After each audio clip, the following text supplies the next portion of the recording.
Good morning. I think it's morning anyway still, is it? Oh yeah. And welcome to the stream. Just watching Charlie flying around at the moment. Hey Solo. What's good about it? What's good about it? It's a nice sunny day. There is no rain. Lisa's at work. I've got a cup of tea.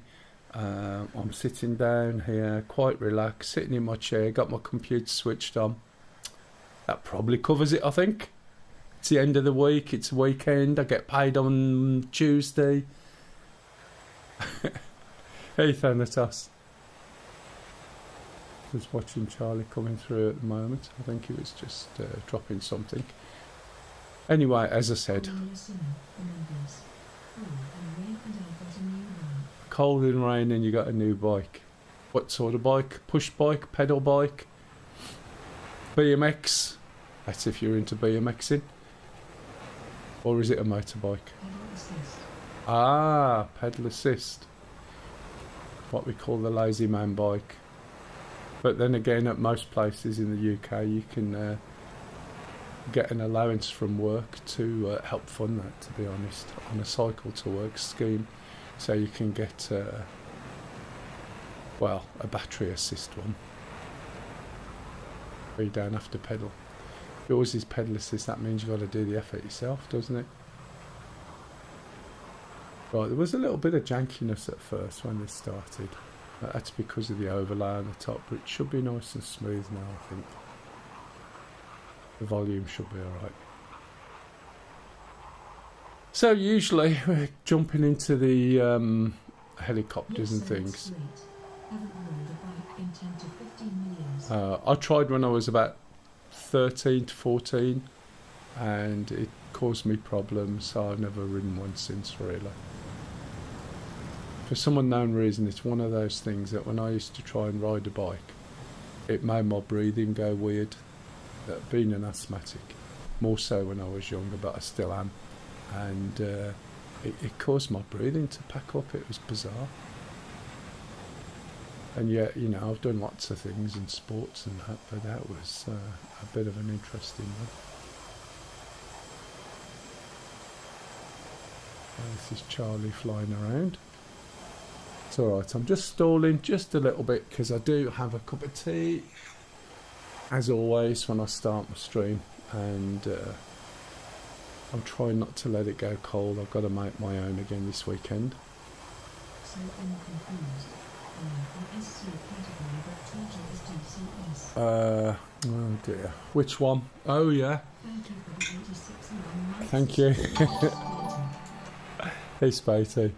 Yeah, that wouldn't surprise me. Thank you for the DRL recent. I changed that bit. I changed that bit. 86 months is really appreciated. Morning.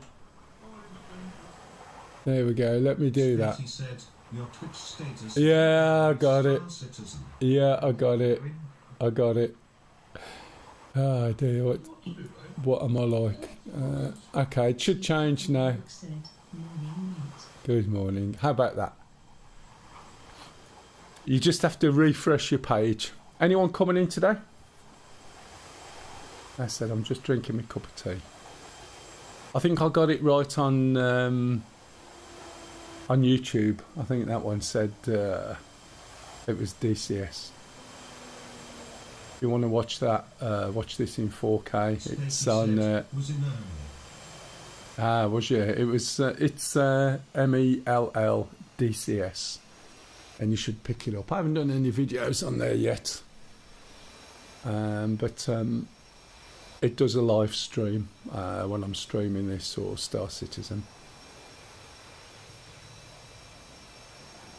The thing is with a Twitch, it's one channel and I do everything on that, whereas on YouTube I've got separate channels for separate things. It's easier not to get mixed up. So as you can probably hear the slurping in the background. I thought I'd put Charlie on, otherwise you're just going to see static playing.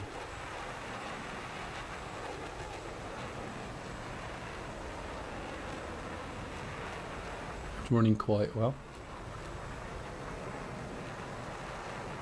Layers of clouds on here, isn't there?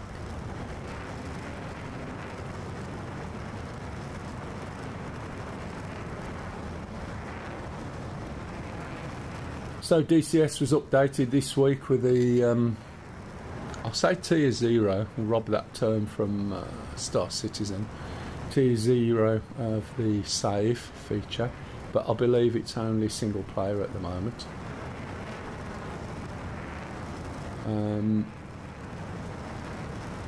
I don't know how many people actually sit and do just missions by themselves. I don't know. It is yes.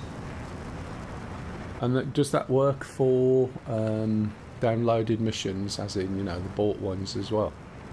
Or is that something you have to update if you want it to do that? Because is the coding menu driven, or is it sort of mission driven? I was only wondering. Hey CJ. I'm going to be, hello Johnny. I'm going to be jumping in the A10 soon. I haven't done that for a while, so I thought why not. It has been an awful lot of helicopter work, so I thought I might jump in and let's have a go at some tanks and things. I'll try and leave all the SAMs to the other guys, and obviously the aircraft. Someone said no SC. No SC. How bad is it? How bad is what? If you were on earlier, you'll see it's change back to DCS. How bad Star Citizen? Well, it's pretty okay at the moment, to be honest. It's running pretty well, pretty smooth on live, and I believe that's the same for the PTU, but I haven't jumped on. You just have to F5 it, mate.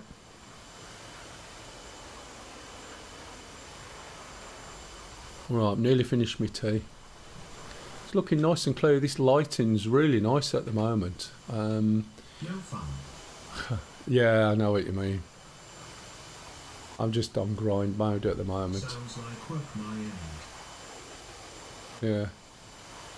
If you look at that image, I don't know whether it comes over so well. It's really, the plane is so pin sharp, and it looks like I've softened the background, but the way they're doing with the lighting and the mist, it just looks like sort of nearly natural tonal regression, where the colours just drift off in the background and get sort of lighter, and it's making the plane stand out in the foreground really well without having to do anything to it.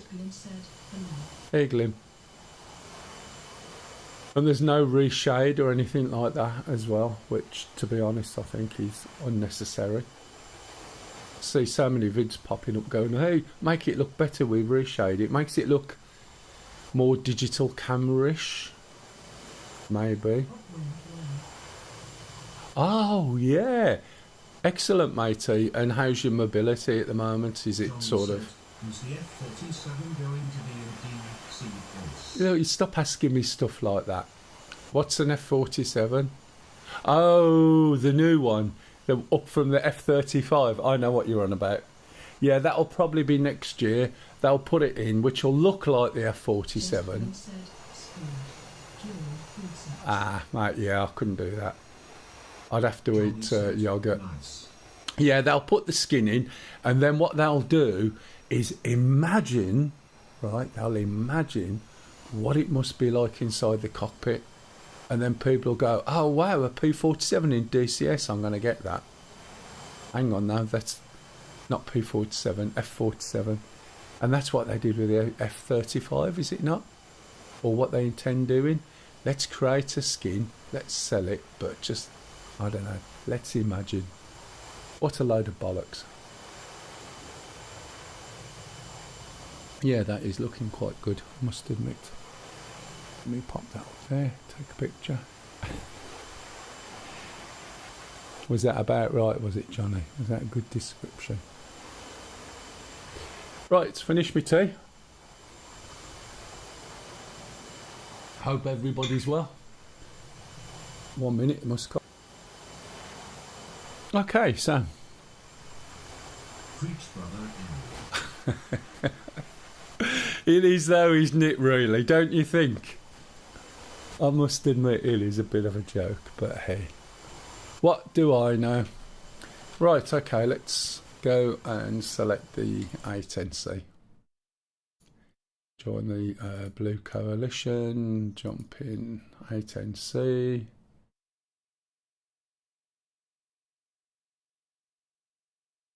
When it puts my name up, there it goes. Probably find myself in the helicopter. Nope, actually an A10C. It takes a long time to draw these things. I don't know whether it's... Well, I don't know what it is actually. I can't see the A10 sort of having changed at all. Unless it's just because Syria's so big. I'm not really sure. Right, make sure everything's working, which it is. Okay, before I start, let's have a look. So I'm over here. Said, I'm living on fruit yogurts long. Yeah, yeah. It's like, you know, if ever I had my throat looked at and there was anything more than what there is at the moment, it's like, could I eat mushed up food? No, I can't even eat stuff with gravy or food. It has to be separate. So it would have to be something like some sort of yogurt-based stuff or ice cream, and that's it. And I could live off that. When I was working away, I was living off yogurt and bananas for 6 or 7 months during the week and eating what I want when I come home, and that was fine. Didn't do me too bad. Right, what I'm going to have a look at now is this over here. This is where the target area is. I know from doing the stuff that we normally do, we've got quite a few tanks in that area. A veggie all-day breakfast that was pureed. It was awful. I bet it was. I mean, to be honest, it's probably nicer to eat some of the baby food. Well, the puddings anyway, from what I remember, not as a baby, but when there were little ones around. But it would cost you an arm and a leg. Can you imagine? So how are you at the moment? Sort of immobile and... Yeah, it's not cheap. Yeah, it's ridiculous, isn't it? So, oh, that's meters, is it? Yeah, or is it miles? Yeah, that's meters. This is going to be... there we go. So that's about 11. What I'm looking for, and this is a big problem, if I'm going into this plane, then the best I can hope for, depending on my height, is about 5. The swelling is bad. I had 4 ops in one. What? So they knocked you out and did all of them. So I really need to be looking at flying along here to be able to hit tanks from there. So ideally, I'd want to set myself up some sort of points that I could fly in at here and come down and do some sort of racetrack, I think. But we'll have a look. It probably won't go according to plan by any stretch of the imagination. So there's a ridge down here as well, isn't there? So where's my notebook? Never fly without a notebook.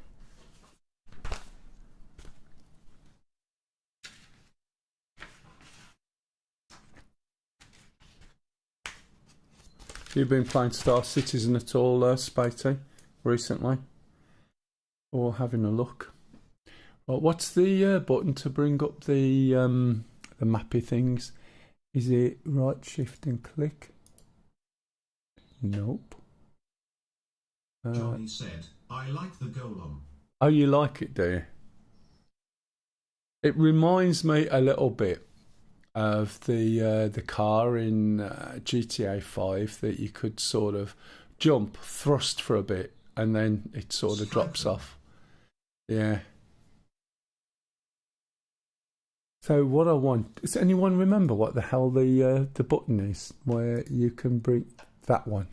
Thank you. Thank you for your help there. What do I want? That's precise. Where's my that long decimal minutes? So what I want to do then, we can get rid of this. I mean, it's a single seater, so get peace fair, Lisa. Oh. So I want to be able to come down and sort of run along this path, I think. So if I set myself up a waypoint from... Where's this based? Ah, that goes... Hang on a minute. If I want to go from here, is it... I've got to press this again, have I? Is it shift click? How do I get this to change? You can see I don't use it very often. Why isn't it changing live? Get rid of this. Why isn't that changing with the cursor? Or isn't it supposed to? Is it shift? Shift and right click now? What was it? Oh, for God's sake. Oh, alt. Ah, okay. So if I wanted to go from here, say, let me just jot these numbers down. So it's north 32, 44. So you can just go back to the main screen, Mel, and it'll take that with it.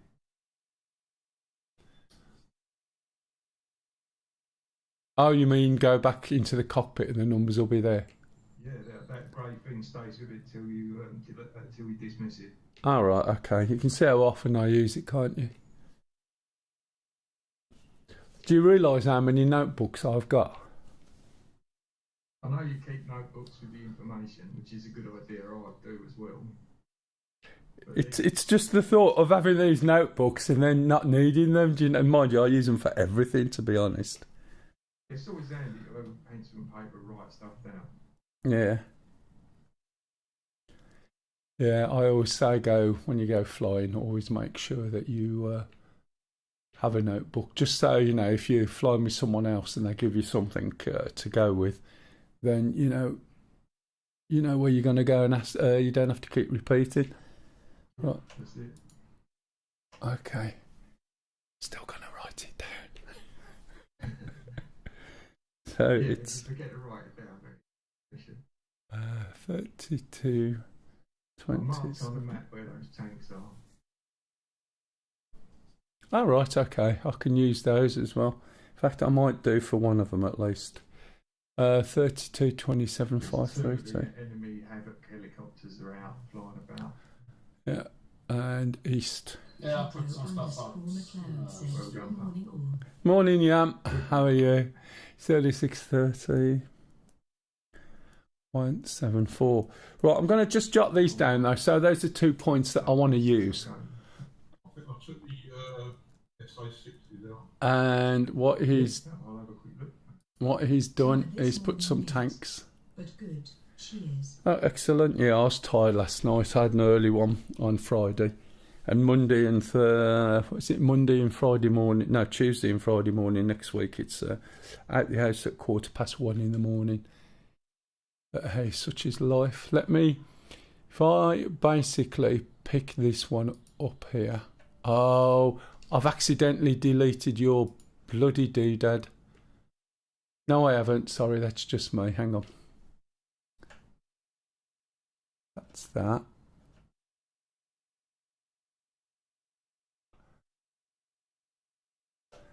Oh, what was it to bring up the thing? Something to land on final. Oh, right, it's that. Okay, I don't want that. Okay, let's go in there. Right, The okay. long-range radar site is still active. So we've got enemy tanks there, and I'm going to take the long minutes off this as well. And then what we'll do is start up and then set up a couple of waypoints and also have a target waypoint. And that will give me the opportunity of going through how you do this in the A10C. Bearing in mind I haven't done it myself for a long time. However, it's like falling off a log. You know, you do it, you don't do it for 6 months and then you fall off a log. If you get what I mean. I'm just making a note of these numbers. And I am going to do it very old school. I know bits of it you don't have to do anymore, like it's not so much of a worry with leading zeros and that. Gentleman said, I fall off a log after 1 week log. I can imagine. Okay, right, so if we go back into the plane now, right, okay, so we've got the numbers there, but I have got them written down, so I'm going to get rid of that. I'll go through the startup, and once I've done the startup, we'll go through and we'll set a flight plan. I won't go through the startup again, so it's all recorded. So if anybody needs anything, it'll be on there. However, if somebody does join and wants some detail on some of the little bits, that's absolutely fine. So the A10C2, this is very subtly different on the outside compared to the normal A10C. From outside you'll see there's no pave penny little laser thing that used to be bolted on the front right hand side. If you also look, you'll see the gun is in the centre, the GhashPL, but the front wheel is offset. Just bear that in mind. It does mean it turns a little bit tighter one way than it does the other. There's a little bit on here which is a bit disappointing. It doesn't do anything. You see that bit there? Oh, that's an F. That's a Star Citizen button to zoom in. That little bit there, just in between the fuselage where it joins the wing, you see a tiny little bit of metal sticking up. That is a flap. And basically when you do fire the gun, all of the smoke that comes out of that gun blows into the engines, and if it wasn't for that flap, it would extinguish the engines. So when you use the gun, those flaps at the front lift up and divert the smoke over the engines and away, rather than going in. And I think on the old A10C, when that was first out, that wasn't on there, but it was put on, I think, when they bought the A10C2 out. Right, so if we look at the radio of where we are, if we click the triangle on the top bar, menu bar, or the plane shape, that will centre us. And we got Barbie in as well. He's in an AV8. Who else is in? There's Charlie. Okay, so if we click on the airport, actually it's the airport that I want. If I can see the name, there it is down here.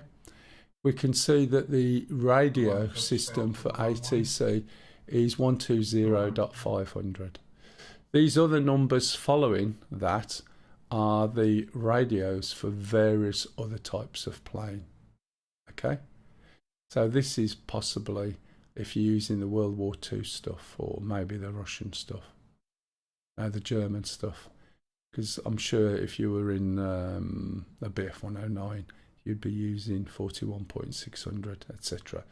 So we want to set the radio for ATC to 120.500. And I'll make a note of that. As I said, I haven't been in this thing for quite a while, so I'll try and do as much as I remember, as proper as I can, he says. So first thing we're going to do is switch on the battery in the inverter. So over by the right knee you can see the battery tucked under there, and switch that on, and the inverter. And then over on the left hand side, so if we just wait there and then slide over, you'll see the APU start button here. So I'm going to press that forward, and we should hear the APU start up. Thank you for the 7 long months of subscribing, Room 42B. Hey, Room 42B. Welcome to the channel. Thank you for the tier 1 resub, Room 42B. The support for How are 7 you? months is really appreciated. So this is the APU power, and this is the APU exhaust gas temperature. This will rise and then drop down. You can see now that the power has gone up to 100%. We can now turn on the APU generator power. Okay, and that's what's going to be used, like all the other aircraft, to start the aircraft, get the systems going, etc. We can now turn on the radios, which we've got 3 radios, and if I turn these on, there's one, there's the other, and there's the other. The reason why I'm just querying is since they changed one of the radios, I think the one knob was the opposite way around to what it used to be. I think it's that one. Right, so this radio, the forward radio, is the one we want to be set to 125.500.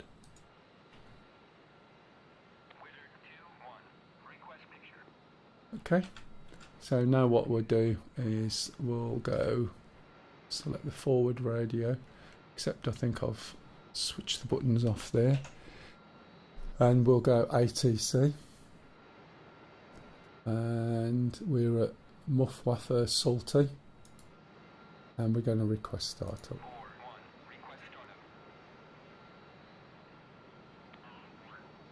Okay, and there's the response.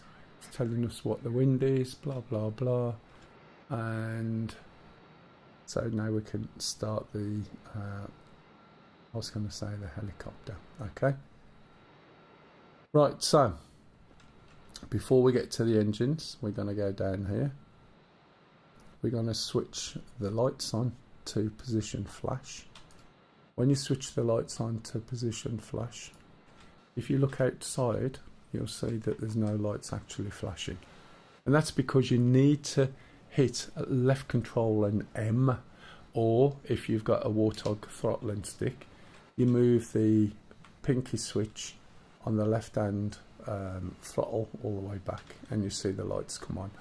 So if you put your plane on and there's no lights, it's left control and M.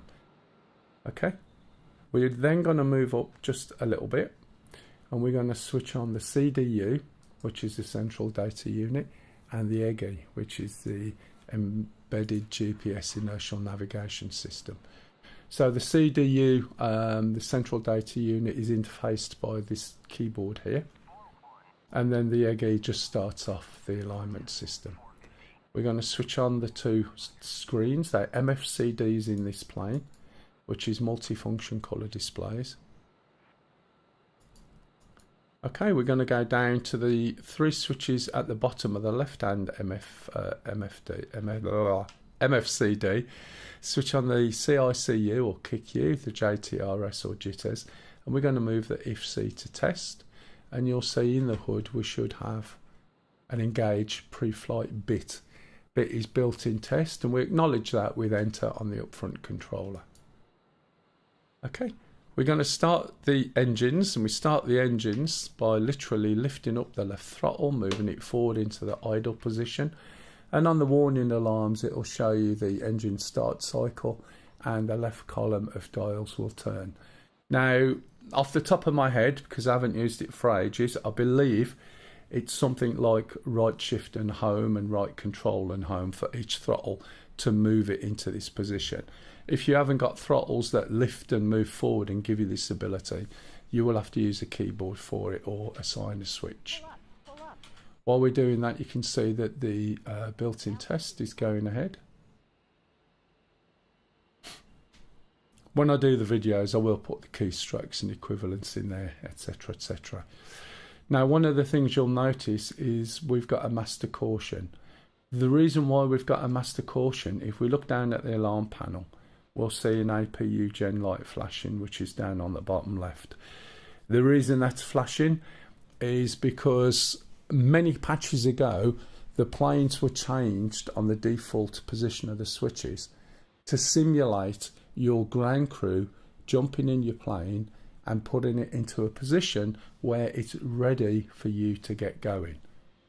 As a consequence, the AC generator power here is turned on by default, as is the fuel feed for the engines, whereas back in the days of the A10, the normal one, all that was done as part of the startup.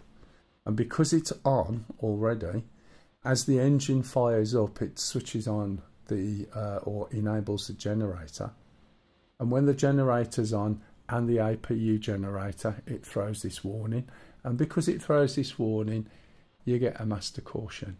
A big explanation for basically saying, but you can just click it and not worry about it. But now you know why it's there. If you look here, has the sale finished yet, by the way? Because if it hasn't, just grab yourself one of these. It's an amazing plane to fly, and you'll be in the air much longer than most things. It's on until the 23rd. Ah, thanks, matey. It is a really, really good plane, and yes, it is quite heavy to learn. Yeah, I was just thinking the 24th is Monday, isn't it? So it's worth getting. I don't know what the price is. You see this little caret there, or greater than sign. When it's finished doing the built-in test, it says exit. And again, you acknowledge that with the upfront controller by saying enter. You then use this select rocker switch to move it down. And when you're on exit again, you hit the enter. And now this should be, which we can't see at the moment. I'll change my head position. You see it says main menu. So when you get to the main menu, you now switch up the bottom right switch to the next position up. And you'll see we've now got a hood. Okay. We can start the left engine, exactly the right engine. And again, you'll see the engine start cycle, etc. If I go and I won't do a load yet. I'll wait till I put weapons on. But if we go and look on the CDU here, it's aligning at the moment. And when this hits 4008, which it just has done, you'll see INS nav ready flashing. Okay. And so now we can move on. I'll wait for the second engine to start up. You see, once these needles here are the same as those, and the engine starts. Hey, hello, Kev. Have you got your internet sorted yet, matey? Or are they still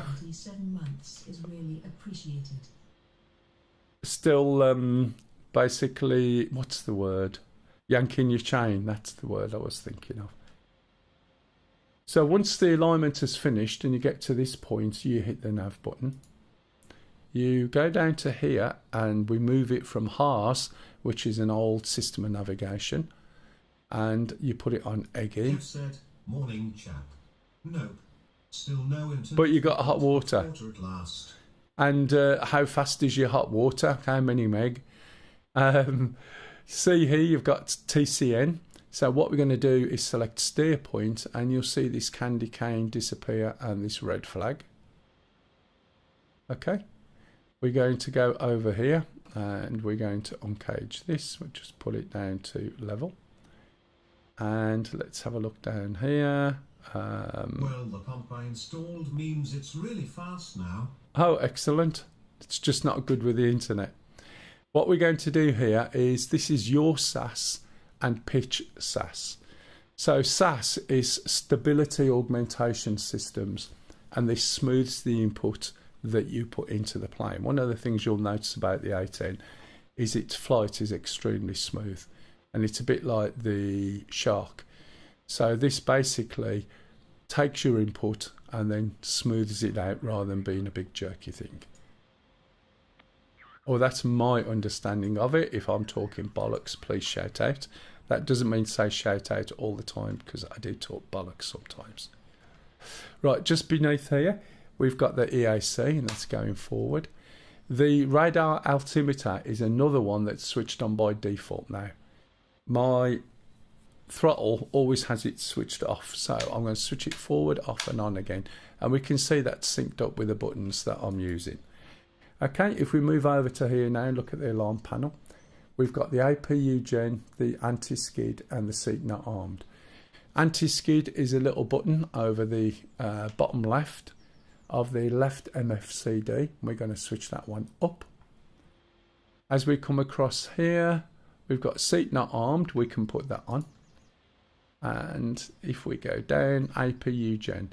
So we've got the APU generator here, and we're going to switch that to the off position. Okay. Right. Now we're going to load some weapons. The issue is with loading weapons is sometimes it does it one way and sometimes it does it another way, and I've not quite found out what's causing it.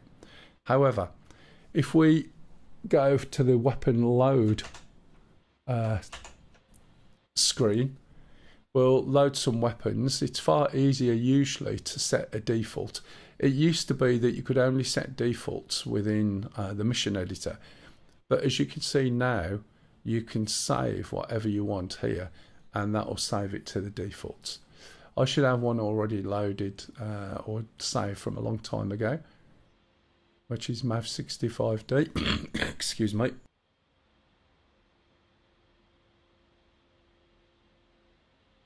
Now, I don't need these rockets on there, okay? So I'm going to remove that. And if we look, what we've got is we've got a hot air balloon, which is our ALQ-184, all right, ECM.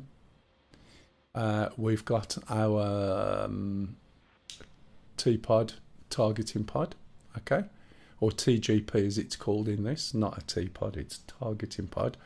And we've got 6 AGM 65Ds, which I'll explain in a minute, and 2 AIM-9s. These are usually just on tail balance, I think. Now, when we select, let's move the fuel up a bit. Also got a skin for this somewhere. Yeah, I'll put the green on. No, I'll put Rippler on. I'm going to say OK, and then we need to keep an eye up here. It says copy.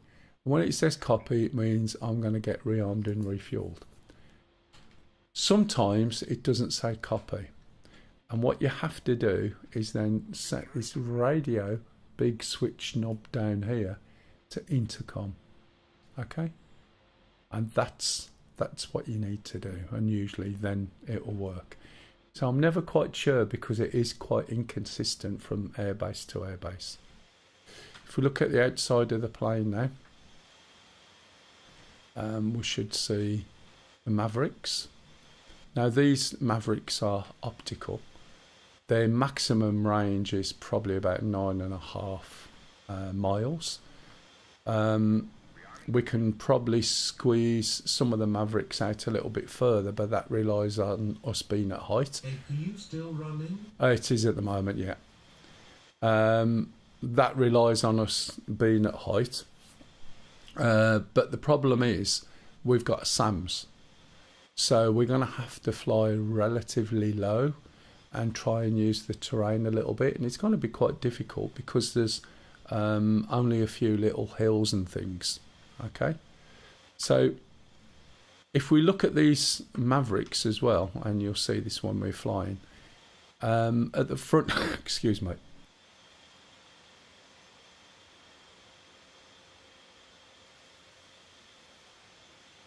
At the front of them is like a perspex cover, and just behind that is a little gimbal sensor, and that gimbal sensor can turn left, right, up and down, but it's got a limited range which is governed really by this little plastic bit on the front. If that was a full hemisphere, it would be able to nearly do 180 degrees up, down, left and right. But it can't. So you imagine a cone being drawn from the front of that missile out. So if you're too close to a target and high, the weapon won't be able to see the target. Okay, so bear that in mind and you will get error messages. If we look there, there's the ECM or electronic countermeasures. Over just to the side of the missiles is the TGP or targeting pod, and then we've got the AIMs on the left wing. Now, one of the things I haven't done is shut the canopy, and the reason I haven't shut it is I can't hear what you can hear because it's really quiet at my end. I can hear very little, hence why I didn't notice that the APU was on. So as Kev pointed it out, the APU is still on. We don't need that anymore. We're finished with it, and it does make the aircraft a little bit quieter.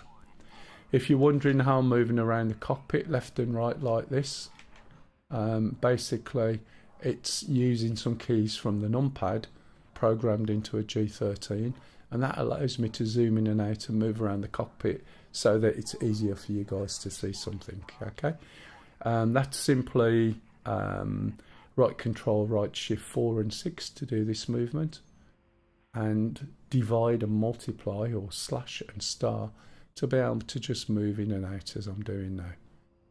I used to be able to move up, down, left and right, but the head tracking that I use stops me from doing that because it intercepts the keys.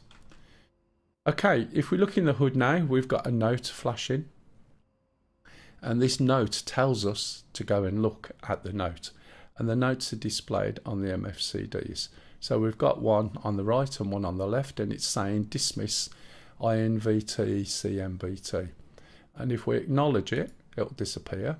And if we look at the dismiss, you can see it doesn't know what weapons we've got in.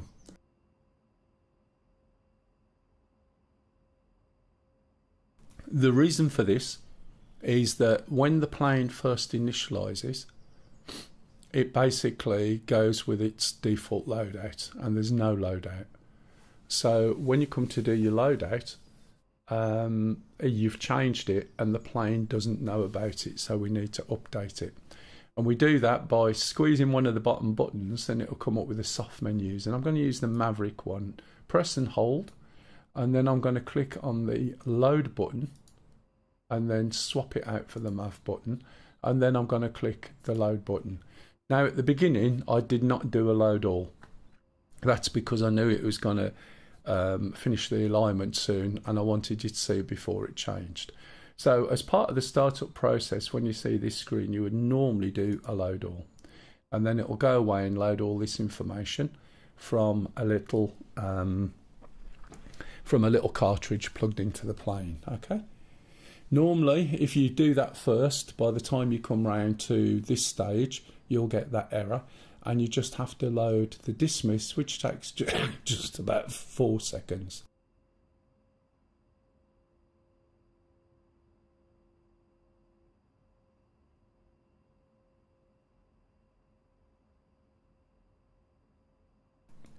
Three what? 3 MI8s. All right. You mean MI-28s? The attack helicopters, yeah?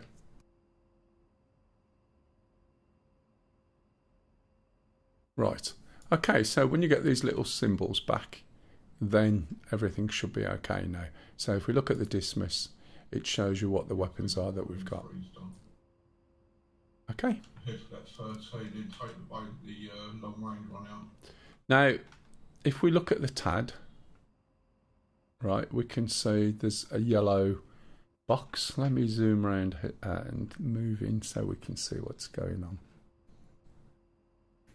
Right, oh man, I got a cough again, sorry.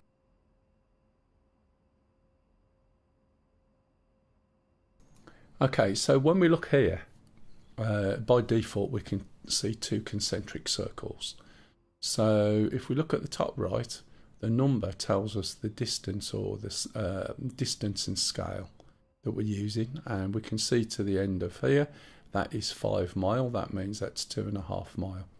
So in between 2 and 5 we've got possibly 3 and a little bit, and between here and here we got 1 and a little bit. Okay, it's just to give you a scale. We've also got a northerly indicator there, so that's north, east, south and west. Also on here we can see green boxes. If I select this, now we can see this big warning on there that says not soy, and not soy means not sensor of interest. So this is a sensor. Usually anything on the right hand side could be a sensor. So for instance the Mavericks, the TGP and various other things, and the hood is a sensor.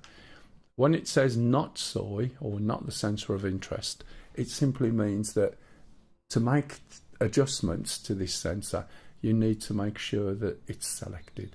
And we can select it by either clicking on the button related to the TAD, and now we can see this green box and not soy's gone, or we can do left coolie long. So there's a coolie hat on the throttle, and we just press it, hold it, and then it changes. Okay, so you can do it all hands off. If we zoom out, right, we can see there's some green boxes, and those green boxes are waypoints that have been set up in the CDU. So there's a flight plan, okay? Now at the moment they're disparate green boxes, so they're there, and this is showing us that there is some waypoints set up already. These are other aircraft, showing us I think it's the height, the direction they are pointing, and whether they're friendly or not. Now, if there's any aircraft flying which are A10s and they're in the same group, they'll show up as bluey purple. However, I have to select the net ID, and I have to set the group ID, and for all the A10s that want to fly together and share information, the group ID needs to be the same. So we're going to set that on the CDU 33, and then select it here, and you'll see it change to 33. And you would select own ID as your ship number. If you're the group lead, you leave it at number 1. If you're somebody who normally flies under number 5, you'd set it to number 5. If I wasn't the group lead, I'd set it to 33, which is my call sign. And then if I am the group lead, I'd use my call sign as the group ID. Okay, right, there's a few more little things to do. So let's look down here. So as we come down here, you can see here there's a little battery thing, and it says on off bat, and this is the helmet mounted queuing sight, I think it's called. And when we switch this on, you'll see a square. Now I just about noticed a rectangle appear here. It's extremely subtle, but there's just a slight colour change. When I look out of the aircraft now, we can see this. And this gives me a lot of information, and also it's really good for situational awareness. And we can see symbology over there behind us. Excuse me.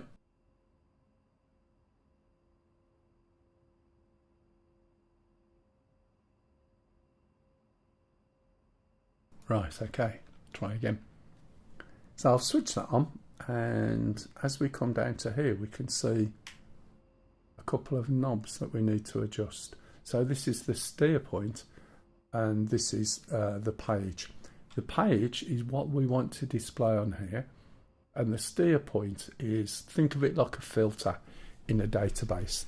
At the moment it's pointing to mission, and that means we can see all the waypoints that are currently configured within the CDU. If we turn it to mark, we can see all the mark points in the CDU. If we turn it to flight plan, everything's filtered out except for the currently selected flight plan. So if I go up here and select FPM, this is the currently selected flight plan. Okay.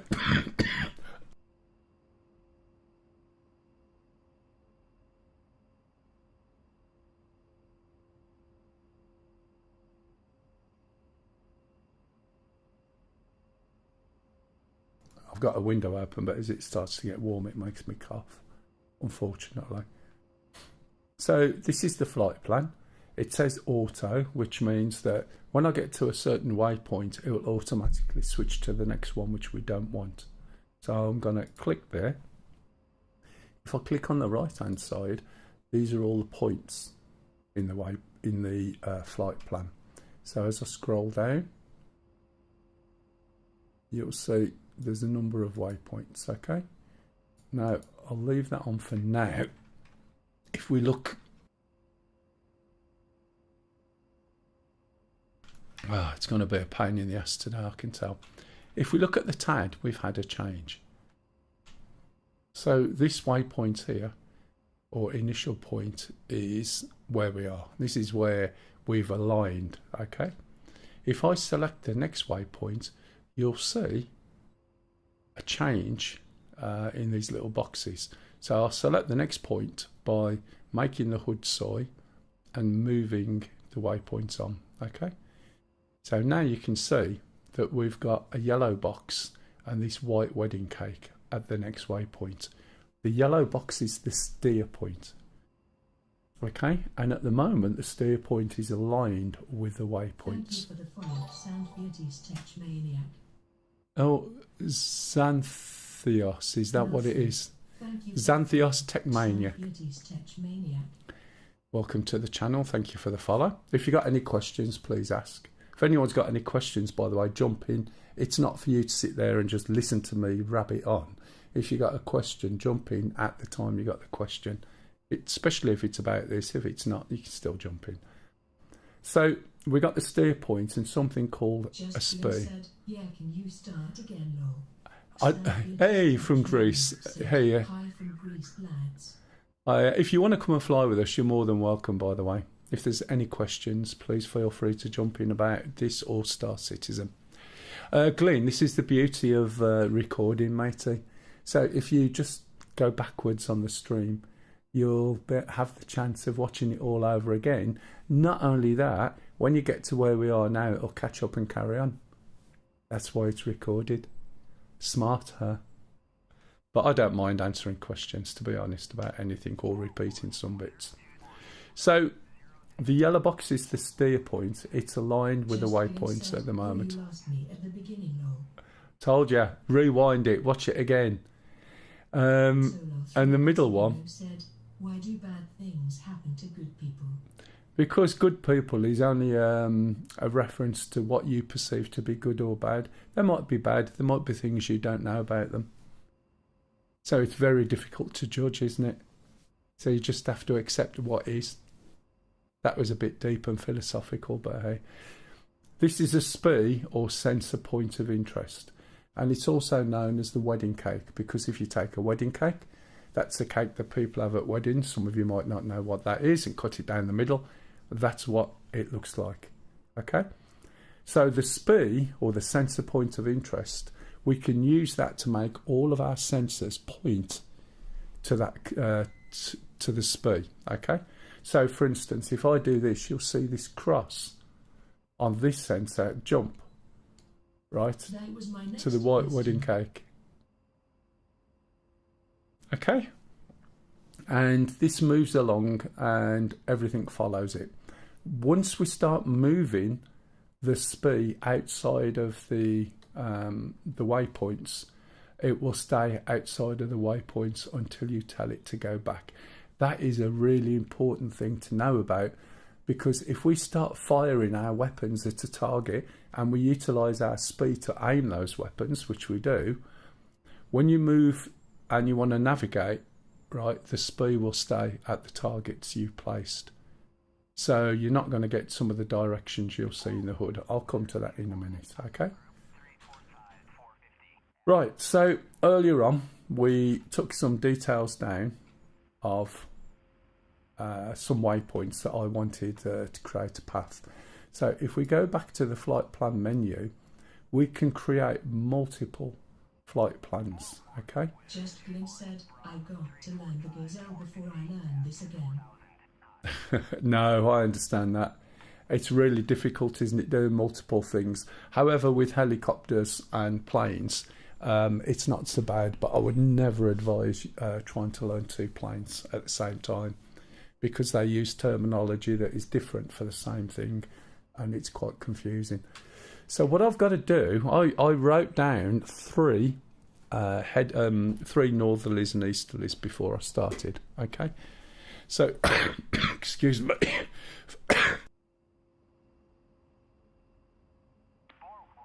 For those that have just joined, I do have a persistent cough, and when the weather's sort of getting warmer, it is a pain in the ass. So I apologise anyway. If we go into nav,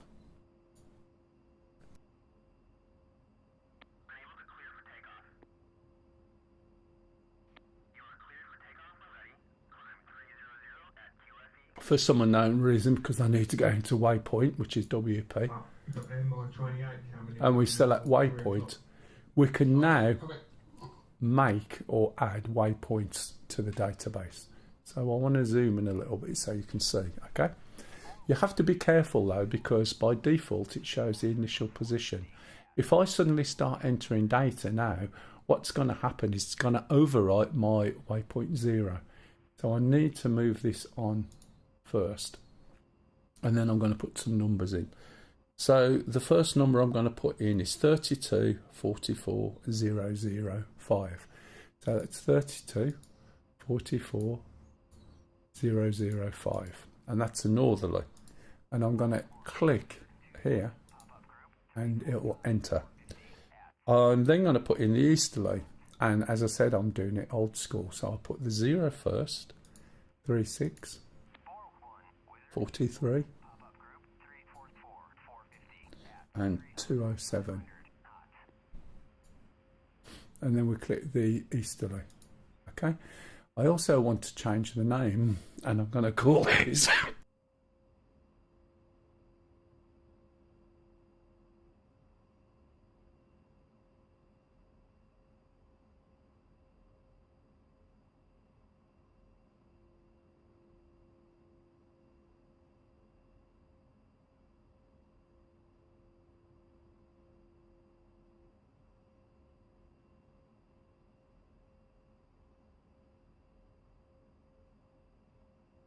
Yes, you're right. Thank you.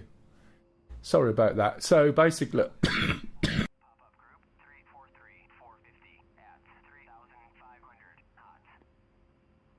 I'm going to spend most of this time coughing, I can tell, and probably muted by mistake. I do apologise. I was just explaining what I was doing there. I'm going to explain it again on the next one anyway. So I've just entered a waypoint. And now I'm going to click. So we're on to the next one. And the next one I'll go through again. It's a northerly 3227532.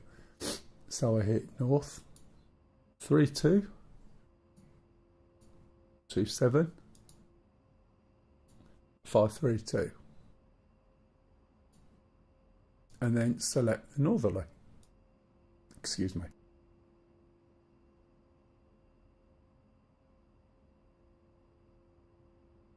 By the time I finish streaming today, I think my voice is going to be like Barry White's. Okay, the easterly is east 036. And then it's 30. And 174. And then we select the easterly, and we're going to call it Mel Waypoint 2. M, W, P, 2. Okay, and then hit the question mark. If we don't hit the question mark, we're going to overwrite what we've just done.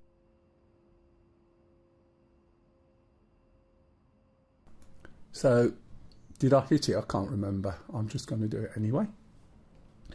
And now the next one was a target area. Okay, so this is where Stu had marked on the map some tanks by that circle.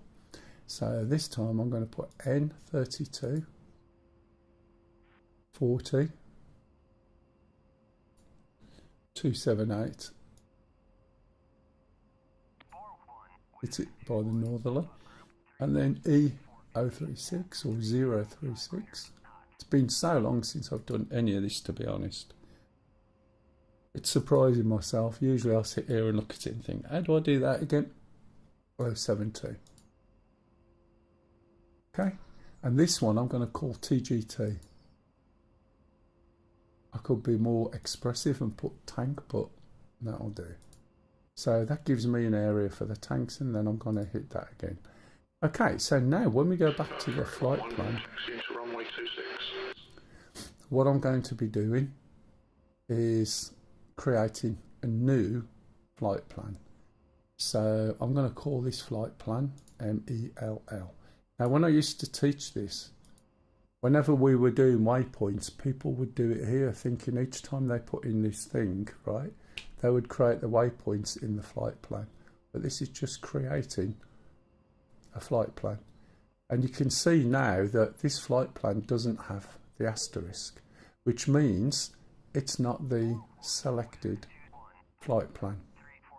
So when you turn this knob, as I said, down to the currently selected flight plan, this shows you that the currently selected one is the asterisk, and you can have multiple flight plans. Okay, to switch to this one, all I've got to do is hit that button. No, I haven't, sorry, I lied. To switch to that one, I've got to hit this button to select it. There we go. And then it's there, as you can see. Okay, So we'll start off with this one, and then when we fly, we're going to change to that one. Now, one thing I haven't done yet is edited this. So if we select in there, it's waiting for some data for my first waypoint. And my first waypoint is going to be MW, and it automatically comes up with MW, right? P1, and we're going to select there. The second waypoint is going to be MW P2. So it's MW. It will default to the first one it finds, so you must carry on writing. Okay, that's a motorbike if you were wondering. And then the last one is going to be target, so T. And as soon as it sees the G, it knows that it's target because there's no other TG waypoint at all. And that will be number 3, okay? So now we've got 2 waypoints. Has anyone got any questions so far?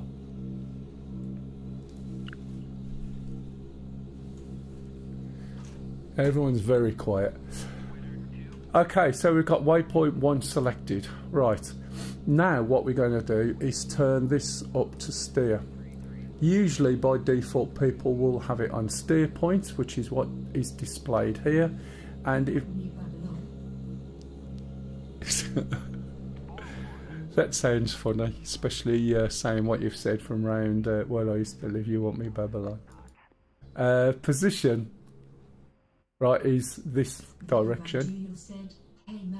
Hey Vic, I'm in the A10C for a change, just gone through the startup, just gone creating a couple of waypoints, selecting flight plans, and we're about to take off shortly.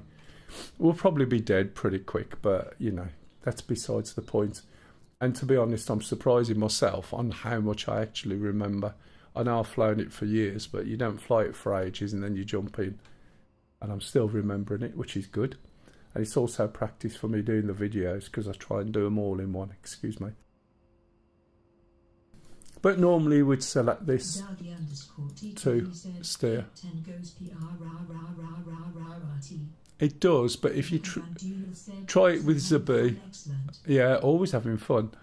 I only do it because I'm having fun, and if somebody learns something from that, then that's even better, isn't it? Try it with a B instead of a P, and you might find it sounds a bit better, and not so many R's, then it should sound okay. Right. Someday I'll get to Syria. The other thing that I'm going to do is switch the countermeasures onto standby, okay? And then I'm going to switch all these forward 1 click. Now the reason I'm not going to semi or auto is I have a limited amount of countermeasures, and what will happen if it's on semi or auto is they will just get wasted. Not only that, having it on auto doesn't necessarily select the correct thing for the targets that you're facing. It's very easy to confuse it, okay? So you might have the wrong type of chaff or flare basically as a countermeasure. So you leave it on standby until you fence in. What else? Okay, there is some cloud, as we know. Temperature is going to vary every time you move 1,000 feet, then the temperature will drop. And what we don't want is ice forming on the pitot tube, so we're going to stick the pitot heater on. Oxygen is now on by default, okay? Pitot heater, or pitot tube should I say, is on there on the wing. And as you go up and down height wise, temperature changes, and because there's water vapour in the air, you'll get condensation, which basically means that the pitot tube will freeze. I'm turning this big knob over to the total fuel to show me how much fuel I've got, and it's 10.8ish or 7ish. Right, when we look on the TAD, and we'll go back to where waypoint 2 is probably a good place to start actually. When we go back onto the TAD, right? TTV said someday it'll get the 810. Yeah, it's a really good plane. I know people think, oh, it's slow and it's not a dogfighter. It's a little bit like the difference between flying a World War II fighter and a modern fighter. The modern fighters are all about learning systems. whereas the World War II fighters all U. And this has got a limited system. It's not designed for some of the things that we do with it, especially going after SAMs. But the satisfaction level of being able to do these things is so much greater. Do you know what I mean? It's not like the system's doing it, you're doing it. And with the range of the missiles that we've got on today, it is quite hairy. So as we go through, you'll see, as we start to zoom in, the map changes to a map and no map. And this is because, right, each time we change a view, if you watch on the top, we'll see a scale, and that changes every so often. So when this is set to the furthest, which is 160, we've got a scale of 1 to 5. 1 to 2 at 80, 1 to 2 at 40, 1 to 1 at 20, 1 to 1 at 10, 1 to 250k at 5, and that's as far as we go.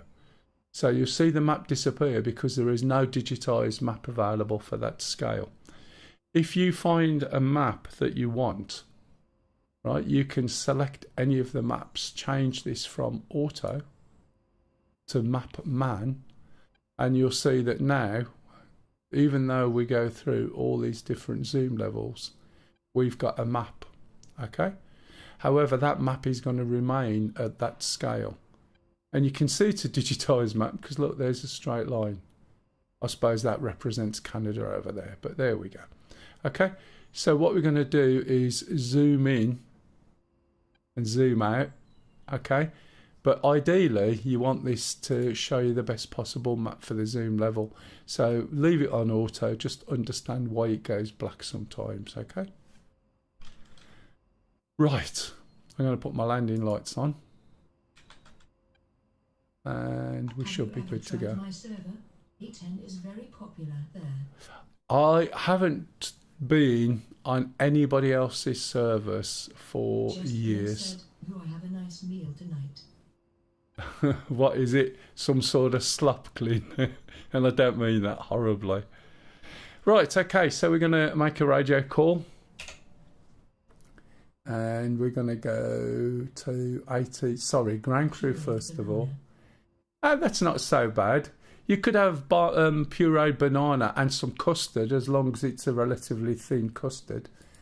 Wheel chocks, remove. The wheel chocks. Copy. Okay, I need to turn up the volume for myself a little bit somewhere. It'll probably turn it up for you guys as well. It's probably this one. And then we need to contact ATC to see where we're going. I love custard as well. Oh, there you go. Dougie_TTV said, "We have built this dynamic Lebanon map with our own ground forces logic. They move and roll around according to situation." Oh, that's excellent. Who we got on? I was going to say you can whisper it if you want and put a link up and see if anybody's interested in jumping in. Right, so what we want to do is go to ATC and we're going to go here and we're going to ask for taxi. Request taxi to runway.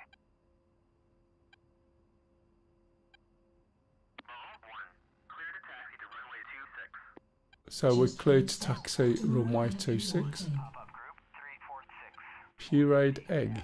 It's an interesting one. I have no idea where 260 is. So what I'm going to do is turn this course setting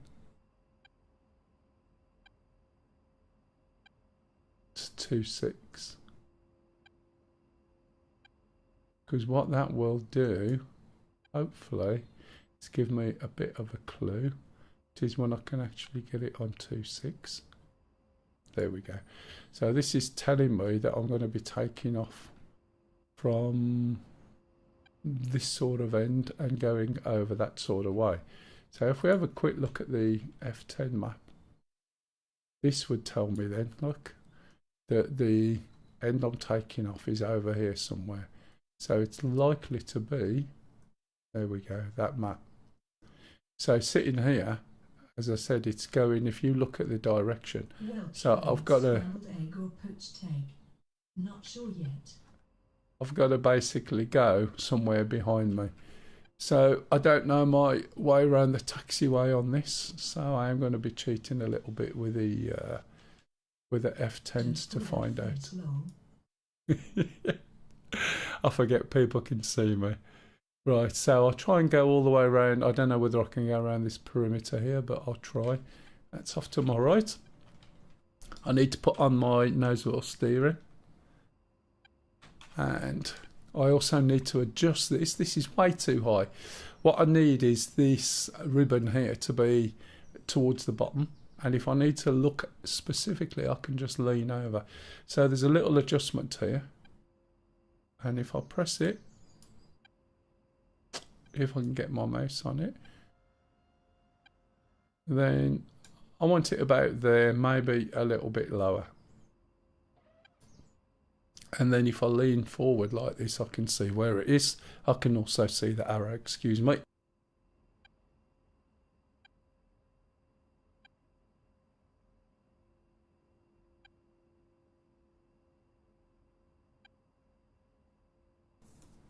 I think this is a pain in the ass. It doesn't stop, especially when it's like this.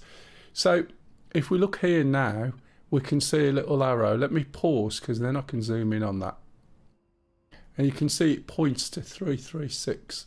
And what that's telling me is if I turn this aircraft to 336, it will be pointing at the selected waypoint, which is down there, which is waypoint 2, which is 56 miles away. Okay? So that's what that little arrow is telling me. Obviously, when I move around in my seat, this view changes, but I only need to lean forward a little bit. Right, so we're going to give it some throttle and see if we can actually navigate to the runway. 3301, taxiing runway 26, Muffwalker, whatever it is.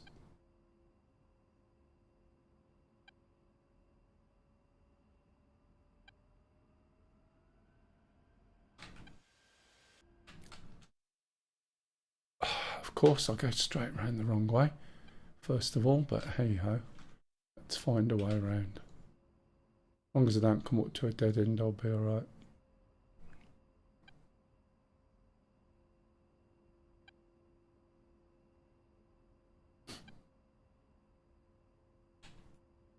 Probably will end up in a dead end knowing me. Thanks for the follow, Daggero. Thank you for the follow, Daggero. If anyone's got any questions, please jump in. I'm not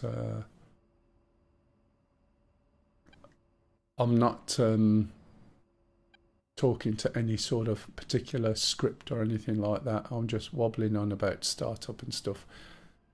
Welcome to the channel anyway. Have you got DCS? Do you fly already? If anyone wants to join us, you're more than welcome. You've whispered it to me, the link, and it's a bit difficult for me to do it. I'm not sure what mods I've gotten at the moment or whether you can see who the mods are. Brakes are working, that makes a nice change. Okay, so I want to go more or less straight on. And over there perhaps. Probably not a taxiway, but we'll find out, won't we? Do I need to go that way? I'm going to go this way and see where it leads.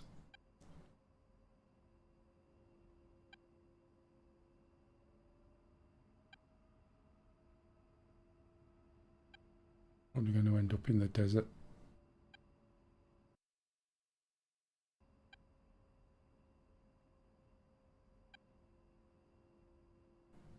You get the feeling that I'm not supposed to be coming this way. I do.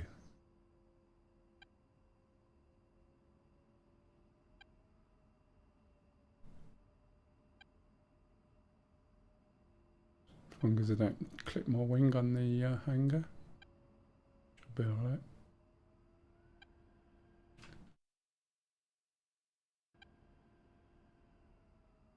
Kev said, whisper me the link and I'll post it. There you go, thanks Kev. Okay, I think that is definitely the runway I want. Yep. 3301 holding short, runway 26 must have a whacker. Okay, right, so what we need to do now before we actually go into the runway, we look at the plane, we're still flashing our navigation lights. And what we need to do is change the lights. Now we're going to move these back to steady. And then we're going to push forward the anti-collision lights, okay? And then we'll see a bright white light that's flashing and our navigation lights are stable. Okay? 3301 taken active 26 Mustafa Waki.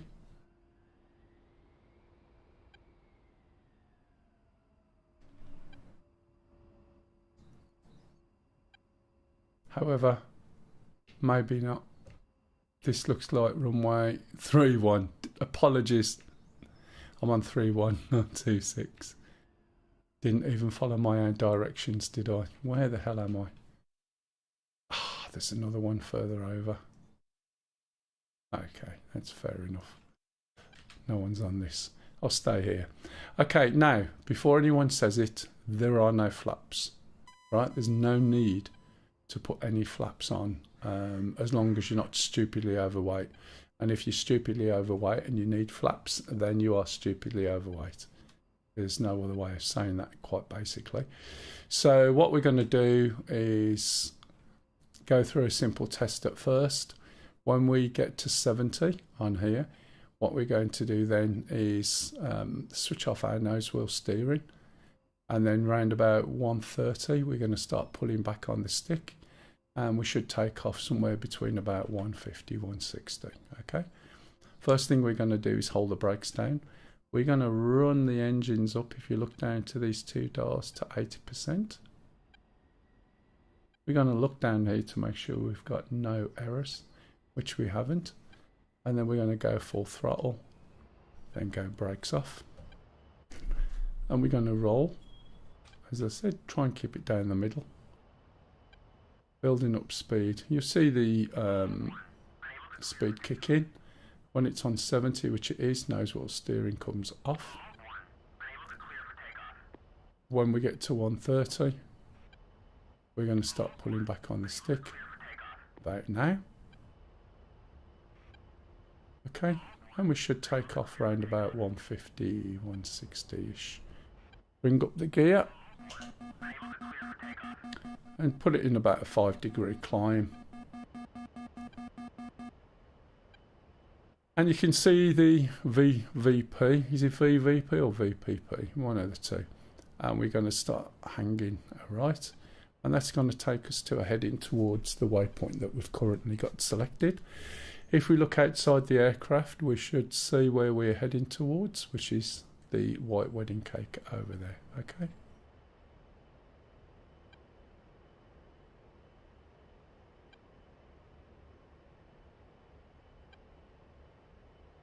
So you can see the line on the TAD, and you can also see the SPI now, and it's pointing straight up, which means we're heading towards it. I can't go too high. I'm going to put the autopilot on. This has got 3 modes on the autopilot. I'm also going to switch this to possibly... I usually engage the autopilot in attitude mode that allows to ascend constantly. Yeah, that's just, you've said it just as I've done it. So there's 3 modes in the autopilot. Okay, and you can see, as we were just saying, we're climbing now. And we're climbing at a steady 5 degrees. Now that will hold it until we get really too high. And then it'll struggle a little bit as the air gets thinner. Okay. One of the things I'm going to do now is fencing, and that is an acronym, but basically what it means is I'm going to switch on master arm, going to switch on laser arm, going to switch on the TGP, and I'm going to switch on gun pack, but the nose is going to drop. So what gun pack does, it's a 2-stage device, and when you select it, it's basically going to drop the nose, as you'll see. Okay, so I'm going to take it out of autopilot and then correct with a nose. Then I'm going to put it back on autopilot. There is something else I did forget to do. I didn't listen to the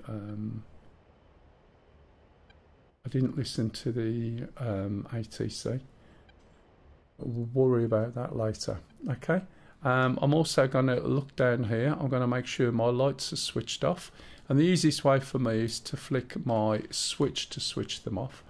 And then I'm going to move the countermeasures forward into, right, a manual.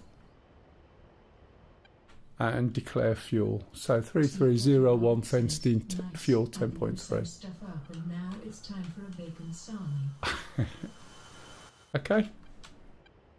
Now what I want to do is change my flight plan.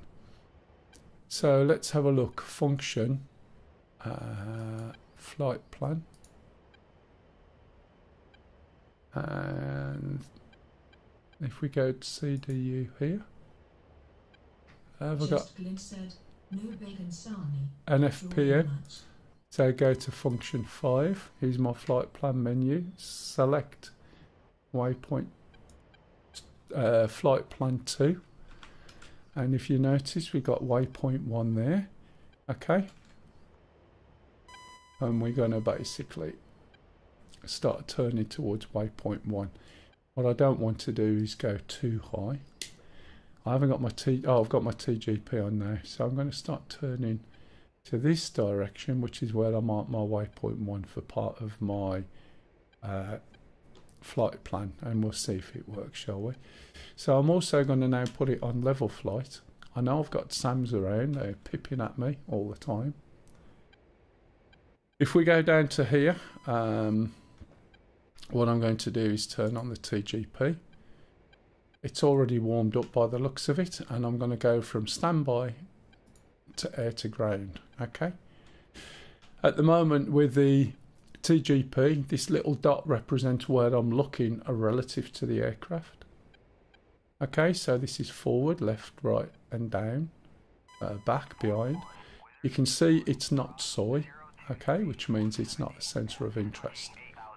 Now, at the moment it just points forward, but if I use that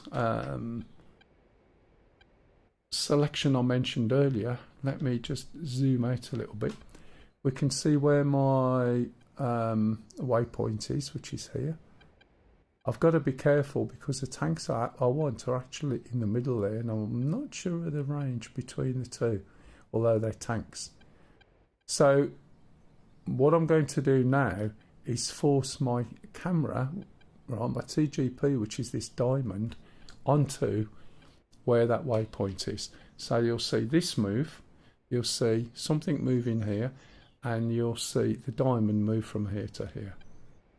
Okay, so now I can be looking out at the waypoint to where I'm going, especially if I move this, make it soy. I can zoom in a bit, and you can see we're about 32 miles away. Okay, what I can also do is switch the waypoint over to the target waypoint. Okay, I'm going to do that now, and I'll do that by switching there, and you'll see that this followed, right, the waypoint's changing if you watch. Okay, so that's looking at the target area. I'm going to make this soy. I'm going to start zooming in, and I'm also going to change it from CCD mode, which is charge coupled device like your camera, and I can change it to white hot or black hot. So that's black hot, change it to white hot. So anything that's hot is going to be seen as white. Oh look, and how about that, bang on the tanks, can you believe it? They're 27 mile out at the moment. Okay, now what I'm going to do is move my TGP, and I'm going to reassign my SPI, okay, over to these tanks, and I'm going to do that with TMS up long. Now earlier on I told you once I do that, you'll see this white wedding cake is offset from the waypoint. So now I'm going to put my waypoint, okay, back to waypoint 1, and you see it's left the SPI behind, and the TGP is still facing the SPI. Okay, so I need to switch on my Mavericks, because if I don't, I'm going to go to control. Sorry, no, I'm not actually. I'm going to select my Mavericks first in the dismiss. And then I'm going to select missile, and then I'm going to go EO on. EO, electro-opticals, okay? So we've got those selected. Go back to here, see those selected. Now if I select MAV here, it's aligning, and it takes 3 minutes to align. It's not that far away. It's 7 minutes total to get there, to the waypoint that I want. And if I'm not careful, by the time I get there, I will be shot down. So the idea is to use waypoint 1 and 2 and fly a pattern down it, and also I can take out these tanks. Now there's something else I can do while I'm going along. I can use mark points. So a mark point is an ad hoc waypoint. Hey Stingy. So I'm going to use this, and I'm going to move this to the bottom as best as I can of this tank. Okay, and I'm going to put a mark point there and a mark point TMS right short. I'm going to go over to this one and do TMS right short, this one, TMS right short, and I'm going to leave the truck, which will please Stu, because if you leave the trucks behind, right, then what that basically means is that they won't respawn because the group hasn't been killed.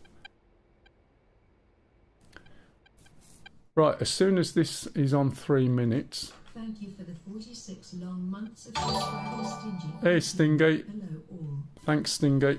Mel said, thank you for the DR1 resub, Stingy 13. Now, one of the things you've got to be aware of is really appreciated. Is the Maverick, as I was saying earlier on, if we look over here, is electro-optical, and it looks for contrast. So if there's no contrast and something's not hot, it has a hard time being able to lock. Yeah, I've turned it down multiple times. It blasts your ears, doesn't it? And I've gone onto it and turned it down, and then when I come back, it's just as loud as it ever was before.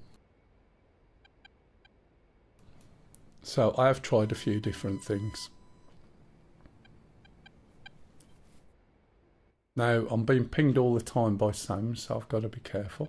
I've got a little bit of height that will help me with the SAMs, but I've got very little in way of in terms of hills and things to hide behind. Right, now we can see the Maverick screens popped up. So we're looking through the Maverick, and that's where the Maverick is looking, this circle. So look what I can do. I can make the Maverick aim right towards where the SPI is. Okay. And it's not soy at the moment. So where is the SPI? It's probably somewhere around here. Let me go and have a look. And I'm going to move this to there. And I'm going to make the SPI over there. And I'm now going to align that with it. I just have done.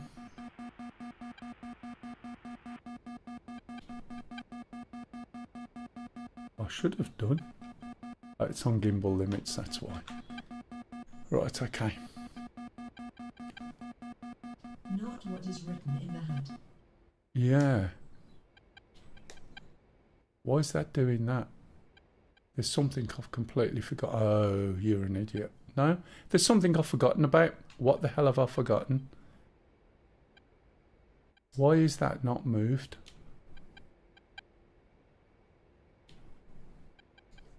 Wait one moment. That goes back to there. That should have... It should say TGP, not MAF. Yeah, why is it doing that? That's interesting. Right, 1 minute. Let's also, while I'm doing that, go function. Yeah, that's really odd. Go back to my mark points. CJSPCL said, I'm jumping on 18. Okie dokie. Right, so that's my A mark point. So what I'm not sure of, and there's something I definitely have forgotten. Daddy is Gamer said, TMS long right or something? I don't remember. Yeah, TMS long right. No, I've never, it's never quite done it like that before. And that is really odd. Why is that not slaved onto the MAV? It's, oh, what's its name there? There we go. It was just because it was hitting gimbal limits. That's all it was. It was hitting gimbal limits. It still says MAV just the same, and there it is. You can see we've got a countdown, look. If we look on the right, we're a little... Oh, for God's sake. We're a little low, so we need to bring the TGP up a little bit to here. Okay, select back onto the other screen. And basically, if we start now doing TMS up short, it gets a lock, and then we can say rifle. No, we can't say rifle. I just hit the wrong button. We can say rifle. No, what the hell? There's something different in this than there was before. What are the... Yeah, there's something changed.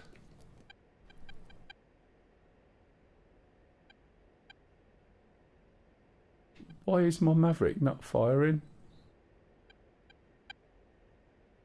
No track launch, launch inhibit. Something has changed that's causing me a problem. Oh well. Not to worry, I'm going to break off, turn left. I don't think he's had enough tea. I know, I think it's something like that. At least I've got to somewhere where I forgot something. I thought it was all going a little bit too swimmingly, do you know what I mean? Oh well, time to return to base and get some tea. No, not just yet. Right, let's try and go down here a little bit. See what's going on. So there's either something I've forgotten, right? Get out of there, there's an SU-27 coming in on your 9 o'clock. Oh. Yeah, I've got something. Yeah. Oh, it's already too late. As is the way. So what I can't think of is why wouldn't that fire? Pull up. Altitude. And there's no ejection either, so I'm dead. That is really it. TMS long right or something. I've never come across TMS long right ever. It's... Oh, what's the key called? China hat forward long is the one that aligns it. But TMS long right is not to align the MAV to the TGP that I can think of. But there was definitely something wrong. Everything else was fine, but I don't understand why. Oh, look. That's why.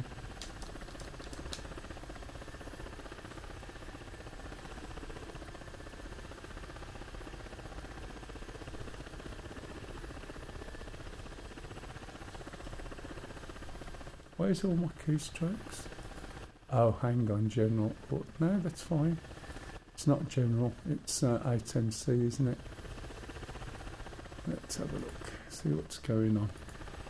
Right, that should be fire the weapon, which it is.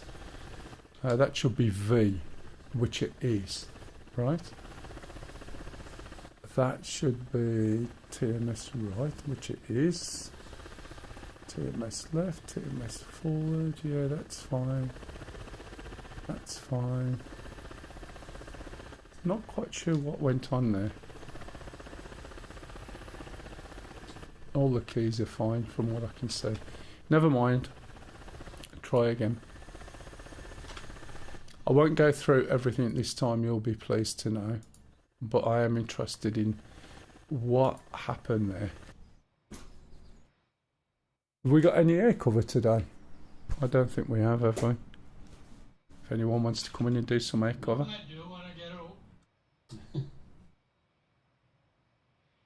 You'll be up before me, so that should be fine. Right, okay, so I'll start this up again. Oh, that needs to go. Let me make sure that everything's in the right place. Yeah, that was really odd. I'll remember to shut the canopy this time. DMS right long. DMS right long. DMS right long to do what? Has something changed? DMS right long. To be honest, I'm not aware of DMS right long to do anything unless something's changed. That is really odd. Let me go and have a look. Here's DMS and DMS right long. What is DMS right long doing?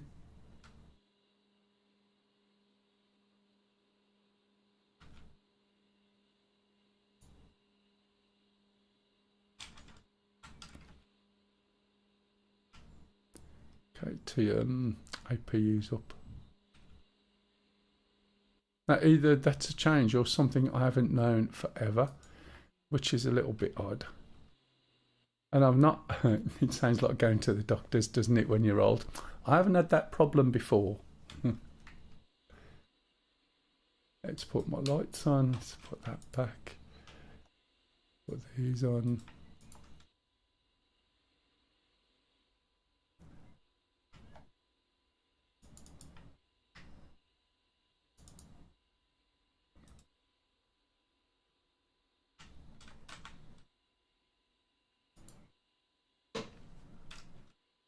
This time round I'm going to do a load all beforehand, and you'll see that message will only come up once the weapons are on.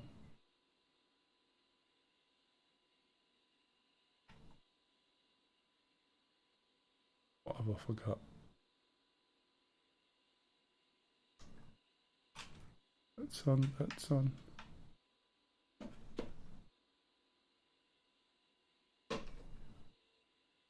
There we go.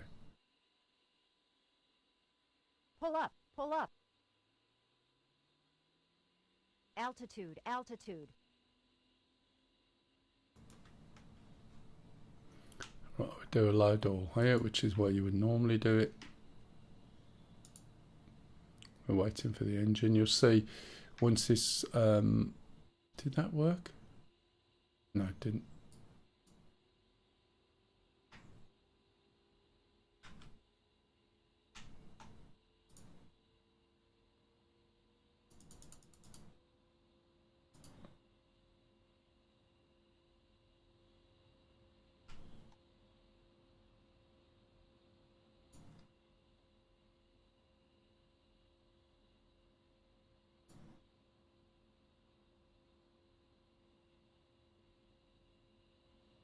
This seat.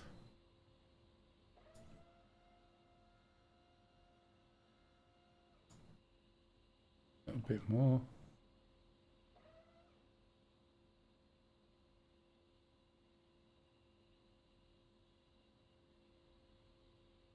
The first engine's up and running. That didn't recognise it. That's better. Put the CDU on so we can see what's going on. You see the alignment is much further back there. So DMS is to align the MAV with a TGP. Right, I know what it is. It's because normally I align all sensors. But that's China hat forward long. So if you can just align the Maverick to the TGP, that's possibly why I've not used that one before. I tend to use align all sensors, if that makes sense.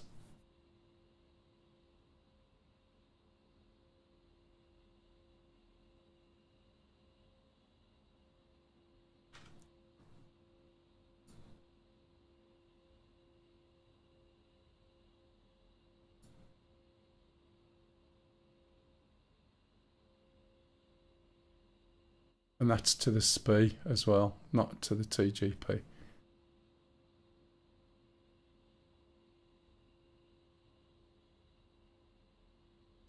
Right, so both engines are up. We can't do a lot until this gets to where it needs to do, which as you can see is taking a little bit longer this time round. I can put my radios on. Notice this time I didn't bother calling for permission to take off, which you should be doing.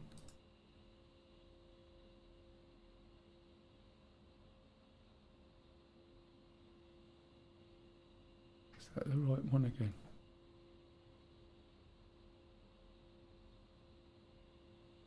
Yep.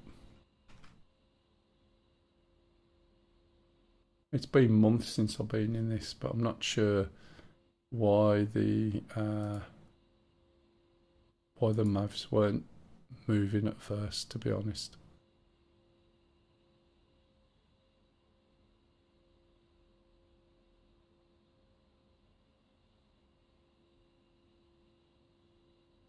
Okay, that's done.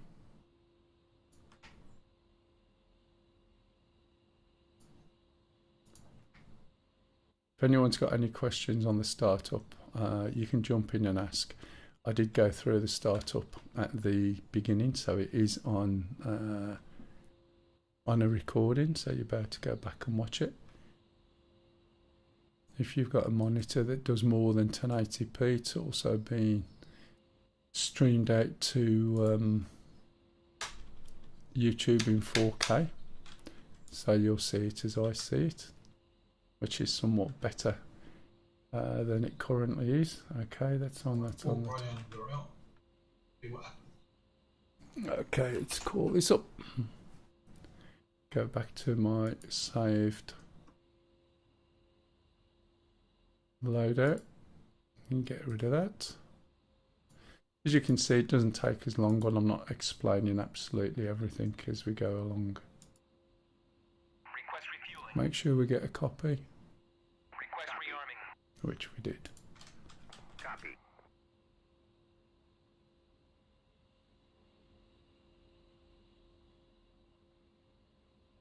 Refueling complete.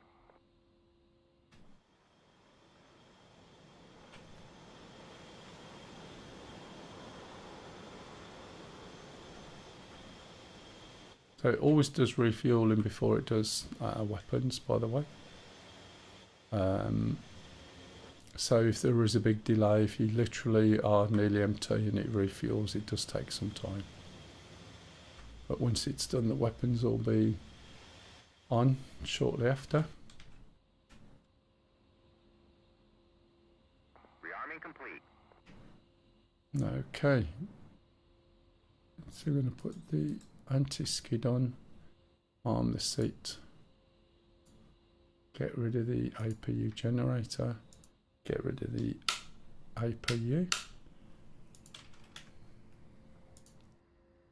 So I need now to create that Target. At your 11 o'clock. other flight plan. That's it. Go to waypoints, move that on one. And what I'll do, let's just enter the tank first and get back to where we were. So that's north 32, 40, 278. I check a video. It should be TMS forward long to assign the SPI to the staging pod. Yeah, no, TMS forward long. Yeah, that's right. That's right. That's what I did. So I changed it forward and had got the SPI on there, and then it's China hat forward long, which slaves all your what's the sensors to the SPI. So that's what I was doing, and I couldn't understand why it wasn't. To soy the TGP. Yeah, no, that's fine. It was soyed because I can't move the TGP if it's not soy. Does that make sense? So you have to soy the TGP, then move the SPI by TMS forward long, and then you should be able to just move everything basically onto the SPI. And that's what I did. I think the biggest problem was that the SPI, it was on gimbal limits when we were flying there. So where I was looking for the tanks and the Maverick, it was on gimbal limits, so it couldn't hook it.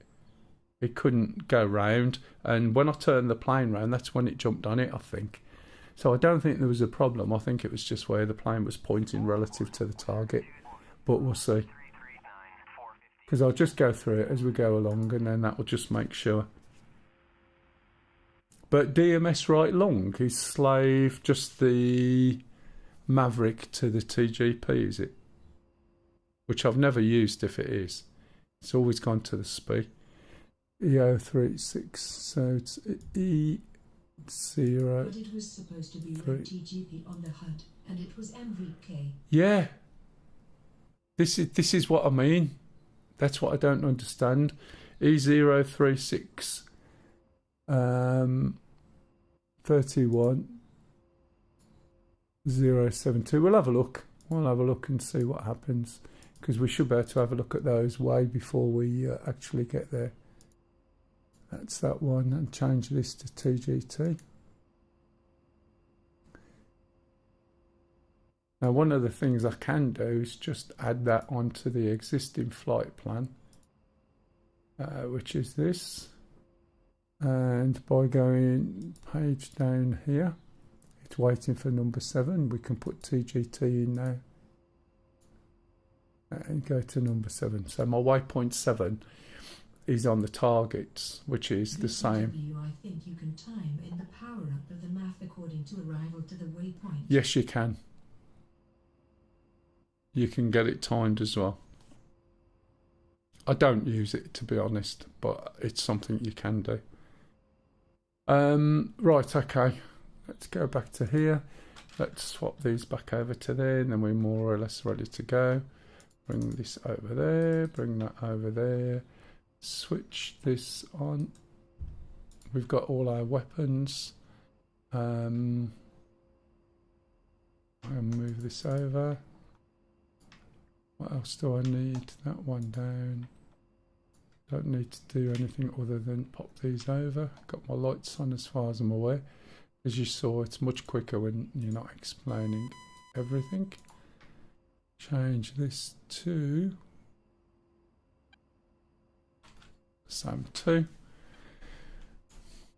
And I'll go back to where I was before. Right, now we've got that error. What the hell was that? It's not what, it's who.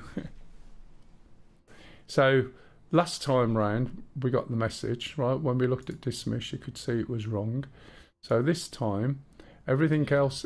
MI28, of course. It's a pain in the ass, isn't it? Well, Yeah. C-RAM's out. Yeah. So when you go load now, right? You load dismiss, and that takes literally 4 seconds. You'll see that will come back in 4 seconds. And then when we select on dismiss, you'll see we've got everything in. The C-RAM so far apart they can't cover each other. Right, okay. Let's go back to here, and let's go from there. Right. Pappy Boynton said, Wow. God save the Queen. I mean, don't eject now. Jesus, Mr. Stranger, how the devil are you? Always come out. We were talking about VR the other day, and direction over the tank column and I think you're the only person I know who's got the Okay. Quest. Is it the I Quest put 2 or some 3? right, where you Solar have put 3R0 said, mark yourself. why? Bappy Boyington said, lots of work these days. Oh, is that what it is? We got any downed enemy pilots? That's I fair got enough. them all. You got them all. Right, let's get rid of my. Solar 3R0 said, I told you smashing mine with a hammer was Yeah, better than good. Well purchasing done, it. Charlie. Chief, remove the wheel chocks. What about that long range SAM sight? Is that still up? What I haven't done yet, not that there's anyone on here with me. Said, Quest 3 is best. The big screen 2 has just come out. 3R0 said, it's poop. That's why I was mentioning it solo, because he's got it and he uses it okay. So my idea was basically to see if there was anything that he's got set up that might help you. Now we should actually go the other way, but I think I'm going to go the way I went last time and have a runway to myself. 3301 taxiing.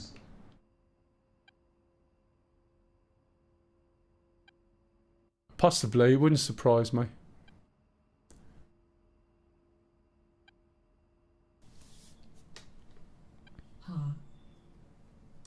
Bappy Boyington said, grins. You managed to get a hold of a 5 Series, have you, Pap, already? Solar 3R0 said,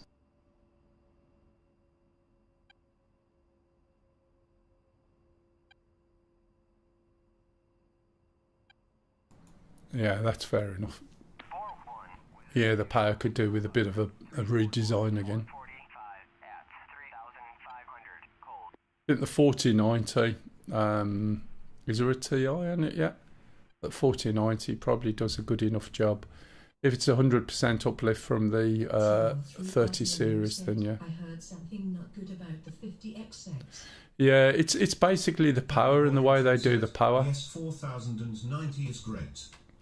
And in the 5000 series, they don't actually check whether you've lost any power off any of the Good work taking out those northern houses, Charlie. That's its power input. coming out. That's what I was hoping. Thank you, Charlie. Well done.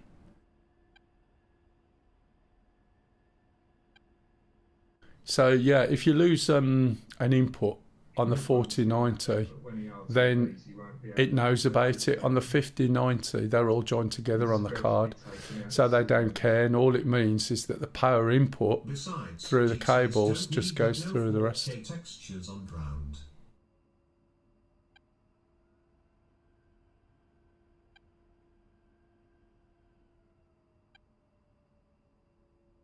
This is my cheating shortcut to this place.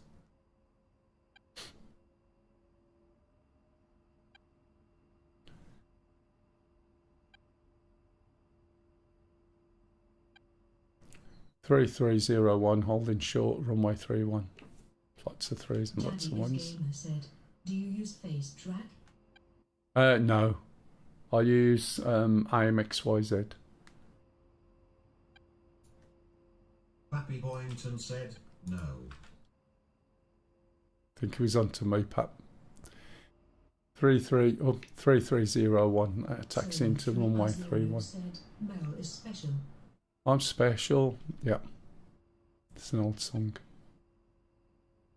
Right, let's see how we get on this time, shall we? Daddy is gamer said, Inxis. AIM, Solar 3 AIMXYZ. It's Chinese. It's basically a little camera that sits on top of the screen. It works actually quite well. Boyington said, Mel's still no F for you. No, mate. It's not good, is it? Okay, that's one in the green.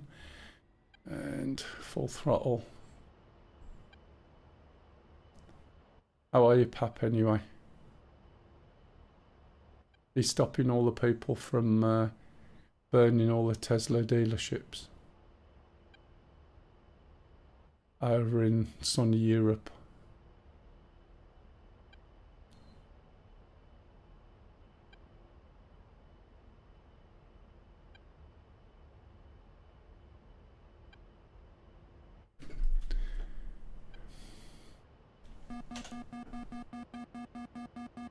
Solar 3R0 said, "Lol, I saw a Cybertruck up close yesterday for the first time. It's ugly as sin to my tired eyes." Daddy is Gamer said, "Oh, Oh, really? heard of it. Is it better than Track Year?" Wellington said, doing okay, had a huge car Oops. accident, almost died, but otherwise okay. Really, what happened, matey? Basically, my Track AR, which was customised, had an issue. I'm fencing in already.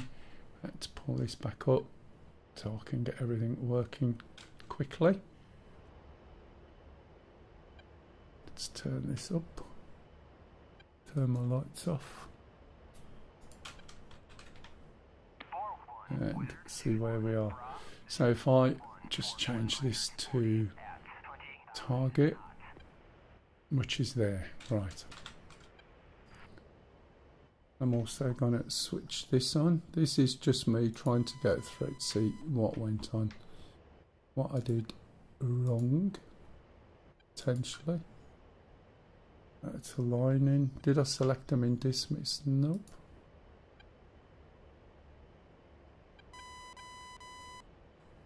Okay. Let's go to the TGP. That's not timed out. So TGP is basically aligning at the moment.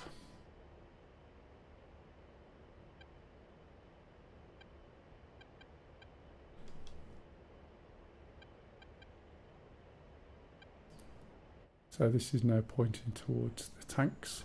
Solar 3R0 said, "I can't understand what goes through some Yon's head who destroys their neighbour's private property to prove a point to Musk." I know. Private property, no. None of them should be damaged or anything. None of them.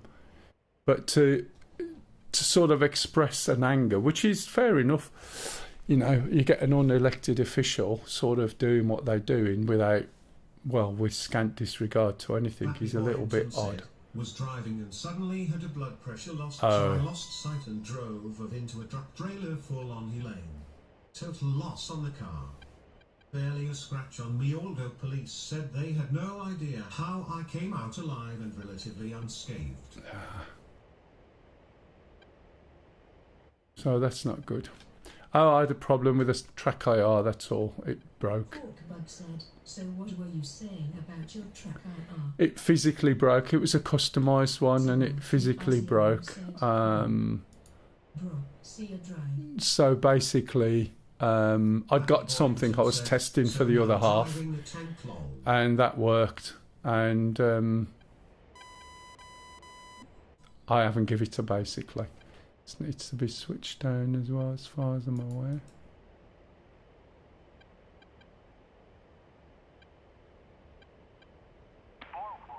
Interesting.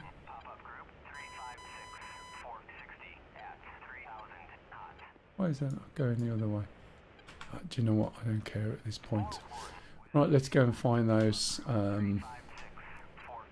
tanks. Right, so that should be on the tanks. Let's have a little look. Oh. Got the new Santa Fe from Hyundai now. It's not Hyundai, it's Hyundai.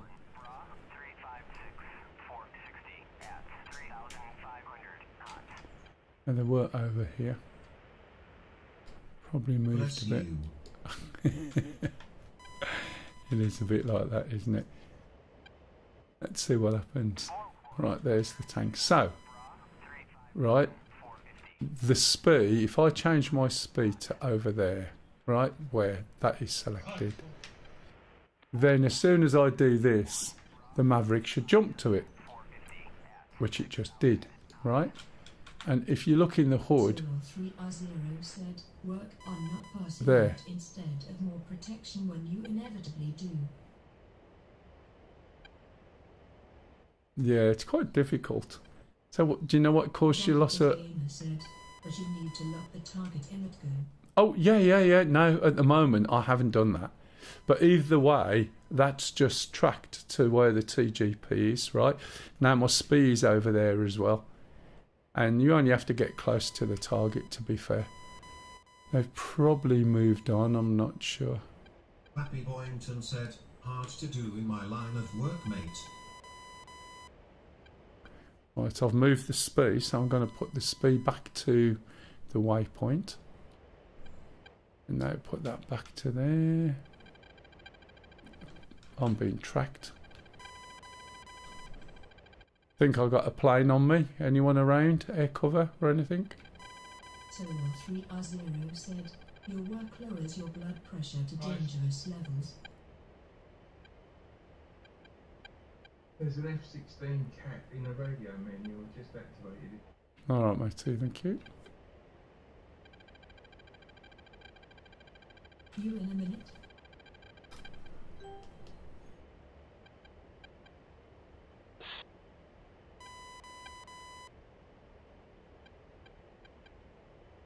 Or wait, up a mountain?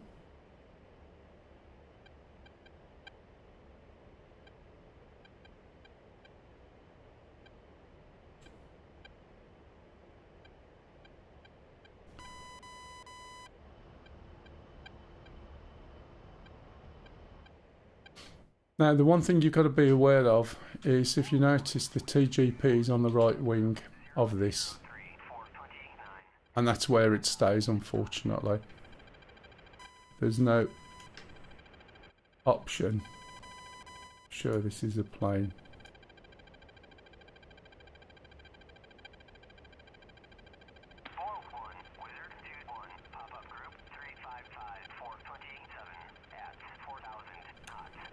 Just waiting for this to come round so I can see through it.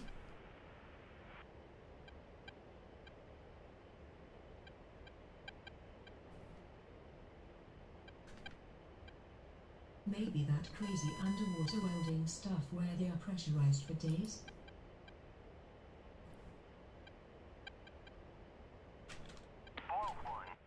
You're guessing his job. Go down a little bit lower. Okie dokie. I'm a monkey. I'm curious.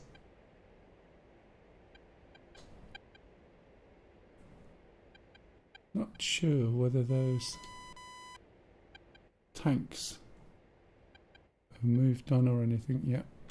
Gonna have to back off. What range am I? 17.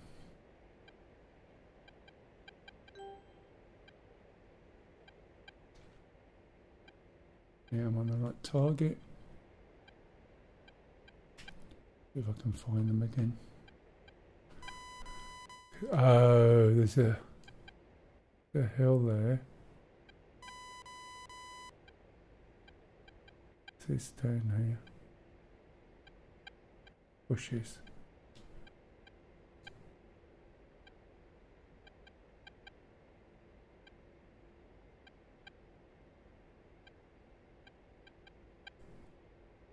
Trees, there's a ridge. Can you see that ridge?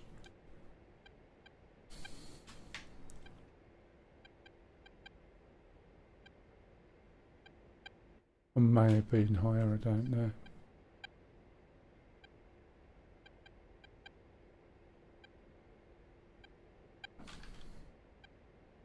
I have to hunt them down, I think. So the easiest way of doing that really is to go and leave them on my right hand side. That way around the TGP can see them. He's blocked me by now. He won't have blocked you. Why not normally?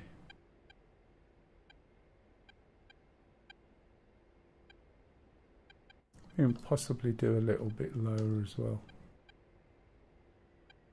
Back off on the throttle a little bit. Oh no, we don't want to do that. Actually, we've been going round and round that much. I think we're a bit slow.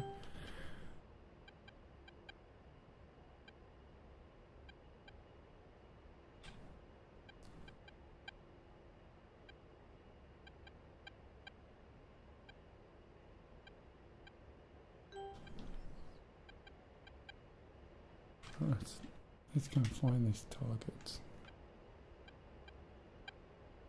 And it looks like they might be behind the I hill. understand the people that want to passively watch but Twitch's Twitch views of the interaction.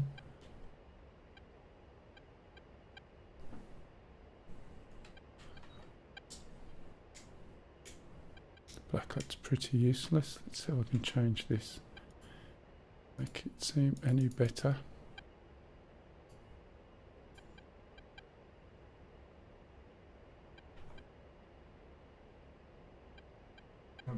How many C rams have you got on board?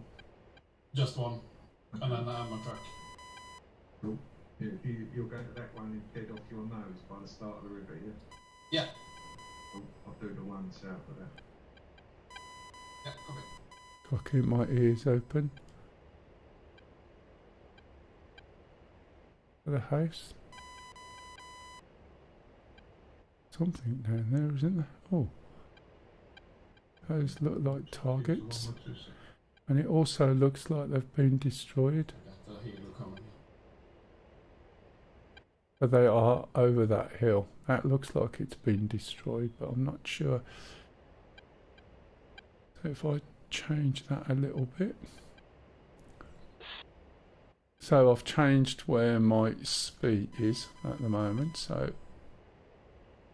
I can hear you. I forgot what my button is. let's see what happens to this. They smoke, but they don't smoke forever. They stop smoking after a bit. So let's have a look. Now I can see them better. Oh no, what I was looking for is they looked whitish and I'm a little bit low, which is what the problem is. Look. Now let me try and go right.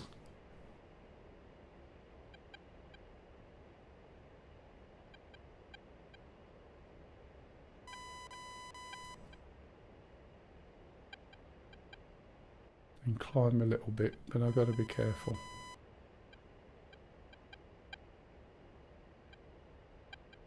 Right, I think the road flattens out there, or that hill disappears. So I'm going to pull right the way round, put them on my left wing, which means I'm not going to be able to see them at the moment. So you can see where my TGP is, right? Warning, autopilot.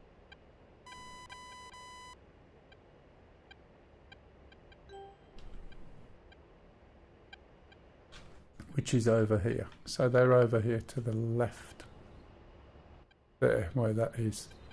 So if I go this way a bit, I'll probably get a better view from further away this way. And then I'll do a turn and we'll see.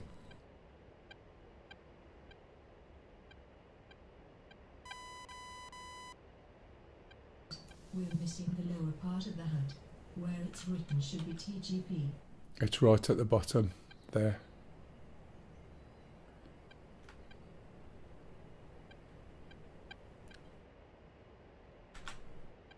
Okay, can you see?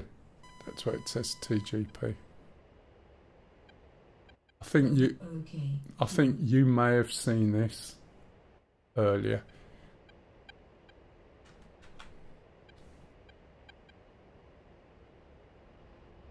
Probably. I think that's what it was. Pappy Boyington said, So we can. knows what I do, and it pretty much involves a lot of danger. Yeah, so we can basically ignore some of that. There wasn't a problem, it was just a mixture of things, that's all.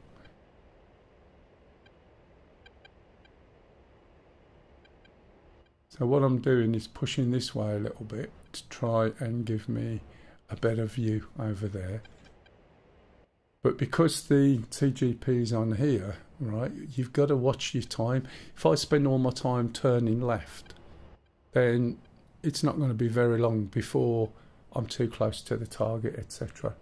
So the target is only 18, 19 mile away, which is not that far. So I need to be into a view where I can go towards the target and get it set up as quick as possible so I can get a missile out. Now it's possible to do all 6 missiles on one pass. this is not the ideal situation to do it in because you've got enemy planes, helicopters, and SAMs. So the chances of you being able to leisurely be at the right height and take the time to oh yeah, exactly. But if you wanted to set up what I've just said, you'd need to be a lot further away, a lot higher, so that you've got a clear view of the targets, so you could set them all up, and then as you come in, then you can fire all 6 at once. But under these conditions, you're not going to be able to do that ideally. So I'm going to turn left. The only problem is we might find that the Maverick starts spinning around, which is fine. We just hit BS. And then, oh, look, see, it's behind the bloody hill. I am going to have to climb.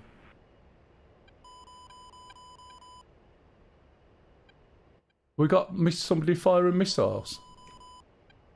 Yeah, no, mate. Yeah, you have to shout out, matey.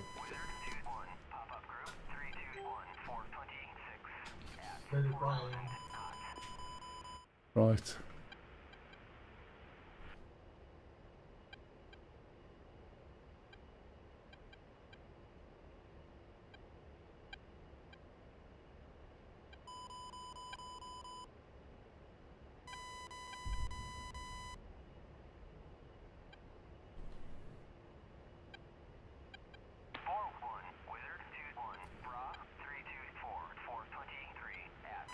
Oh, are they over this bloody ridge?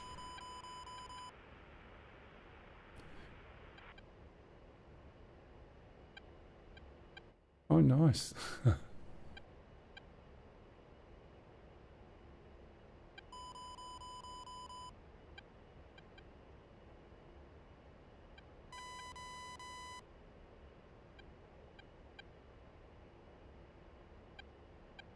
Little brick building.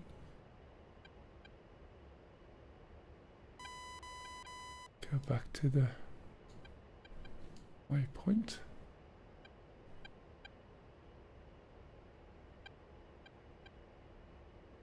Right, okay.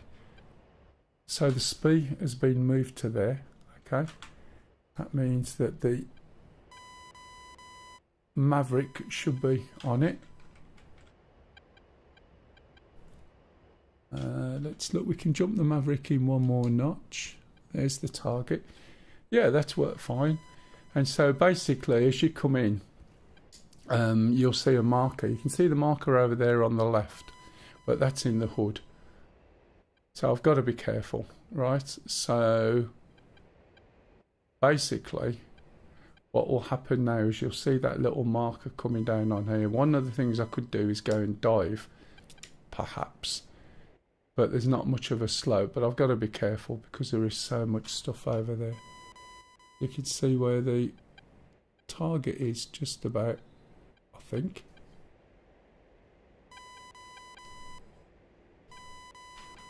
Although that doesn't look as though it's locked onto that, does it? We'll see. In fact, that doesn't even look like the tank in there, or is it just my visuals?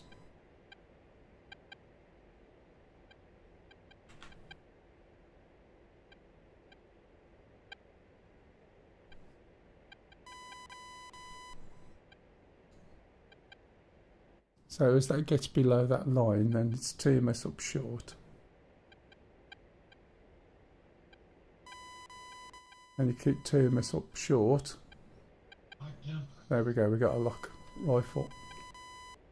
And then we should be able to switch over to the other one. We'll have to do it manually, see if we can get another. Whoop. Brilliant. So I've got a gimbal roll. Let's just go back to the point. Let's move over. There's a missile going off for him. Should be able to get that one there. Aim towards the bottom of the tracks. It should pick it up anyway. That's moved. Lock on the Maverick. Move that over. Rifle. Rifle. See, now that worked fine. Thank you for the follow, Blaster Stew. Thanks for the follow. If you've got any questions, by the way, Blaster Stew, just jump in and ask. Let's see what happens with that tank.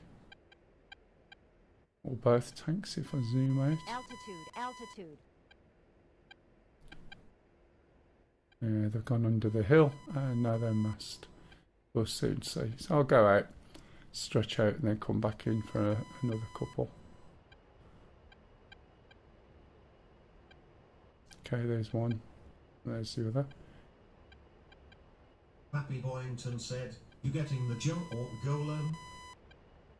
Not at the moment. I'm still struggling with work a little bit, to be honest, Pap.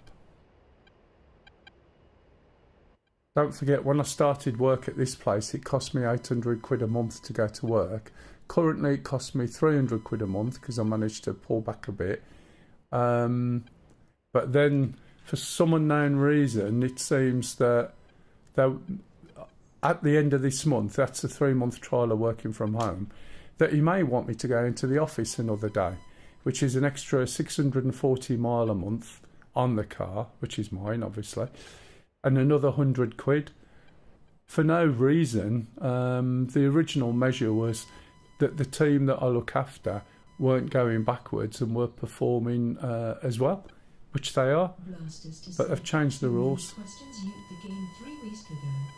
Now got the F16 and practice. Yeah, that's basically all you can do. It's not a sort of thing to buy when you've only got like half an hour here and there. Have you looked at helicopters at all yet as well? One of the things you can do or consider is that once you've got a plane, sometimes it gets a little bit heavy and sometimes you don't understand things or things just don't work. And it can be a little bit frustrating if you're not sure what you're doing. So, why is the target? Oh no, that's all right.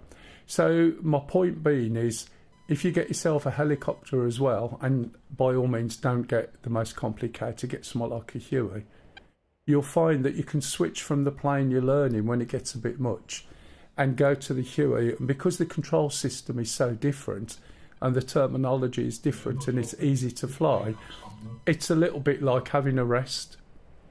Do you understand what I mean? So rather than let yourself get frustrated with trying to get your way through the F-16, use a helicopter as a little break from the plane, and that way it'll keep it quite fresh, if that makes sense.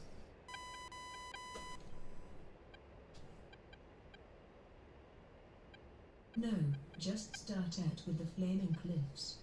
But F-16 ISD quite more different. Yeah, the Flaming Cliffs, basically you're buying modules that were out in a game. It was, what was it originally called?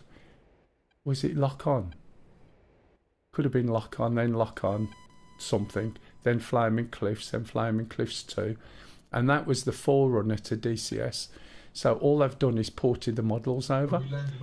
And in that version of it, you'll find that the game as such, the aircraft were low fidelity and the controls were all basically having to be tied to a joystick. Yeah, I thought so. So it was a standalone only, single player, a much more basic game. And whilst buying Flaming Cliff seems like a nice road into the game, it's a little bit misleading because it doesn't give you the full experience. It doesn't give you the full flight model either. And then you've got to remember a whole load of buttons and switches, which is not great. It's much better to spend the money on a module. Usually the module, unless you've got a particular thing that you really want, which by all means go ahead and get, but a good all-round starter is usually the F-18 because you can do ship work, ground work, aerial and land as well. Do you know what I mean? But the F-16 is a really nice aircraft as well, but they are a little bit heavier, you know, just learning systems and trying to remember buttons and things. I'll be jumping into helicopters anyway soon, once I finish with these missiles. So I'll go through, say, the startup of a helicopter, of a Huey. The reason why I do that, every time I jump into something new, I explain how to start it. First time in. Blasters said, yes, alright. I knew that F-16 is more difficult. I really enjoy the game and Yeah. practice. Yeah, I really love it is the good. practice. No, it is excellent. I mean, I've been playing now. I did have Lock-On originally, or one of the early ones. It was a bit hit and miss. But I think I started playing this in 2010, maybe, something like that. And I've even got the F-16. I'll buy it when it's on pre-release and then still haven't flown it. I have a tendency to like things to be finished when I start. If I'm teaching somebody something, it's much easier. However, the F-16 and even the F-18, even this thing, they bloody well changed it. And after you've spent like 10 years doing something, they put a change in and it really confuses the situation a little bit. Except for the Apache. I bought the Apache really early, and the Chinook. But the Huey is such a good helicopter to learn in. It gives you the whole basis. It also helps with the flexibility of what it is you want to do, if you see what I mean. So you can see the helicopter, the tank that we got earlier. Let's go and put this on autopilot. We're masked at the moment. But we Daddy is Gamer said, F-16 is great like A-10C, and I think F-16 is easier with all those TMD and DMS. It's simpler than the A-10C. Oh yeah, the A-10, the one I'm flying at the moment, is or was one of the most complex. I don't think it's so complex now, relatively speaking. So we've basically placed the cursor towards the base of the tank there. You'll see, right, that we masked at the moment, so it's off screen. But as we start to turn round, right, there's the Maverick flashing away. Not sure where that's aiming yet. It's not aiming where I'm aiming, so now what I'm going to do is try to hat forward long. And you'll see the Maverick is now locked on the tank that I'm looking at, which is just in front of the one that we can see there. So if we look over here and zoom in a little, right, you can see where it is. If I move over to here, I can zoom in one click and you can just see the tank there. And this is the missile's view of the tank from the missile, okay? So if we look over here, we can see we're 13 mile away, which is too far. Now, if you notice, I'm not exactly on the tank. Thank you for the follow, Zania. Thanks for the follow there. And I'm not too worried about that. If you remember what I said about this missile, it's electro-optical. That's our base here. And it's looking for contrast. So when I fire the missile, the Maverick will snap onto the tank because it's got contrast. Okay, he says, which is great. Moonblaster 76. Hey Moonblaster, welcome to the channel. If you got anything to ask or you want to join in, please feel free. So I'm relying on that missile snapping to that target. So when I lock it, let's see if I can do it from here. I might get shot down because I'm going to focus on this. You'll see anyone firing, I'll probably get shot. Right. So when I lock that, which is TMS up short, it'll snap to the tank, not where the SPI is. There you go, see? Rifle. So I fired the missile out and off it goes. And you can see where I've actually put the SPI.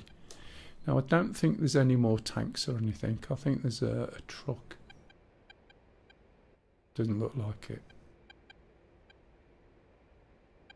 Might be one more tank. There's the truck. Yeah, sure. Do you think the F4E is a good buy? I only own the Tomcat Warning, and FC3 autopilot. right now. Been playing DCS on and off for about a year. Zania Oh yeah, you can watch the missile, but I need to turn away at the moment, Daddy. Because my English is not so good.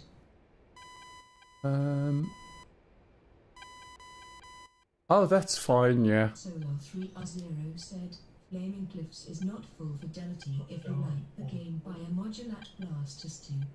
Yeah, he's got a module, I think. What was it you said you'd got? Let's have a look. Let's see if we can look at the missile now. Press F6, you can see the Yeah, I'm aware of that. Don't worry. blasters. It's just a case of being in a safer Great place. things in the desert. Okay. And there you go. Now, when you're taking out SAMs, again, right, you are basically going to be flying up really dead close. And you use terrain masking. And you can do it. You can take out SA-10s and 11s and all sorts. But it's completely different, Nice hit. different flying technique. How many have I got left? So I'm a little bit lopsided, but most planes will just start to turn over. Thanks for hitting the Thank you for the follow. I don't know. Who's got the F4E? Thank you for the follow. There are no left. Anybody? To be honest, what is it you're looking One for? of us would have said if we were flying a Phantom. Pardon? One of us would have called it out if we were flying a Phantom. Yeah, so nobody's got the F4E at all. Okay. Is there any particular reason why you would want that moon blaster? Or At flying it now. 3R0. Hey. DHX knew that, but thought it is a good way to start. Ah, you're from Gash, are you? Yeah, no worries. Okay, Bob so said, I have an F4. AT Coast said, the F4E is great. right, okay, so that's a preference. So basically, anybody who's got an F4, can you please advise that guy? I haven't got one, I haven't flown one, and just give him some advice, please. You know, what its good points are, what its bad points may be, what he's got to look out for, etc. And that way around, it'll help him out, make sure he's got an informed choice. It's not something I know.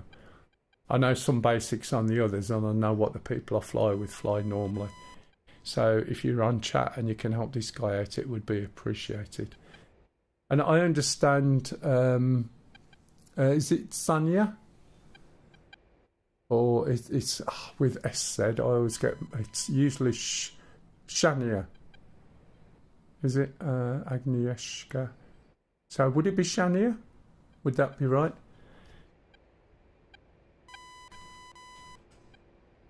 Right, let's have a look on the map. Happy Boynton said, basically it's a taste to be Hunnet, the plane you're passionate about. Yeah, but I mean, if that's one he's got his eye on, as I said, it's good if someone can mention it. Now, which ones did I go after before? CRAM here. I says. Porkbug said, the DCS F4 is a great plane but very difficult to master.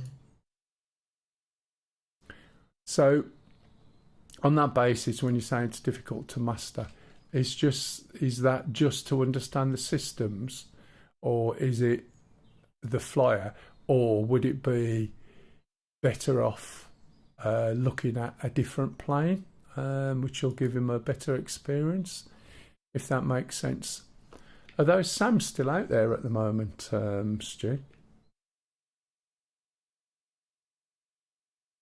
The Still got a lot of SAMs surrounding the southern side of the airfield, up the east side of the airfield. yeah, I'm on about your markers specifically. At the moment, I'm delivering anti-air. Oh, I'm sorry, matey. Oh yeah, I can see you flying. Sorry. Blasters to said, at KT Cows yes, sat in the That's all cockpit right. I'm from doing Phantom cut ends. He once. was on his own. Static Yeah, I'm display. going to jump in a minute. Ah, right. Is that where you get the idea from? That's fair enough. KT Coast said, if they all get on with it, okay. Yeah, that's a good point. The other thing is with DCS, it's the simple thing is there's some people who have grown up as with a particular plane, right, as their ideal. Like in the States. The F4 is even more analog than the F14, and all your fuel will be gone in 20 minutes, so you have to RTB when first trying to land it.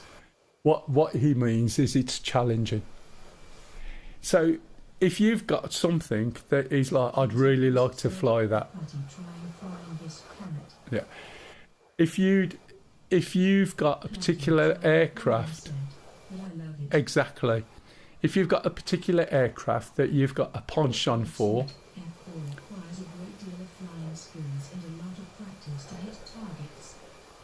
then by all means go for it. Right? I mean, it's like the A10C is quite a difficult, complex one to learn from scratch, and it takes time. But it's the F4UD because of my childhood F4 and series of flying misfits. Well, there you go. Do you see what I mean? So people will have a different favourite that they really want to get into. I mean, you know, I really wanted to have a go at the Chinook, and I've seen the Chinook and been quite up close to one through my customers, as I've mentioned, and even Hueys and that, and it's just an interest. And I bought both of them, right, when they first come out, you know, the Huey being like probably, I don't know, 12 years ago or so. If you've got a plane like that, that's fair enough. If you come and you don't know anything, but you see the game and you want to get into it, then I would say, right, go for the F-18, purely and simply because it gives you a lot of bang for your buck. I.e., it's, as I said, good for aircraft carriers, good for air to ground, obviously useless for air to air. It can do it, but it's not designed for it. It's not designed for seed either, but doing seed in it is great. Yeah, exactly. If you've got no preference to anything and you want a good experience, then the F-18 is easy enough to get going. Used to work on that. Exactly. I mean, the Apache is another one. I remember having Apache longbow back in the day. Right, now, I've got past it, unfortunately, but never mind. What I've done is put the SPI back on the waypoints so I can see. Against modern fighters is unfairly difficult. It is, and it's not really designed for that, is it? It's a bit like, and this is the problem. Daddy is Gamer said, AH64D is also amazing. It's very good, but it's much, much better when there's two people in it. When you're relying on two people to fly it rather than using the AI is a bit not great. Let's get rid of these missiles on my wing, and then I can get this thing trimmed a little bit better. Right, so this particular airport I haven't landed at before. I know there's a runway for 3-1. If I go right shift and... Why is it just suddenly gone autopilot? Probably because the weapons have just come off. I'm only the pilot and I can operate most of the weapons in my pilot seat. Never in the gunner seat and rarely using George for weapons. Yeah, you can. But can you do the normal laser Mavericks from the pilot seat without using the AI? I know you can use everything through the mass-mounted system and using the FCS, but you don't have a laser, do you? So I think, am I right in saying you can only use the FCS? Let's put Shift K on, and let's... Daddy is Gamer said, yes. That's the problem. The FCS is good, right? But it's yeah, it's a little bit like sort of having an automated system to some extent. If you use the other lasers, especially, I'm looking for where I want to go. If you use, that's fair enough, but flying in the front seat is actually really quite good. Why am I not seeing where I want to go?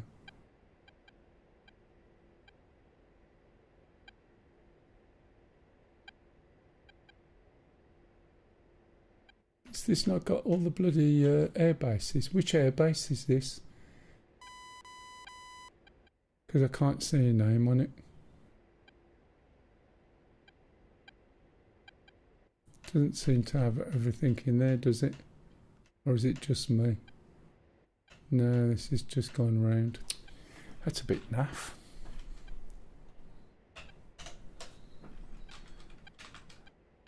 To use my eyes, and I don't want to be down there. Yeah, when we learned, it was me and Stingy mostly at first. And it was quite good fun. We never even got to bloody targets at first in the Apache, to be fair.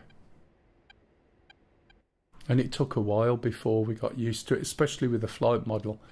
I don't know whether the flight model's better. It's easier to fly, but is easier to fly necessarily more realistic? It's quite difficult to tell, really, from my point of view. I don't know whether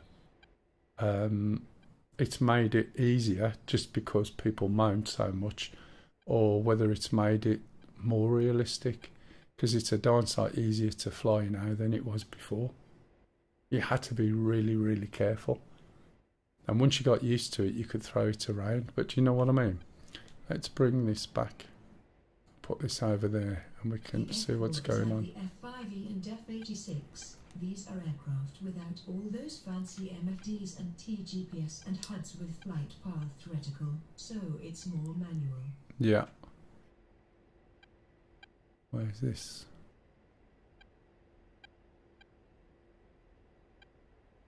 We'll go for Moser said, good rainy day to all.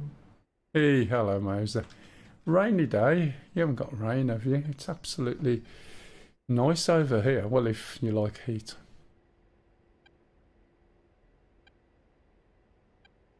Considering, you know, I've been up quite a time, if we look at the fuel, I've still got over £8,000 left. And it's, you know, a plane that can basically... Hey, Devo, how the hell are you, matey? Said, BTW, I think in the scenery there is a fog, right? There is a mist by the looks of it. I don't know. Haven't looked, but it looks like there is some sort of mist. Which I was saying earlier this morning, it's quite good because it sort of looks quite natural, and it just looks like you get, you know, tonal regression from it, which is where your light and everything, the further you go away, and the colours start to fade out. And when you're looking at planes and things like this, it makes it sort of stand out a bit. Not quite like blur in the background, but you get the gist. Could do with a bit more light on it. The light's sort of coming down. Not in quite the right way for a good picture, but hey.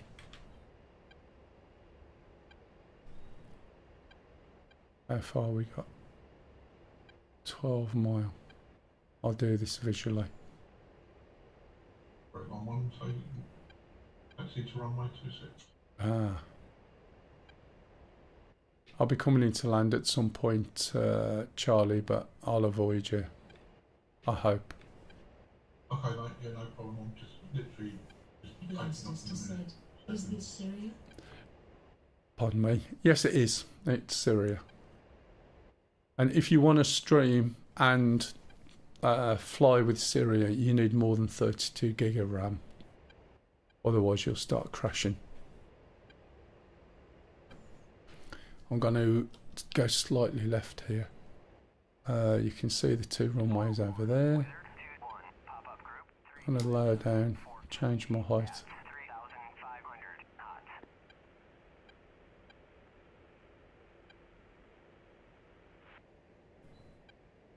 I'm going to wait for Charlie. Gamer said, yeah, 64 gigabytes is a must for this map. Yeah, it's ridiculous, isn't it? Said, download it now, THX, for the information. Syria is an absolutely gorgeous map. Whilst it seems like it's mostly desert, it's not really. The towns are excellent, the colours are nice.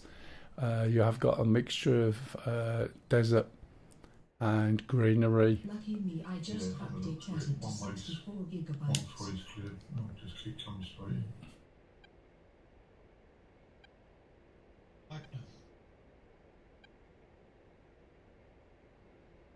Are you up yet, Charlie? Are you still taxiing?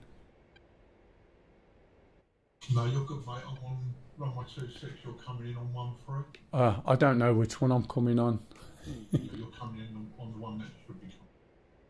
Right, okay, I can actually make it from here, I think. Daddy is Gamer said Oh, it hold on, includes the just mid to be north of Israel and some Jordan.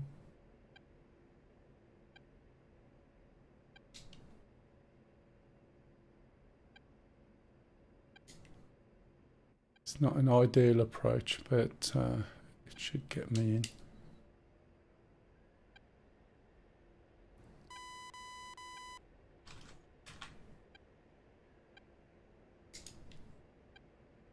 Okay, it's my side, is it then? 1-3. Yeah, 13 your side. Start turning. Yeah, I got it. Got to slow down a bit. Blasters he said, just loaded the other map to make Afghanistan and not finished yet.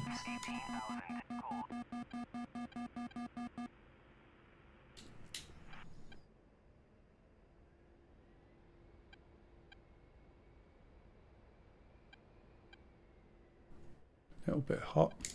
Nice one, mate. Yeah, cheers, Charlie.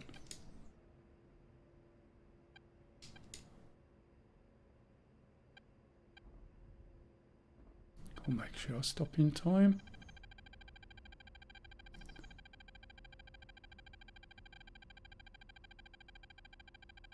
Laddie trying flying said, they are just more not finished than others. Yeah, it's a problem, isn't it? It's like sort of, there's so many things nowadays, and Blasters he said, at Platty trying flying LOL. there's a couple of reasons for it. One is that if you're a developer, and how long can you afford to spend designing a module without having any income from people for that module? How long can you spend? How many people have you got working on it? Right, and what's your backing? Do you borrow the money from the bank to set it up and do it, and then hope you sell enough and it doesn't leave you in debt? Or what? And then the other thing is, when they start on something, how many people are moaning like shit that they want it now? Asked for $400 for a plane like NSC. Yeah, Happy Boyington said, I've been waiting for years now for the course all lol. yeah. Well, I always use as a point of reference the NTTR map, Nevada Test and Training Map. That was years of seeing pictures and all sorts. And part of the issue, I believe, to do with whatever company it is, I forget, is that they sell a plane, and they sell this plane and then pay the people who made that plane, and then they sell another plane and made the people who made the plane before.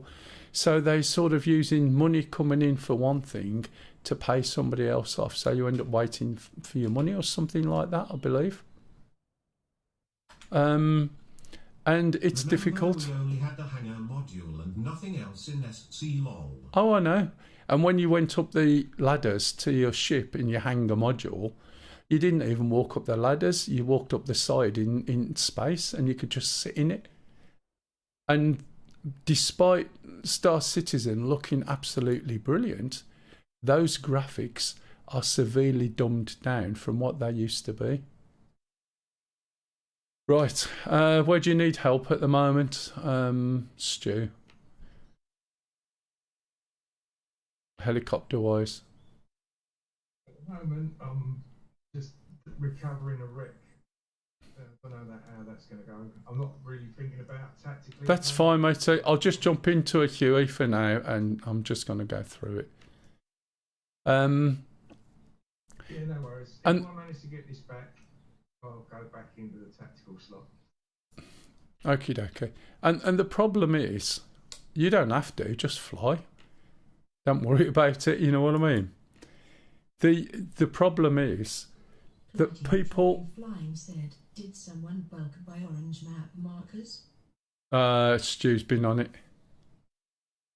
and locations to start up. The problem is, as I was trying to say, is that people scream for stuff and they want it now. What's at the target for like them to be eliminated? Yeah. Yeah, I know what they're for. It's just Platty just turning up wondering what they are. Looks more like somebody's been doodling, you know what I mean? You give a kid an orange stamp with a circle on it. But that's because there's that many targets. I know. Tell him, don't click the... Oh, he's not flying, he's just watching from afar. Said, there is a real problem with the F-15 though. There's all sorts, but what I was trying to say is people demand things now and are not prepared to wait. And then when they get something that isn't finished, then they moan like shit because it isn't finished. And it's like, from a developer point of view, you're on a hiding to nothing. You can't win either way. I'm going to have to go and make a drink, by the way, and then I'll jump into this. I'll go through the startup. Whether you want me to or not, I'll go through the startup. It's a really simple startup. Buying something like this and the sale finishes tomorrow will give you the basic controls and everything you need to know about helicopters. And once you can fly this properly, you'll find that it will really help. Anyway, I'm going to jump to someone else because I do need to go and make a drink. Let's have a look. Okay, this is Stu. He's in the Chinook at the moment. I have no idea what's going on with that cargo, matey. It seems to be pulling you along to where you want to go. I take it you see it underneath, don't you? No. Yeah, okay. I'll leave you with it while I go and make a drink. Yeah. Yeah. I'll be back soon. Right, I'll be back. We'll be back shortly. I do need a drink. I've been talking solidly since 10 o'clock. I'll be back in a minute.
again? You need me to move my helicopter. I don't know.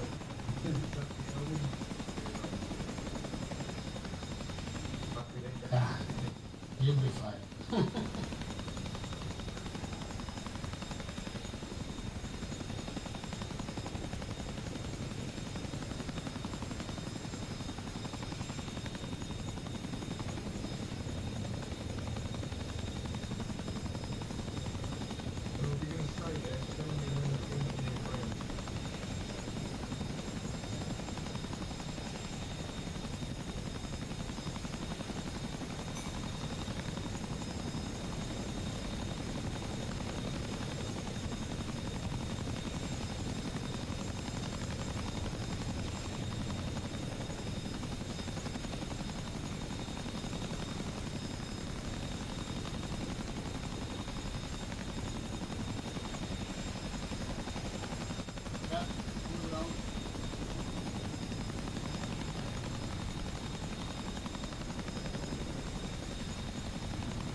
Still loud.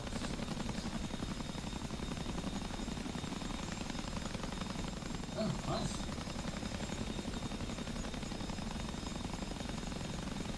So we get points for that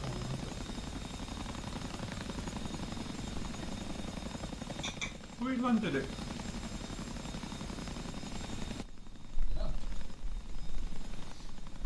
Yeah. So that was landed at the right place then, within that area, is it? I hope so. Oh, It's not the right. Where is it then? Is it the right place? it, I have no idea.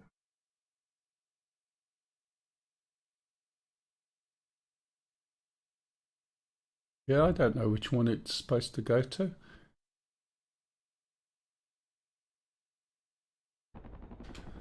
Right, anyway, Huey. So, as I was saying before I went, this is a really good aircraft, really good helicopter, excellent module, and dirt cheap. It's about $25. You can't beat it. It's probably one of the most fun helicopters to fly, to be honest. Really easy to start up, difficult to fly, difficult to master, but challenging. The beauty of it is when you crash, which you will, you can basically just get in and get started quite quickly. So bear in mind I'm talking through it. That will add some startup time. So first thing is we're going to close the doors. We're going to look straight up and we're going to move across to this panel here. Not interested in anything else at this point. We're going to move AC fail, one click to AC phased. We're going to move the DC voltmeter, 2 clicks to essential buzz. We're going to switch the main generator down and the cover. We're going to put the battery on. When the battery comes on, you'll hear an alarm. That's a low RPM warning. And if we look down to the left of the fuel switch, we can see the low RPM button, and we just pull that back or toggle. We're going to switch the fuel on forward. We're going to make sure the governor is forward, which it is. We're going to move all the way up these lights and see the 2 switches at the top, hydraulics and force trim forward. And we're going to put the chip detector forward and then let go and it'll spring back. If I put the axis on, he says, why has the axis not come on? Because it's that button. No, it's not. That's page up, page. That is the axis. Right, so for some unknown reason, the axis button hasn't come on. That's not good. Oh, it's that one, that's why. Ah, I'm an idiot. Okay, that's my fault. Okay, so we can You see need to move it a bit. the axis more is forward on, right? towards you. What we're going to do now, Disembarking area. we're going to scroll either with a mouse wheel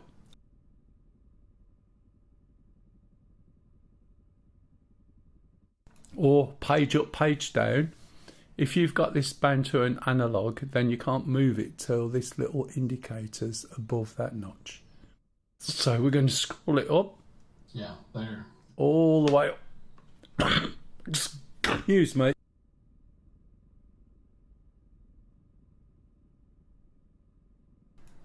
And all the way down again, okay? It's on the ground. Once it's down, we're going to then hold the starter button, and we're going to hold it until the gas producer gets to 40. Round about 12, the rotor's going to start going round. Once it gets going, you'll see the RPM increasing. And we keep hold of this until it gets 40. You can see the RPM increasing now. You can hear the engines, and then we let go. And then if you watch the RPM, there's two needles there. The inner one is the rotor and the outer one is the engine. Okay, and ideally you want them together, because otherwise, if the the engine RPM increases too fast, the rotor can't keep up. So they have to spin up nice and smoothly. 3 more points for that one. Yeah. So, once we get to this 40 mark, we're going to start increasing the fuel flow to the turbine. And you'll see these needles going up now, nice and smooth. Yeah, I saw that. Still got to do the emergency release. Okay. Which means you have to land, because you can't fly any emergency route. Well, I suppose I could find it. There we go, we're going all the way up to the top. Yeah. Okay, if we look now, we've only got 2 alarms. And that is the inverter and the IFF. The IFF is this knob. And the inverter is just back up where we started. And it's this one over here, and it's right click to bring it down. And then the starter generator, we move down to standby. And that's basically it started. There's a couple of other little things to tidy up. That is, the master caution will always be on when there's been an alarm on here. That is because you can't see these alarms when you're flying. So this comes on to attract your attention and stays on. And we reset it with this switch here forward. Okay, and then we've got to align the compass. So if we look at the compass, we've got the magnetic one, or here, which is showing us we're just under 240, and then we've got the electronic one that says we're at 0. So we need to make an adjustment to this using this synchronizing knob, and we've got to go to 240, which is over there. As we start to turn, right, you'll see this circle change to a cross. Okay, and when it changes to a cross, it means you've gone too far. There it is. So you have to adjust it so you get half a circle and half a cross, which is about there. But if we look here, we're one little notch towards the west. So if we look here, we've got how many divisions have we got? 1, 2, 3, 4, 5. Okay, so we've got 1, 2, 3, 4, 5 there. So we need to adjust fractionally this way a little bit. And then that's accurate enough to be the same as that. And now we can fly and use this as our heading. To take off, if you do nothing at all and just increase your collective, you'll go up, the helicopter's going to spin to the right, you'll go forward and roll over in the air. Okay, so what we need to do to compensate for that is we need to give it about 30% left rotation, either with twist grip or rudder pedals. And then as we go to lift up, we need to pull the cyclic back and down here a little bit, okay? And that way round, you should get into a nice hover. Doing it is not as easy as it looks. Excuse me.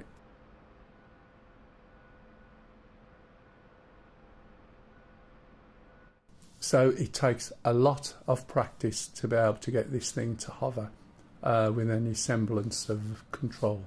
But this is why you need to practice. When you crash it and you die, which you will, it's easy to start up and get going again. So as I start to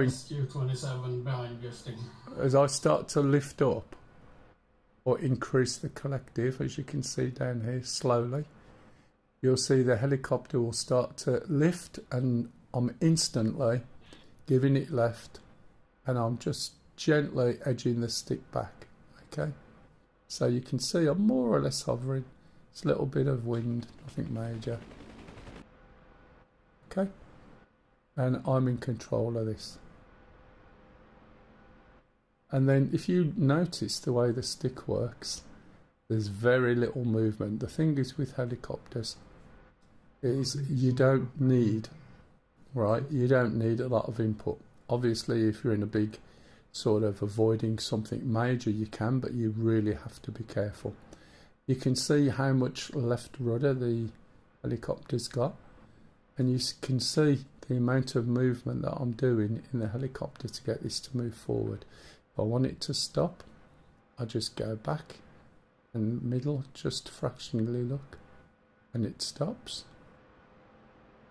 I want to go forward, then I do much of the same move, but a little bit tilted forward.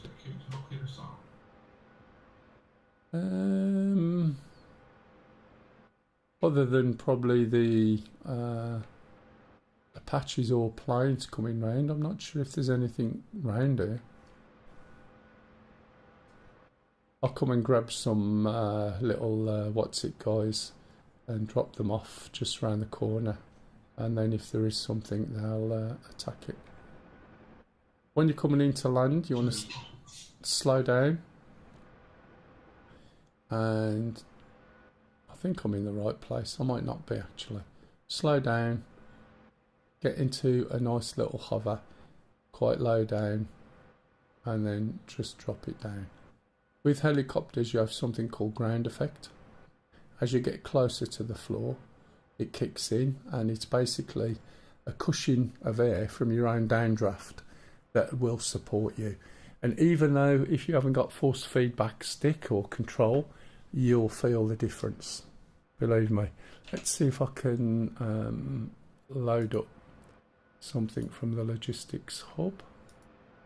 Not that. It's a bit heavy. Go to infantry. And let's get a Stinger team. So this is all script driven. And then what I'll do is I'll go and put something round by the base just in case something is coming round. Probably over there. Okay, so we've loaded that on. We're a little bit heavier now, so let's see how it handles. It will handle differently. We've also got a trimmer. The trimmer trims the cyclic only. Okay, so I can move this, hit the trimmer button, it sets it, and then in real life I have to relax my grip on my own stick, put my own stick back to the middle. Okay, and you'll see now the trimmer is forward of centre.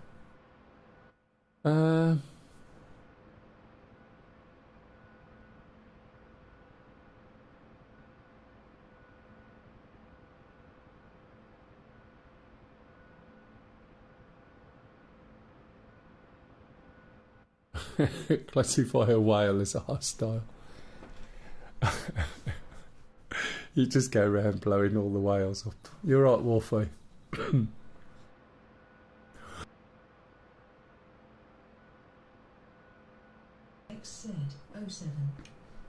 It would be good, you know, if you go to some of the proper like Navy and Air Force simulators, and you actually manage to do really well. Do you know what I mean? I think with flying some of these things, you get to understand the systems, but actually flying them is a completely different matter. Right, we'll take these guys over then, and we'll take them not too far away. Again, when I'm taking off, left, pulling back on the stick a little bit to control my takeoff. Don't think they paid me too much mind. I think I was 16 back then anyways. Sorry to interject. That's fine, matey. The other text was a bit big for it to read it out, but I'm sure everyone can read it. That's the time when they grab hold of you, isn't it? Do you know what I mean? You show any aptitude. Right, I'm going to put my trimmer on. Now, I've put my trimmer on, but watch my stick. Right, nothing. Now, in real life, my stick is going all the way around its direction of travel, and nothing happens. And it won't happen until my real life stick goes into the middle, and you'll see that one there jerk. There it is. And now I've got control back with a stick. Vic Van Duyel said, do you fly the Kia Renault? I have got it, yes. I've only flown it a couple of times, and it's a really nice helicopter to fly, to be honest. It's so easy to fly, and it makes a sort of interesting rasping sound, like some big beetle that we get in the summer sometimes. The way the blades go like that. Do you know what I mean? I got into it a bit deeper tonight. Yeah. Lots of fun. It is. Do you know what I mean by the sound? That sort of raspy sound. So now I'm coming down to land. All helicopters will suffer from VRS, which is vortex ring state. Kev said, how do they go? I was waiting for that. You won't appreciate it, mate, because you haven't got good internet at the moment. When you get your good internet, ask me, and then I'll do it again for you, so you can appreciate the full quality of the sound. I'm coming down, keep moving, applying a little bit more collective as I come down, getting into that hover. I'm in ground effect. I think ground effect is something like 1.5 times the diameter of your blades, or something of that ilk. I'm just going to move over here a little bit where it's just a little bit flatter. And then I'm just going to level it up and then just gently pop it onto the floor. And then I'll let these guys out. And then if something does fly over, they can shoot at it. Okay, you can see the trim is still in the cyclic at the moment. I can take that out just by doing a reset.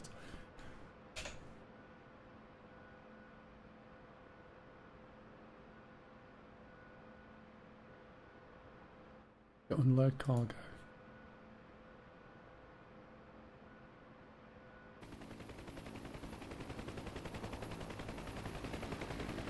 Should see some guys pop out. There they are. So there are a couple of Stinger guys and a guy with a rifle. So if we get anything flying over, I'll basically shoot at it.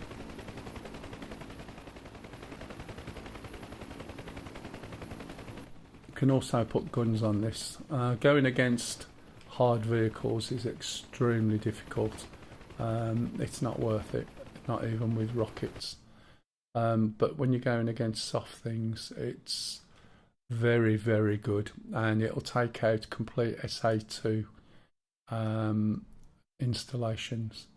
All you've got to do is fly basically by them and let your gunners do the work.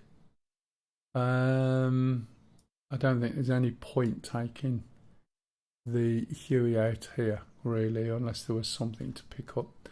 Can't pick up these ISO containers. I could pick up down troops, but I don't think there are any. What's going on over here? See, I'm not sure why these aren't being repaired.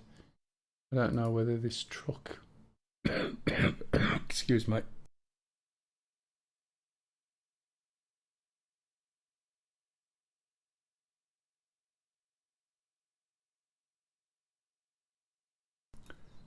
I don't know why they're not being repaired.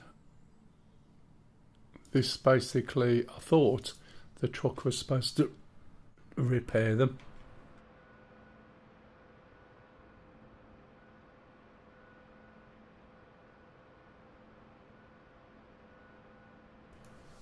Any idea why nothing gets repaired yet? Have we worked it out?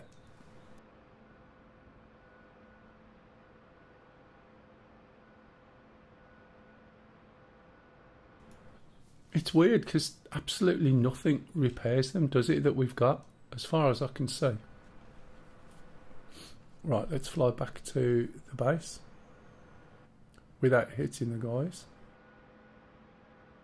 There's the blue smoke. These things you can auto-rotate. As I said, you can put weapons on, and if you've got friends, if you buy them in the sale, if your friends get them as well, they can be the gunners on the doors and the co-pilot. So you can drive around with 3 of your mates in. And for dual control and for being gunners, it's incredibly steady. I'm not sure if they've fixed the Gazelle yet, but in the Gazelle, when you was a passenger, you were bouncing all over the place. Sometimes it was quite difficult to use some of the weapons or even just sit there and enjoy the ride. But the Huey was very good. I don't know the state of the Gazelle because I know it's been updated, so I'm guessing that that works. But it was like a sort of out of sync. It's a bit like the mobile DJ that you get in the Chinook, that he sort of gets his turntables out when there's any damage.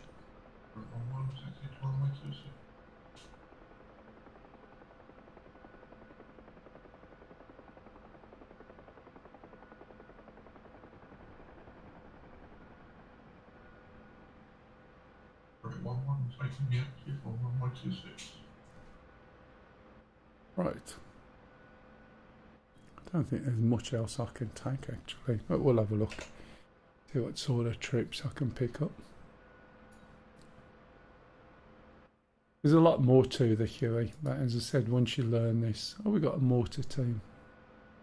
Could take a mortar team out there just for the hell of it.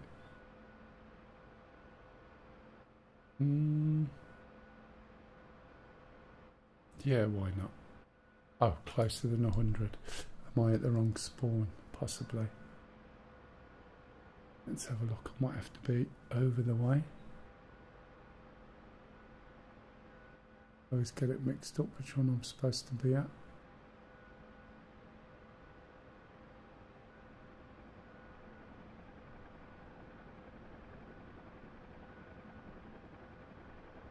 Might be this one over here.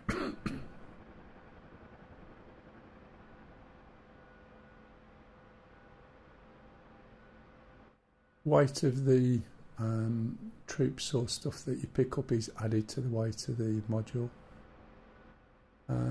So you really do notice differences in flying when you start picking up heavy weights.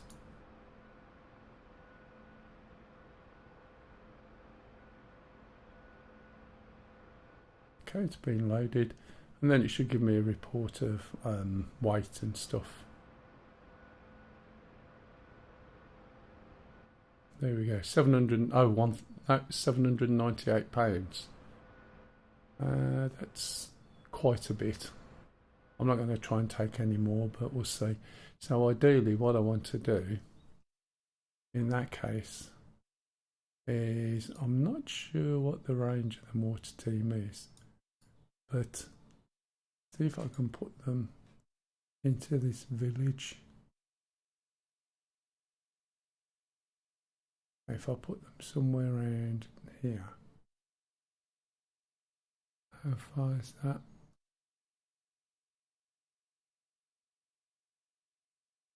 It's nothing, is it? I'll get a look in. So in theory, if I can get those guys somewhere in here.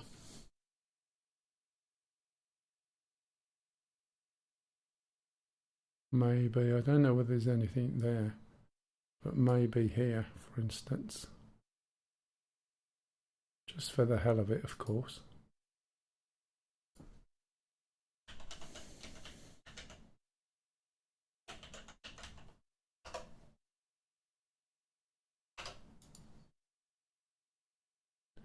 And let's get a course. Well, ideally, I want to come. I could go down the river. That'll do it.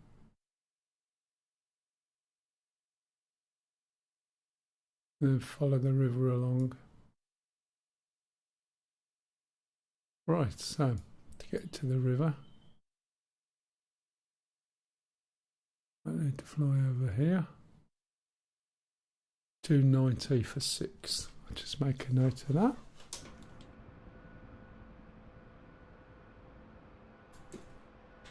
So in theory, if I just turn this to 290, and if we look here, you'll see there's a little diamond thing, not a diamond thing, chevron that moves around, and if I move it around to 290, heading that way, keep low, I should be able to pick up the river. But I am going to drink my cup of tea first.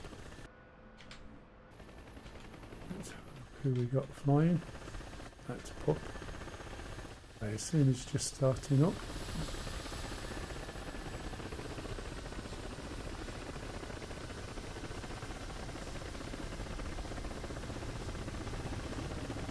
I do need my cup of tea. He's going out. Oh, where's my cursor? That's not good.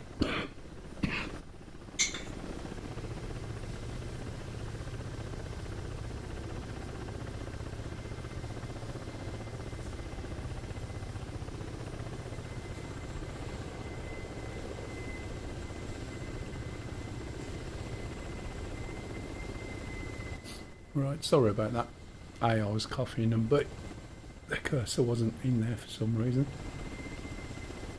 So this is the shark, and if you look, you can see it moves.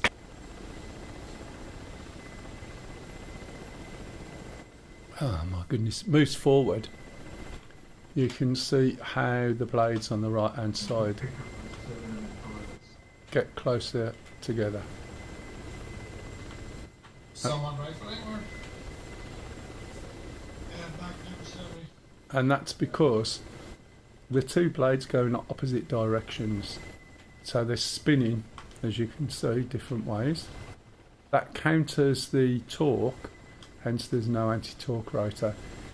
But what it does is the leading edge on the blades is on the opposite side, and as you move forward and it lifts,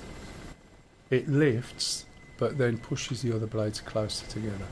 So if you overdo it, right, and you go too fast and then suddenly turn, it's possible to push those blades into each other, which is known as a blade strike.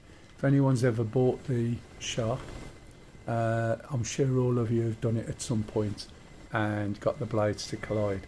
It is one of the few helicopters with an ejection seat, which if you look, this top part of the cabin there blows off and the pilot gets ejected out. You look at the missile going out now, which is a harm. Happy Boynton said, Demrosky. Right, I'm going to drink my cup of tea.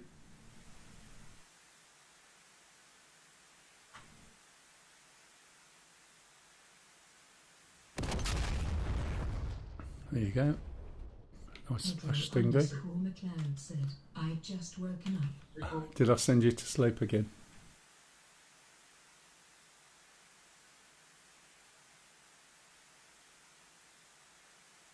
I was like that yesterday. You've got a knack for it. No, that's fine. That's why I said to you once. I said to you, I'll do you a tape. Do you remember? I'll do you a recording that you can just put on and you'll go to sleep. And that's not even trying. If I try properly, you just go really fast. I reckon in less than 10 minutes, easy.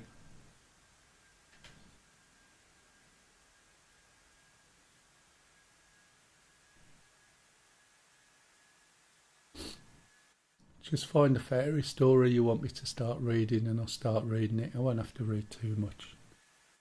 And it'll be very much, once upon a time, there were 3 little pigs. You'll get sleep, trust me. Did you send more than one missile then? McLeod said, "In good puppy. Well, I'm now. Haha. How I don't think that one bung up.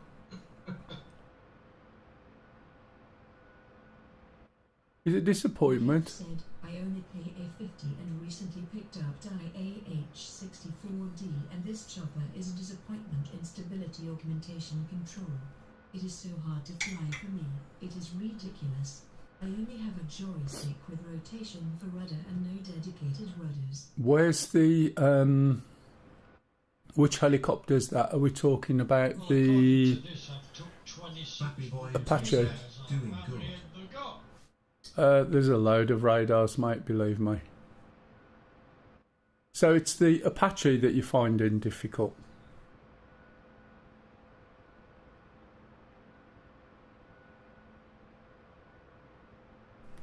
Prince Ship Russia said, Hey, Pred, you alright? The harms will only lock onto active radars. All the active radars are north of the place we're attacking. The ones around the base keep shutting down, so they don't get taken out by the harms. Yeah, have you got that MKev? If you want to get them to light up, you need to have two of you working together. One of you doing the wild weasel, which is flying about trying to get the radar to lock onto you. The other one releases a arm to hit the radar that locks onto the guy who's flying about. Justice said, Syria is now down. Oh, you're doing it already. Streaming and let people watch how not to fly the F-16 frequency to lurk. Yeah, it's fine. Informations. Enjoy watching. Yeah, no worries, Stu. The only thing I'll say, as I said, if you are going to stream, you do need more than 32 gig. The SPK-A50 is so well crafted and done with its stability augmentation system that supports the pilot. It is almost like Yes, it is. With Apache has on paper more modern tech to support the pilot, but it is way too wobbly for me. Right, okay. Let's jump into the Apache and I'll abandon this mission. I'll jump into the Apache and let's see if we can Russia said, give you any help. robbing pirates that don't know why they buy it. TPH not really worth the risk or effort. You've been robbing pirates.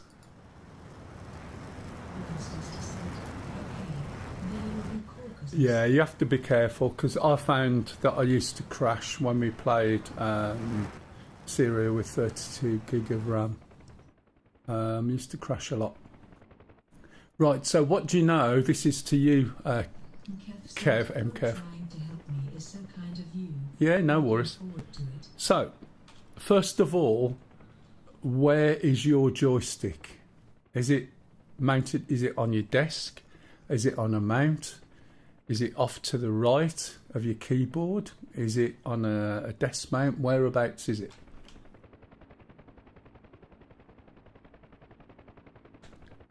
As if you're using a twist grip. In front of me on the desk. In front of you. So is it in the centre? And how far away is it? You know, like when you put your arm out, how far away is it? Because all I was going to say is, if it's on the desk, it's a good idea to have it where it's level with your arm. So when you bend your arm at the elbow. Tilted till I got the rotation for pedals centered. Okay. All I was going to say is sometimes, right, as long as, if you bend your arms at the elbows and you put your joystick where your arm is on the desk, where your arm bends, and the height of the desk is in the right place, it's usually easier with a twist grip. If you've got it to the right or over to the left too much, then when you start to twist your grip, unless it's really close to you and you can sit really close to it, you'll find that as you twist your grip, you move your arm a bit and it just makes it a little bit awkward and it puts pressure on your wrist. Whereas if it's sort of level with your arm, you'll find that's a little bit easier. That's the first thing. The other thing is, do you understand the trimmer in the Apache?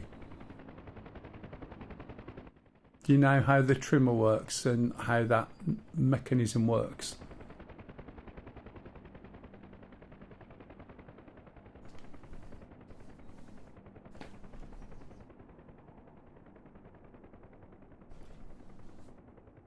Just Glint said, no. Wasn't to you, mister. You can learn from this as well, but I'll get this thing started and then we'll have a little look at it, all right? So we're going to put the battery on. I'm going to open up the... Kev said, I was reading the manual because of it. Yeah. But it did not find out what the Bucks system is. I tried center version and I tried FFP friendly version. With Okay. special options. I know what you're on about. Right. So basically, when you fly the Shark is usually by default set to center version. Is that correct? So when you fly the Shark, do you use the trimmer or do you just rely on the stability? Control tab. Might pay me to jump in the Shark first, actually.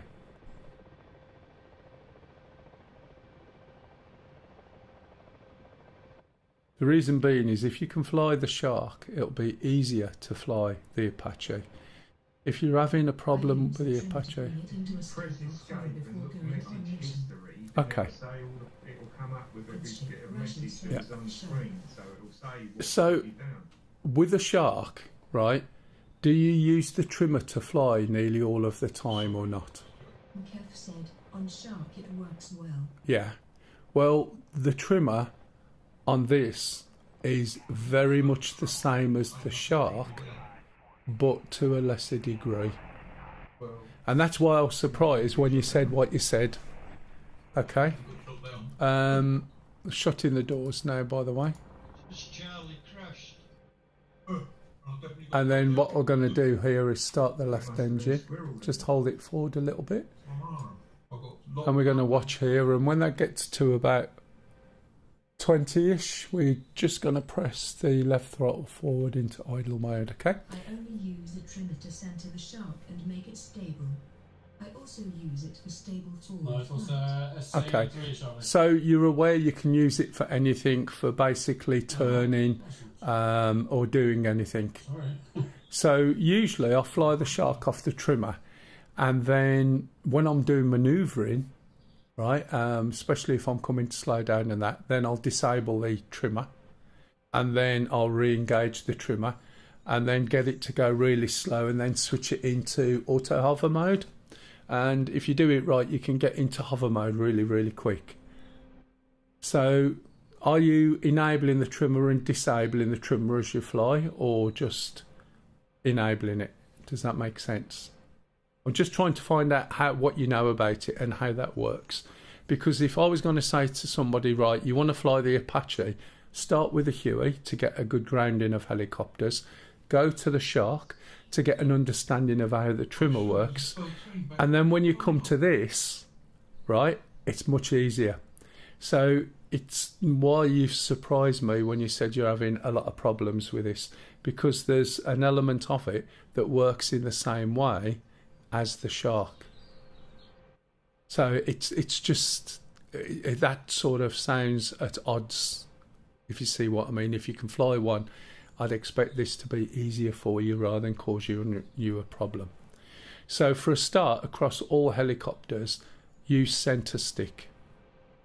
Okay, don't use force feedback unless you've got force feedback, and don't use instant. Use center stick.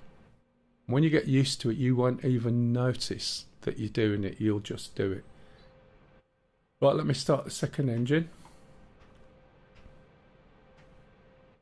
I'll jump in the Shark after this. That way round, we can cover off both bases and see if there's anything that I do or explain that helps with what you're trying to do. And if it makes it easier, then that's a good thing, isn't it?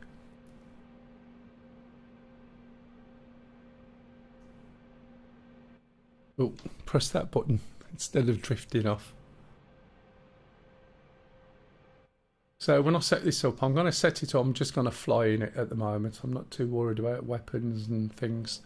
I just want to sort of explain so that Kev understands. Center trimmer options is holding button, bringing the Shark stable, and release trimmer button for trim. So if I release the button and trim like that, it means my joystick is centered, but the shark does what it is trimmed for. Or did I do something wrong? No, that's right. So the way center trimmer works, okay, is in the Huey, you move your cyclic. When you press the button, the trimmer is automatically set.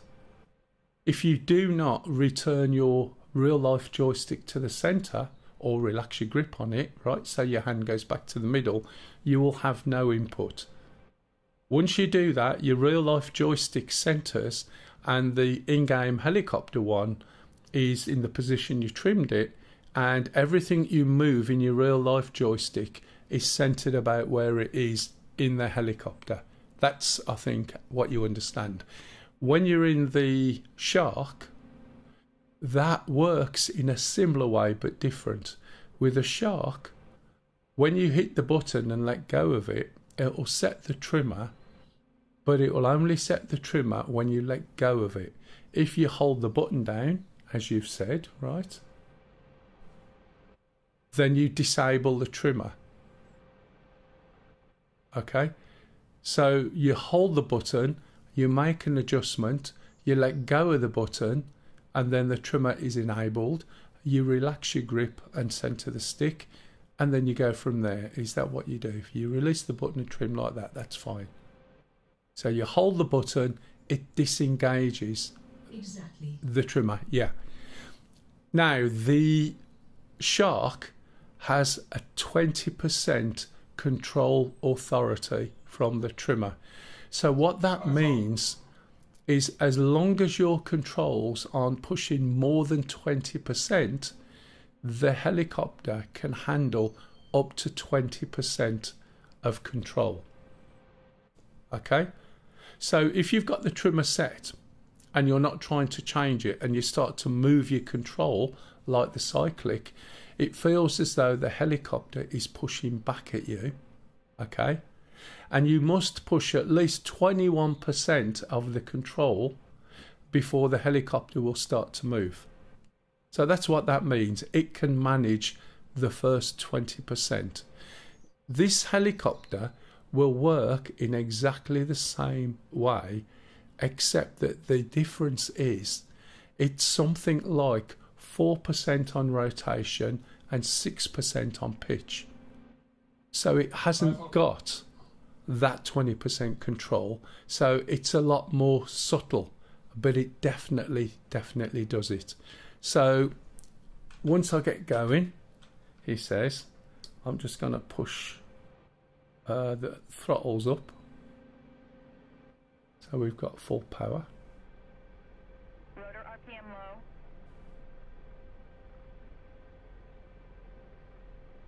low. Okay, now I'm not interested in most of this stuff now. Let me switch this off. Let's switch that. Hopefully it won't get in the way. Right, so if I bring up the box here, first of all, if I move my pedals a little bit, you can see there's an asterisk, and this asterisk, right, is showing me where the trimmer is set. Not only that, if I move my cyclic, you can see that the cyclic has also got a trim setting. How do I make the trimmer work in the Apache? If we go to adjust controls, then you'll find you've got this one, force trim.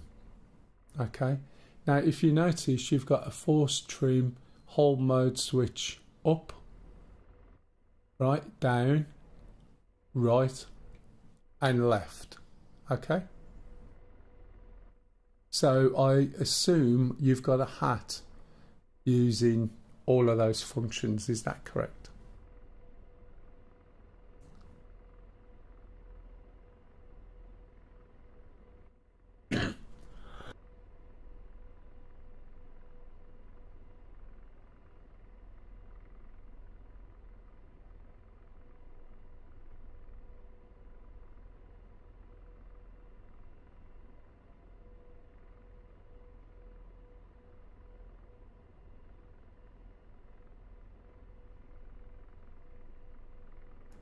latitude and attitude hold.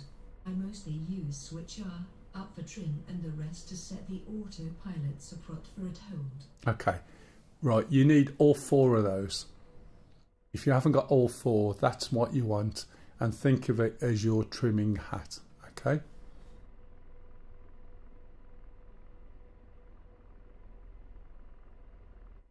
So basically, yeah, you've got your trim, and you've got an attitude, and you've got an altitude, and you've got a reset attitude and altitude, okay? The trimmer works exactly the same as the one in the Shark, exactly the same. So let's have a look. I'm going to increase my height. I'm going to take off. I've got no weapons for a change. I'm going to see what happens. Okay, a little bit of left rudder. Okay, so you can see the helicopter is just floating around a little bit. I'm going to hold the trimmer forward, and I'm going to make some adjustments. He says that wasn't exactly subtle. I'm going to push the trimmer forward and move forward. Okay, just backing off on the torque. I'm going to let go of the trimmer now. Right, it's drifting a little bit. Okay, but you can see that, look, both the, oh, that's why, both the cyclic and the rudder pedals, or your twist grip, is trimmed. I'm going to press and hold it.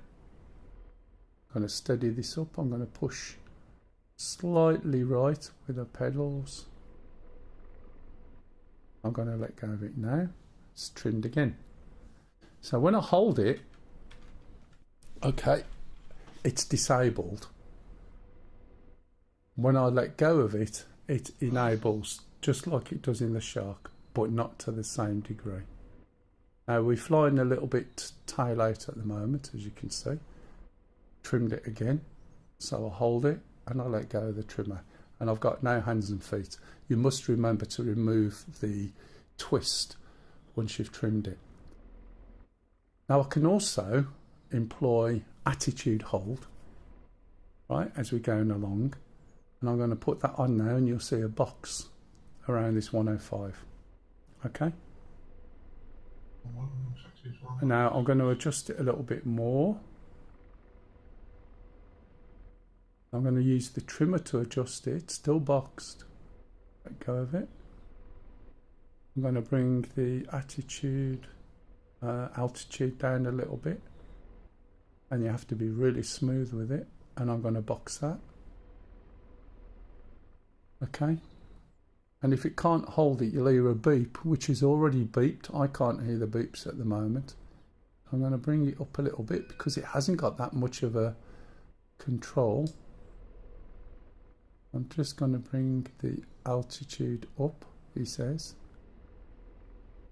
and then set it again.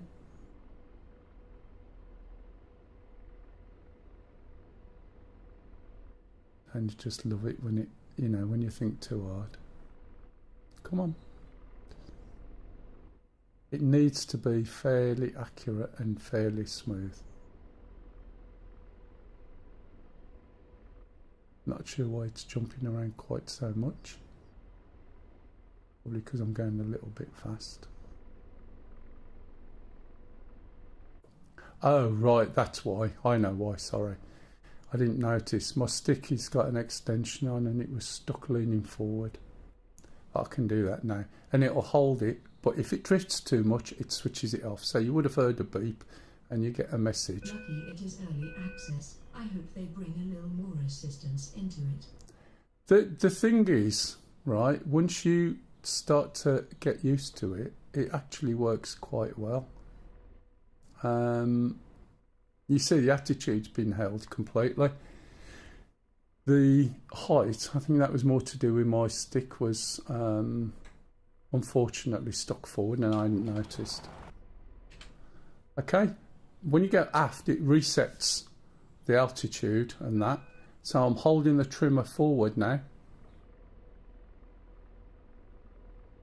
So I've disengaged the trimmer system, and now I'm pointing back down here, still holding the trimmer as I would in the shark.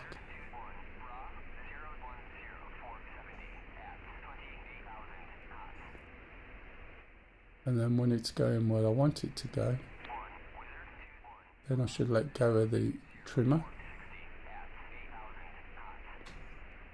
which I just have done. See the stick, it is drifting a little bit, which I can just lean on the stick a little bit and correct. But basically it's trimming it in the same way as the shark. It just doesn't have as much hold. Yeah, So try this without flying, just to hover smoothly. It is hard even with trimmer. right, okay. So if you want to hover, right, smoothly, do it a bit like the shark. So I'm holding this down. I'm going to move and use the line. Right, I've backed off on my collective a little bit. I'm using this line and I'm going to slow it down. Now the way I get into a hover in the shark is I'll bring it down to about 2 or 3k and then engage the auto hover, right? So using the same principle, I'm aware that soon, if I'm not careful, it may start to drop a little bit. So I've put a little bit more collective on, and I'm pulling back gently. You can see my speed on the left is coming down, height's coming down, which is fine. I'm staying above the trees because I don't want to go into them, and I'm pulling this back carefully, and I'm going to let go of the trimmer now, and I'm going to engage the attitude hold, which I've just done, and I'm going to adjust and engage, the altitude hold now in a second or two, which I will do. Out there, okay, and give it a couple of seconds and you'll find it'll sit in a really nice hover. It's not quite there yet, but it'll get there. You can see the blades are slightly tilted as well because of the wind. The wind is 6 now. Now what you've got to understand is with the attitude hold, anything over 40 miles an hour or kilometres, I think this is measured in, right, it will hold the attitude. Anything less than 40 and it's going to try and get you into a hover. Now you can see we're drifting slightly to the left, so what I'm going to do is just lean on the cyclic slightly and just hit that trimmer button and let go. Let's see what it does.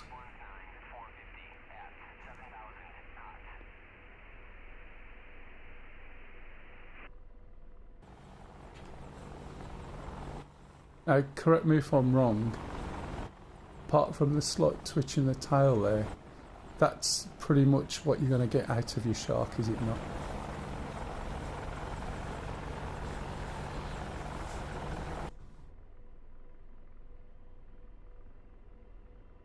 So that isn't moving. It's just swaying around a little bit in the breeze. So this is static. And that is static too. Is that a fair point? So I think if you just go and have a little play and just get your head around that and just think more of it like the way the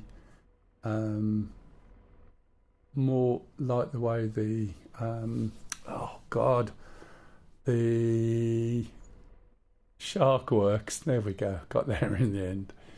You'll see that. I think I have to get used to the 4% and 6% support compared to the 20% from the shark.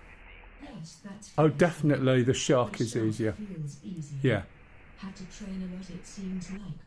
If you look on here now I haven't got to grips with this. I did understand it, but this is sort of giving you some sort of boundaries about how far out you can move. But you can see all of these are within those boundaries and they'll drift a little bit, but outside of them, and then it will start to go. And that is as the shark. And you can, right, you can obviously start to move this down if you want to change your height up and down, like you would in the Shark, you've got a collective brake. So you pull the collective brake and you can, while you're in hover, right, adjust the height of the Shark. So that's without taking it out of anything. But you can see what you can do here is just slowly lower the helicopter, and it's not moving forward at all. Okay, we're not going mad with it, but the height is coming down. You just have to be really careful with it, if that makes sense. It's better to start low and then move up and then peep. Again, this is coming down. It hasn't got the automation in terms of it will automatically come down and stop like the Shark will up to a point. And it hasn't got a collective brake, but I can just take it out of that. You can see it's dropped off that side now. And then when I'm at the height I want to just very easily and gently push it back up. Then re-engage the altitude hold. Make sure I don't overdo it.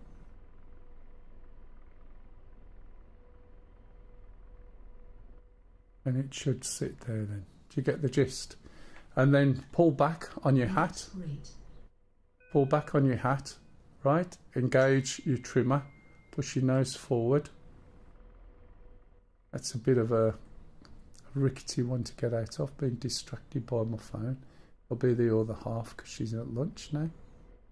She's at work today. Okay, I've just let go of the trimmer. And again, it's drifty, I think, partly because of the wind. But it doesn't take much on the stick just to correct. And if I want to hold the attitude... I learn a lot already, and maybe you can show me some hints in the Shark too. Yeah, sure. So you get the gist. So I think it will do what you want it to do. It just does it a little bit less. And then once you start to get used to it, you can throw this round a lot more than you're probably doing at the moment. It's just understanding those basics. The handling of this is way easier than it used to be, because if you looked at it the wrong way, it would just go and drop. And that's usually because people overtalk. And when they overtalk, the helicopter compensates by lowering the RPM. And because it lowers the RPM, then people try and give it more, and it can't. All right, I'll jump in the Shark. Let's change, and we'll just have a look at the Shark. I already know that I did not trim Apache the same way I did the Shark. In Apache, I handled it like instant trim per click. No, you just change it to center trim. The trouble is with instant trim is the second you trim it, right, not only does it apply the trim at the location that you've trimmed it, but it takes into account of where the stick is and then gives you, right, double the amount of trim. So if you think about it, oh, that's what's probably happening with you. Sorry, let me get this text as well. If you think about it, right, when you trim, it trims where your stick is, then adds on where your stick is onto that trim. And if you're not quick enough, it's putting twice as much movement on it. And that's possibly why you're having problems. Let me read this that way.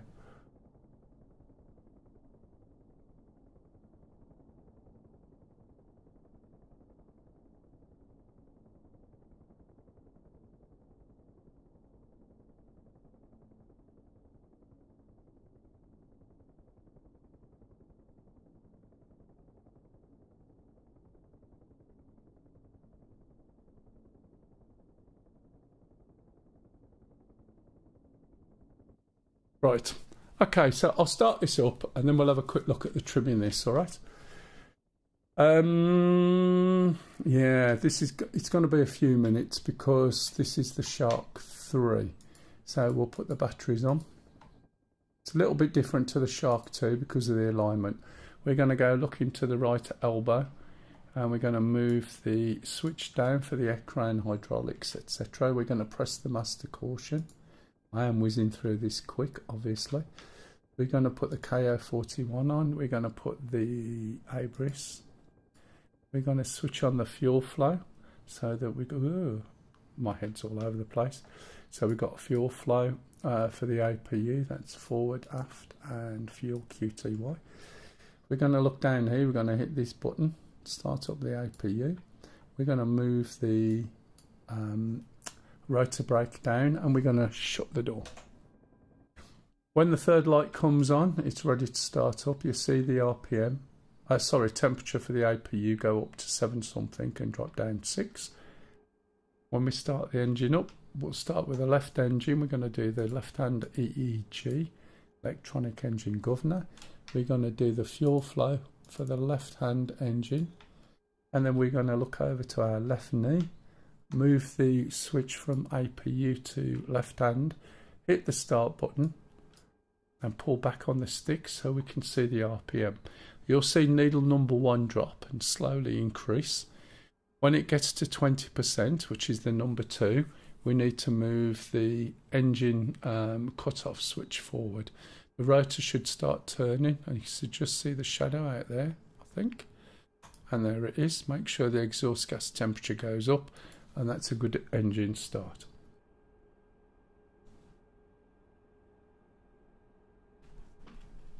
Okay, anyone got any questions on that? Yes, it is a little bit rushed.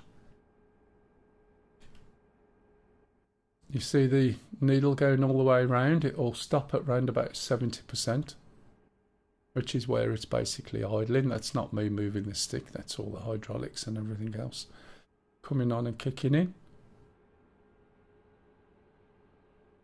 I love the cockpit and the features of the Shark. It's really nice, isn't it? As a single player combat helicopter, it is really nice to fly, really smooth. Okay, so the second engine is very similar. So right hand EEG, right hand right hand engine shut off. Okay, and then we're going to move the little toggle switch to the right hand, hit the start button, move back out, and then keep an eye on second needle. And again, when that gets to number 2, we're going to then do the engine cut off for the right hand engine. Make sure exhaust gas temperature goes around. We're going to look just beyond the stick at this panel here. We're going to switch up this voice warn indicator, and we're going to put on the intercom. And the reason I'm going to do that is when Bitchin' Betty starts shouting out about error messages and warnings, instead of just saying watch ekran, which is where this is the ekran or screen with messages on it, she'll actually shout them out, okay? So I'm just waiting for the engines to be at the right point, which they are. And now we're going to hit page up twice to put the engines into work mode. Okay, there's no buttons, so I'm going to go page up once, page up twice. And now you can hear messages. So it'll be engines on battery, Doppler navigation system or DNS warning, and also no nav data. So we're going to put these on. This is the system generators, and now we've got to basically get the aircraft to align. Okay, we've got no navigation ribbon at the moment. So the first thing we're going to do, is switch on this device here onto up, and we're going to turn round and we're going to switch on the INU. When you switch on the INU, you'll get a new symbol in the hood, and that's going to take 3 minutes, so you can see the hood. So we can't do anything for 3 minutes really. So let's go and have a look at F10. Here I am over here. Click on yourself, and you can see my heading is 250. Okay, so I'm just going to write down 250. Outside, it doesn't matter. It will always F7 will take you to the highlight. Oh, the other thing is, sorry, if I zoom all the way out, you'll see a compass. There it is. And I can grab a hold of this compass bit and pull it down to my helicopter. Zoom all the way in. Compass remains the same size. Most of that site, you've just got like 4 things to take out, and that gets that. And I'll centre it, and we can see that the number there is 5 degrees. Okay.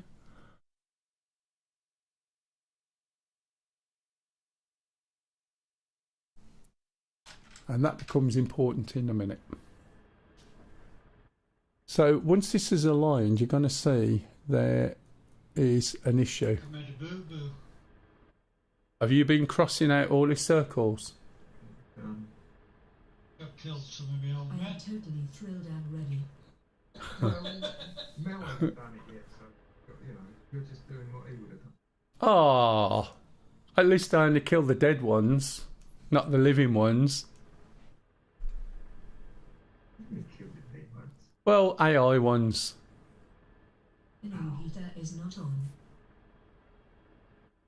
It's not, is it? I probably never put it on, to be honest. In fact, Daddy is Gamer said, you also need to activate the anti-dust. yeah, the anti-dust system should be on, right? Blue sooner or later. Because we're not on a hard surface.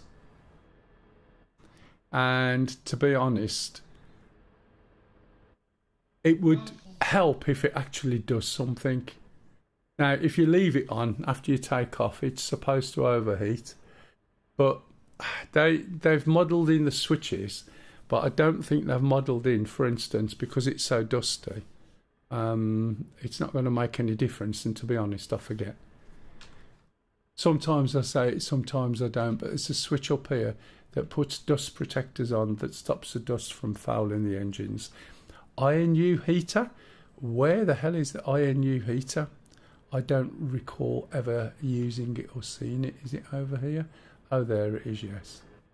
Okay. Again, I've never used it, would you believe?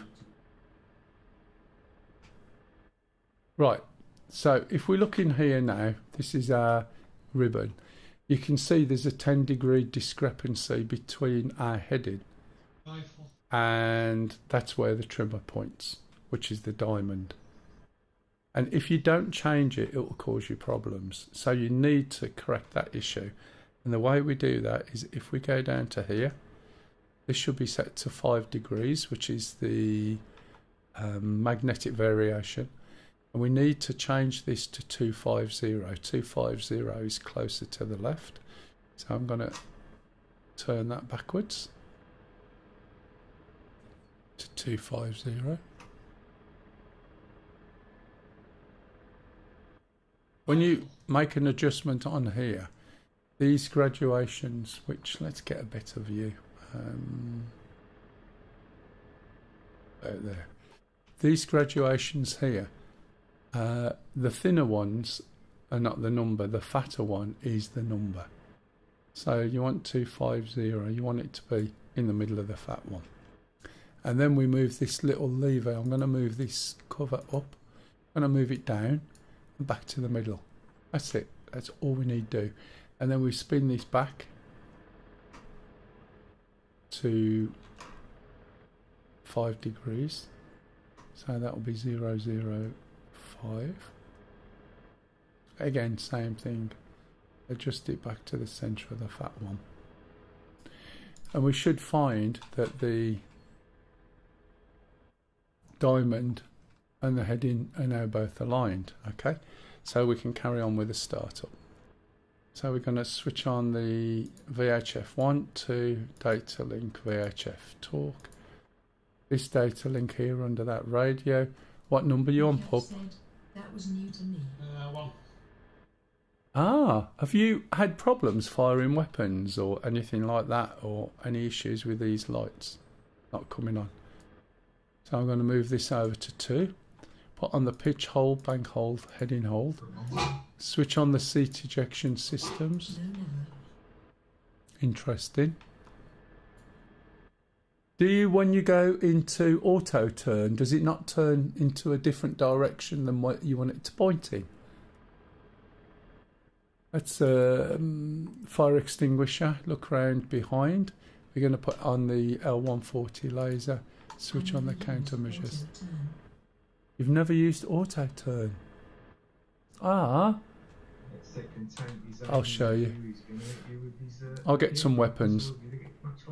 Okay. We don't need the APU. Okay. And we don't need the APU fuel flow. So we can switch that off, shut the cap down. Right, I need to put the, what is it? Standby, SAI there. And we're going to turn this, but to be honest, this drifts so much, it's unbelievable. If we move this round, this is our waypoints. I'm going to take the screen down because it's getting too dark for me to use that and I can't see. So let's put the axis up. Okay, first thing to notice is the brake is flashing. One of the problems with this is that you have to press the cyclic forward when you take off. Since I blindly bought the Apache, was sitting in it at my 18th birthday, so it was an emotional buy. I have more respect and don't put my hands on Huey or behind. You should really get to grips with the Huey first. The Huey just gives you all the basics of flying. It gives you a feel for what VRS is. And when you get to understand it, you can do most things. It'll still catch you out, right? And it'll still spank you, and you'll still drop into a VRS sometimes, and there's nothing you can do.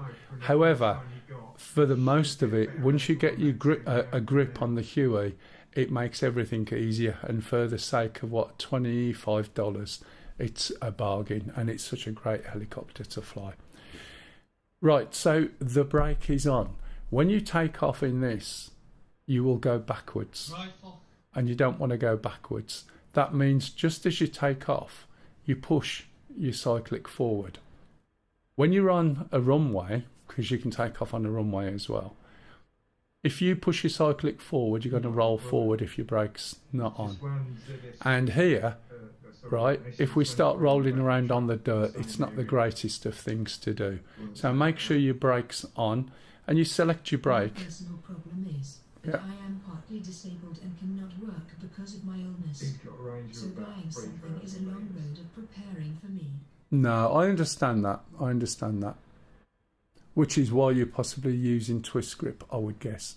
You're not the only one. There's a few people who have come through, and there was a guy who had other difficulties who I taught to fly the Huey.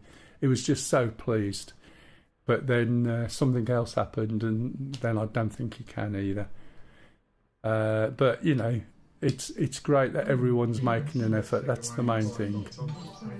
Thanks for the follow there. So usually there's always a way that you can think of. And with the control systems that come out now, you know, there's ways of making it easier for people. Right. No, that's fine, mate. So thank you for the follow. That's absolutely fine. That's why I run the channel. I'm here to pass information on. People helped me when I first started, and then I did a lot of work myself.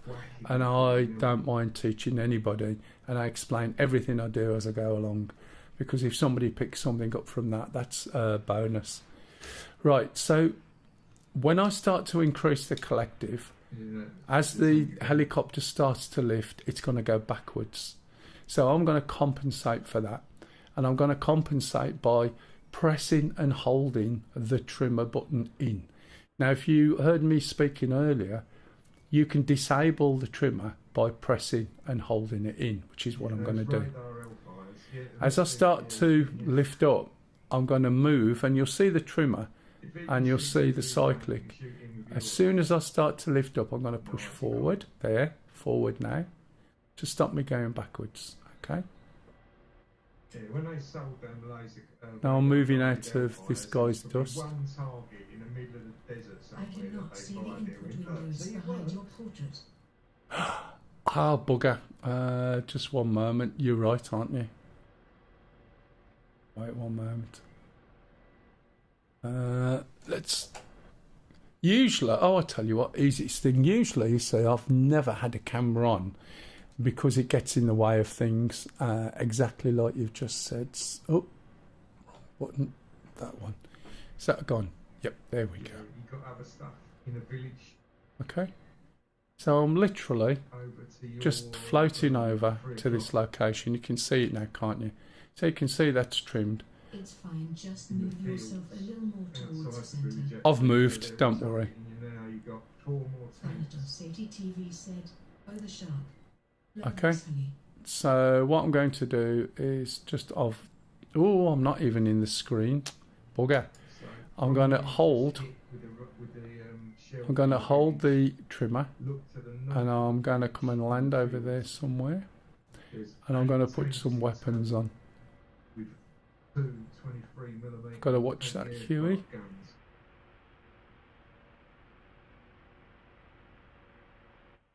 Now my other half, when she flies, she uses a twist grip.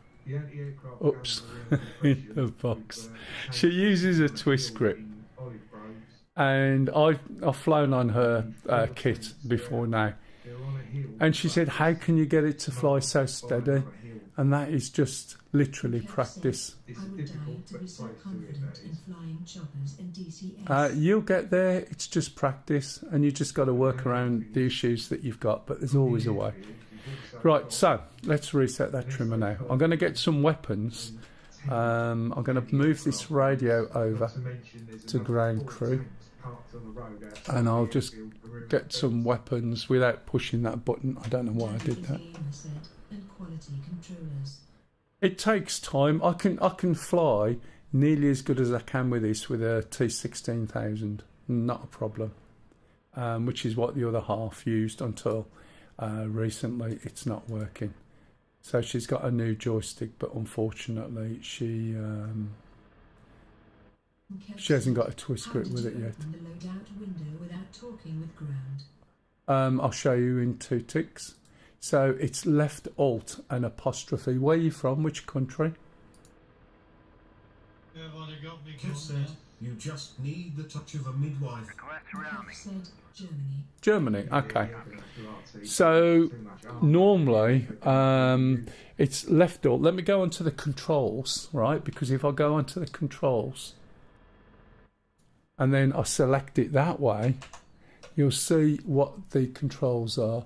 So in English, obviously, I'm not sure whether you've got yours set to German, which would make sense. So it's rearming and refueling window. It's under general, and you can see there's a key there set to left alt. They're aiming at you with long-range artillery rockets. I do have a button set. Can you see it? Okay. TV said, I also did not know that. Oh, right, that's fair enough. Right, okay, so we should have some weapons. Let's come out of this thing. Let's see if he's actually... There we go, we got some weapons. I've taken off the anti-air missiles on the ends, assuming this is me, because they're not going to be necessary at the moment. Again, so what I'm going to do is take off. Everything's back at default, same thing. Hold the trimmer. You know where you shot the and then lift up. And the C-ram? Who shot our Roland and C-ram? Somebody. Oh. But over by there is an ammunition truck. I don't know if you can reload ammo from the ammo truck. Looks so good. I don't think you can you? Has anybody Yeah, tried that? we've got some of ours. Sorry, what was the question? You need a pad, don't you? Right, so I'm holding the trimmer still. As we move forward, right, you can see that this line here, oh, it's just gone. That line there tells us which way we're drifting. And you might think, but that's a bit obvious because I can see it. Well, if you're above water or clouds, then it's not so obvious. Now this is going in that direction and the whole helicopter is held by the trimmer system. Okay, you can see the wheels are down as well. Now I'll pull the wheels up. If I try and move this helicopter, right, it feels sluggish, so I'm trying to make it go forward. I'm pushing more and more and more, and now it's going forward. If I turn it round, I have to push quite a lot before it moves. Okay, and I'm pushing even more and even more, and you can see it's barely moving. I'll put some rudder input in as well. Now it's started to move. Once it hits 50 kilometers, that indicator is going to go. Right, so it's an effort to push it. It feels like it's pushing back on me. Watch what happens when I let go of my cyclic. The nose lifts up, the helicopter slows down, and I've got to be careful, otherwise it might end up going into a bit of a VRS. It's changing its heading, and it's slowing down and going back to where it was. And the reason it goes back to where it was is it's going back to where the trimmer's set. So when the trimmer's set, the helicopter always tries to go to it. So if I put this into a turn, make sure no one's over there, I'm going to turn. Right, so you can see the diamond, that's where the trimmer is. The heading is going round, and I'm going to let go of the trimmer switch, and it's going to snap to the heading now. Once it does that, I've let go of everything. And because there's some roll on the helicopter, okay, and obviously some climb, by the way, it's climbing up, it gets to the trimmer, which is where it's trying to go, but it can't maintain the heading with a trimmer, so it carries on going round, and it will sit here going round and round and round and round and round and round until it runs out of fuel. Okay, so it's already gone past the trimmer, but it's trying to get to the trimmer, so it's going to turn around even more. Okay, now when you adjust this helicopter, you'll never use the reset trim. There's a reset trim on the Apache, but there was never a reset trim in real life on the Apache. But the stupid people... Did you release the trimmer yet? Yeah, ages ago. That's why it's doing it. I've got no hands on anything. You can see it's climbing as well, but that's neither here nor there. So I'm not doing anything, it just does it. So now, if I want to stop, I can just move the controls, but the easiest way is press the trimmer button in and hold it, because it releases the trimmer. No, it didn't. And the reason being is all these people who came from the planes, right, they had difficulty flying, so they shouted and screamed that it hadn't got a reset button. Shall I show you what happens when you hit a reset button? Look, watch. Yep, that's exactly what you want, isn't it? You want a reset button, because when you're batting along at a couple of 100 kilometres, that's exactly what you want to do to your helicopter. Why on earth would you want to do that? It's a case of constant adjustment. Daddy is gamer said, this may cause blades to crash themselves. Yeah, exactly. And the loss of control when you're moving, I was going slow. So now when I want to adjust, hold... Just said, Huey does the same. Yeah, hold the button, right? Make an adjustment, put it where you want it. When you let go of the button, you'll see the diamond, which represents the trimmer, snaps... Is a cobra maneuver. snaps to the heading, let go of the cyclic, and off it goes. Okay, if I want to adjust my speed, I can do that by dropping my collective. That makes my nose dip and my speed increase. If I want to slow down, I increase the collective. However, it is going to start climbing as well. So this is where I take over with my right hand, drop the collective or increase the collective with my left, and adjust the nose as I want. When I'm ready to point in the direction I want, then I will let go of the trimmer, let it snap. So I want to go around over there, just towards that hill on the background. Hopefully I'm not pointing towards a target, but I probably am. Okay, kind of let go. There we go. Relax my grip on the cyclic, and there we go. And that's fairly easy. And then just adjust with the collective. If I'm a bit low, or I'm going down towards the floor too much, I might also want to adjust because it's not flying square. So I've held the trimmer again and adjust. Yeah, carry on. And then I'm going to put it into auto hover in a minute. Yeah, how can I help?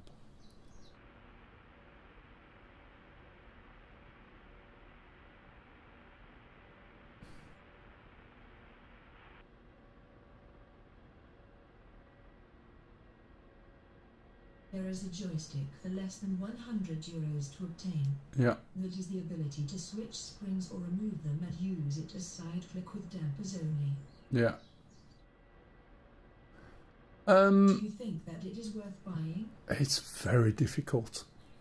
I'm not sure because I can only sort of recommend or suggest things that I've either tried or the people I fly with, right? The other half's bought a new joystick. She can buy a kit to do that with hers, but it wasn't less than... It's a wing similar to a VKB joystick. Oh, it is a wing. Okay. Definitely worth trying. In fact, there's one, it's a wing that she bought. And there's quite a few of the guys who I fly with use wings. I think I know which one you're on about. You're on where it's a normal joystick with a normal base. It's not one where you buy a base and a joystick where you can do all that to it, yeah? I know which one you mean. Because that goes up to round about $280 to $300. The thing is, it probably is worth a punt. And if it's going to help you, what stick have you got at the moment? Right, there's only 7 tanks left in that olive grove.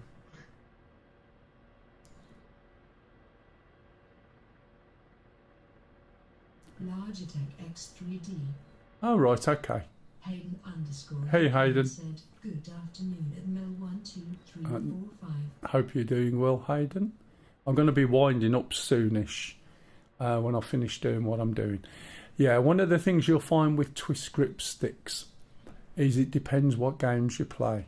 Okay, now she's got through 3 of them, which is why I said stop buying these sticks and get something better that's going to last. The only trouble is it doesn't come with a twist grip, and it needs a new add-on which is out of stock at the moment, so I can't buy it for her. She's too short to reach pedals, so she can't do that as an option, so she'll use twist grip. And when she flies the Huey, she's really smooth with it, to be honest. Right, okay, so give it a punt, Kev, and see how you get on.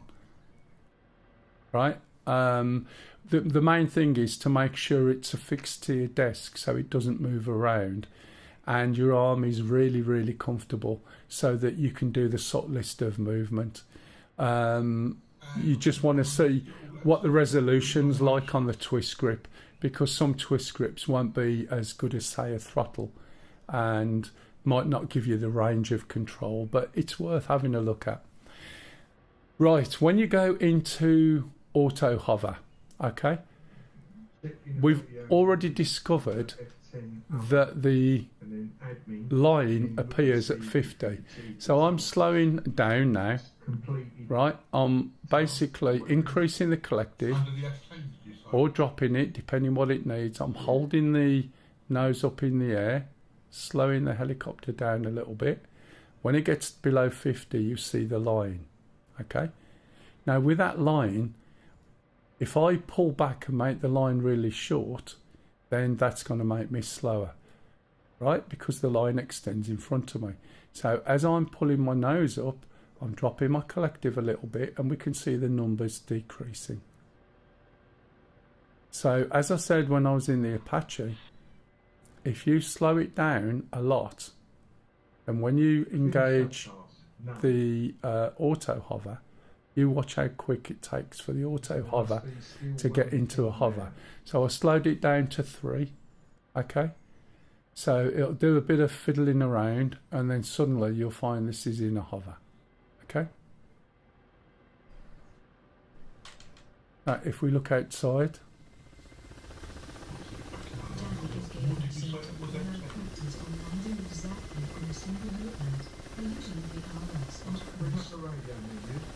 yeah, the thing is with VRSing and crashing, what you've got to try and do is, rather than land exactly on the pad, you said getting all animated, oh you can't see, can you? Rather than land exactly, the thing is, it is, but you've got to understand, to do this you need the trimmer and the attitude hold. The attitude hold automatically says, oh, less than 40, I bet he's going to hover, and tries to do it. Whereas if you help it and get really, really slow before you engage the attitude hold and let go of the trimmer, then it'll jump straight in. The other thing, what this does is it takes, right, a GPS reading of where it is. It then utilises the trimmer system to keep it in the position that it's in, which is why it's so stable. Okay, so it takes a GPS reading, it's got 20% control authority, it can do what it needs to be in the position it needs to be, and once you hit that button for auto hover, then it'll just sit there. Okay, right, auto turn.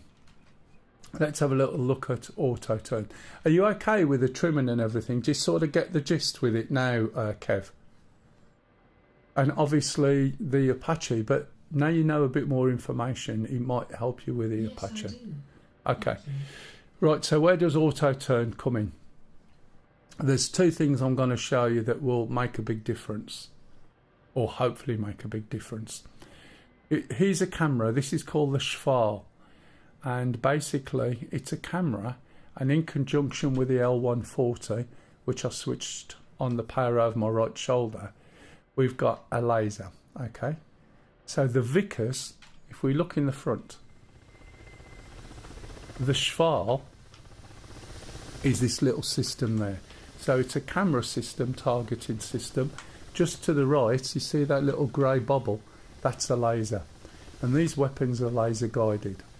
Now, imagine I'm in this hover. When I start to move this camera left and right, now I can adjust the contrast and the brightness here. Oh, you got jelly? Excellent. I bet you'll be like a little kid at a party, won't you? Okay. So as I move the camera for the GhashPL, you'll see as it moves off the hood, there'll be a box. Okay. And that box is giving me the boundaries for the gimbal in the camera. So as I keep going, it'll start to flash when it's on the edge. That's its extent. If I extend the camera, let's look at the Abris, and you'll see where the gimbal's pointing. We will see all. Thanatos ATTV said, can you change the brightness? Learning game. Yeah, you can, because the contrast isn't great, and to be honest, you want to change it depending where you're looking. So sometimes you'll move the camera and then you need to change the contrast. Let's just zoom in a little bit on here to give us a bit more what we're looking at. Okay, now I'm going to bring this back into view. Okay, and as soon as it comes back onto the hood, that's it. When we get to the extremities, you'll see it starts flashing on the lower screen. And the reason it starts flashing is because when you're looking for targets, usually you're going to be down here. So you need to know where the camera is, and that's showing you, and we can see on the Abris. Okay. Now I'm going to reset it fine. and then I'm going to enable it. Okay, and then I'm going to switch on auto turn. Right. So let's bring the camera down. Just Glenn said, sorry, but it's so good. No, that's fine. That's fine. That's the idea. I used to do on Saturdays more of this and stream during the week, but that was during COVID because I had a couple of years off. And that's how I used to stream, depending on my job. But this job is a bit different and my stream time is a little bit less. Right, now, what's happening if you see this? About the jelly roll. Oh! No, that's fine, Glenn. No worries. Just make sure you've got no Smarties in it or no fruit. Make sure it's just jelly. So when you move this, that's quite funny. Can you see what's happening? It is. No, it's hilarious. I'm laughing inside and you can't see my face. So what do you think's happening now? It's not flashing. If we look up here, right, every time we let go, can you see the helicopter turning round? And that's just opened a door for you now, Kev, that you had no idea about. Right? Hey, hiya, Helio. Kev said, it's been a while since I had an engagement with KA50, but I remember turning with the TV screen. There we go. Okay. So that's what auto turn does. Daddy is Gamer said, what Now, I like is to slave the eyesight to this system. Oh, right, I know what you mean, yeah. Well, the other thing you can do, right, and let's try and find something I can lock onto. So to lock on, there's a couple of things I need to do. Let's pop my weapon system on. Let's arm my weapon system. Let's select the inner weapons, and I'm going to have to lock onto a tree or something. I'm not going to shoot it. So if you are... Oh, there's a building there, that will do. So if I put my laser on, I should get a range for that building. And you can see it's locked on. Okay. Now, I'm going to add that building to my Abris. So if we look up here, we've got 1, 2 and 3. 1 is ground vehicles, 2 is a SAM, and 3 is something else. And I'm going to create a target on the Abris for something else, although it doesn't seem to have done it. No, oh, because I forgot to hit send mem. What an idiot. So when we go in, we've got a symbol on there. I'm now going to turn around. Let's get this back to normal. We're going to go and find something else to put a symbol on. Okay, I want to turn away.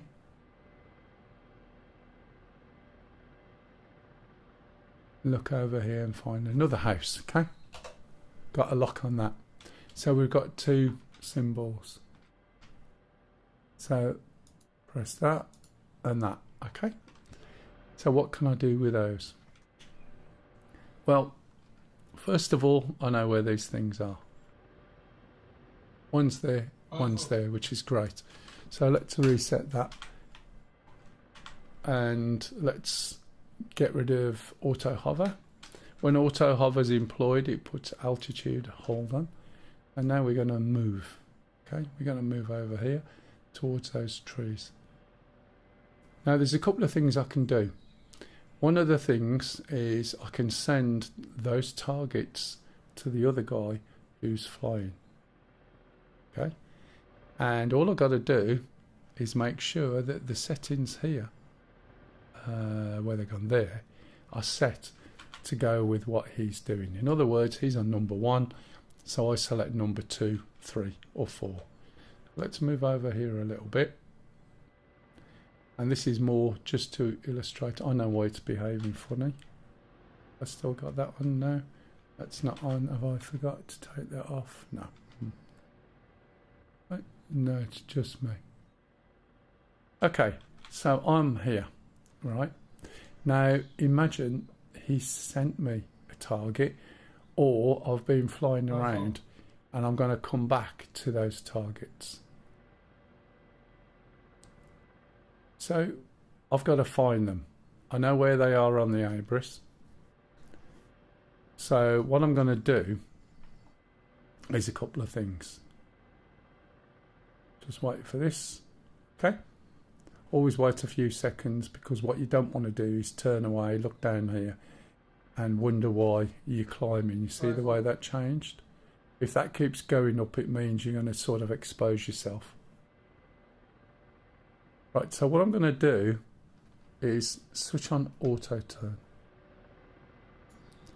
I'm going to select a target by pressing the little house symbol. Now when I press once, it selects target 1. When I select again, it's going to select target 2. Okay. Now if I just received these targets from my friend, right, I can go and look at these targets, or I can save them straight to here, but I'm now going to press this DL ingress. Okay. And now what I'm going to do, he says, is select that to select which target I want. Make sure auto turns on. When I release the Schwal, right, the camera is going to go to that target, and then it's going to turn the helicopter around.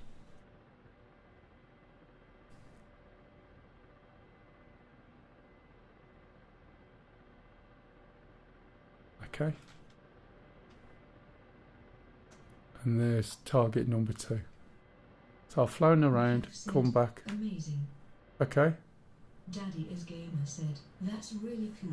So I've saved those targets My myself. wife just asked me if I'm going to stick to this start, as I have lost 2 kilograms in 2 days. Like hell am I. Yeah.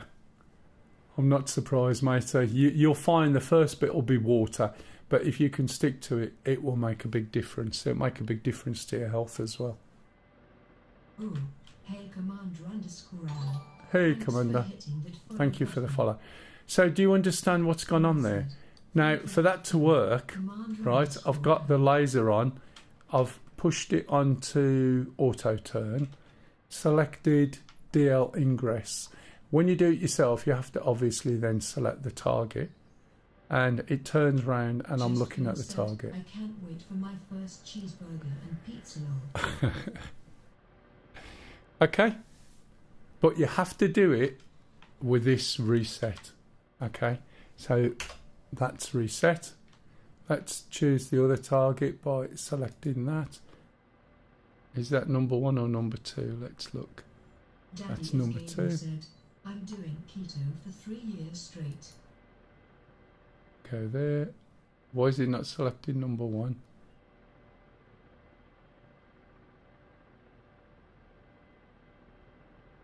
Interesting. Don't know why it's not select. Oh, it just switches it off, doesn't it? There we go. I can't believe you talked me out of getting the sharp claw. I talked you out of it. Okay, but basically, yeah, as soon as you release it, off it goes. And for some reason, I don't know why it's not selecting number 1. It normally just works. Can you see I can't select? Probably because I'm expected to kill it. So if I clear that one, which has now removed it. That's it? Nope. Let's go to here. Let's go there.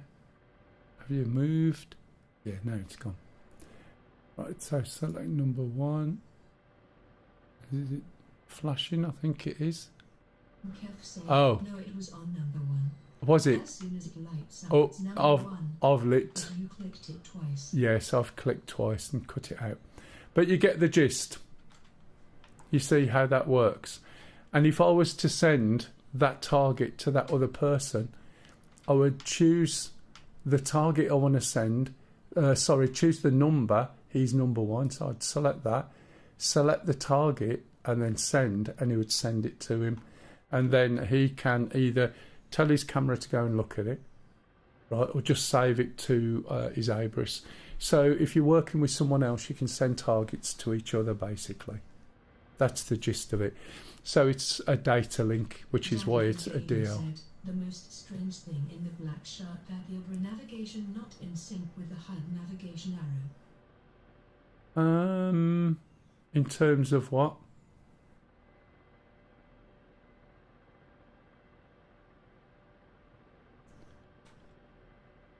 In what way do you mean? So, for instance, if I was to turn north, what are you saying? That I'm not pointing north? Is that what you mean? I'm not quite sure. Or do you mean the little pointer? The waypoints are not connected from the Abrit but from the other navigation system. Oh, those.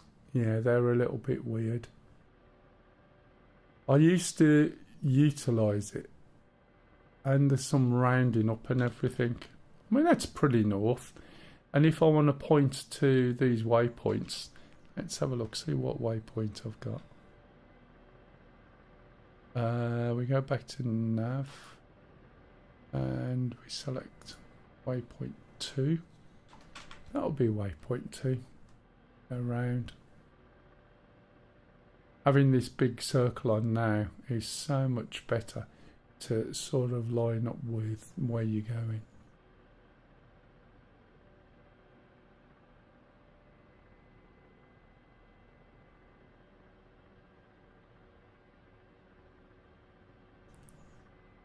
That's where my target is.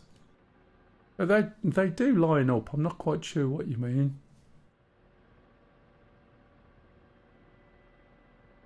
The other navigation systems are a pain in the ass. It seems just like for the sake of it.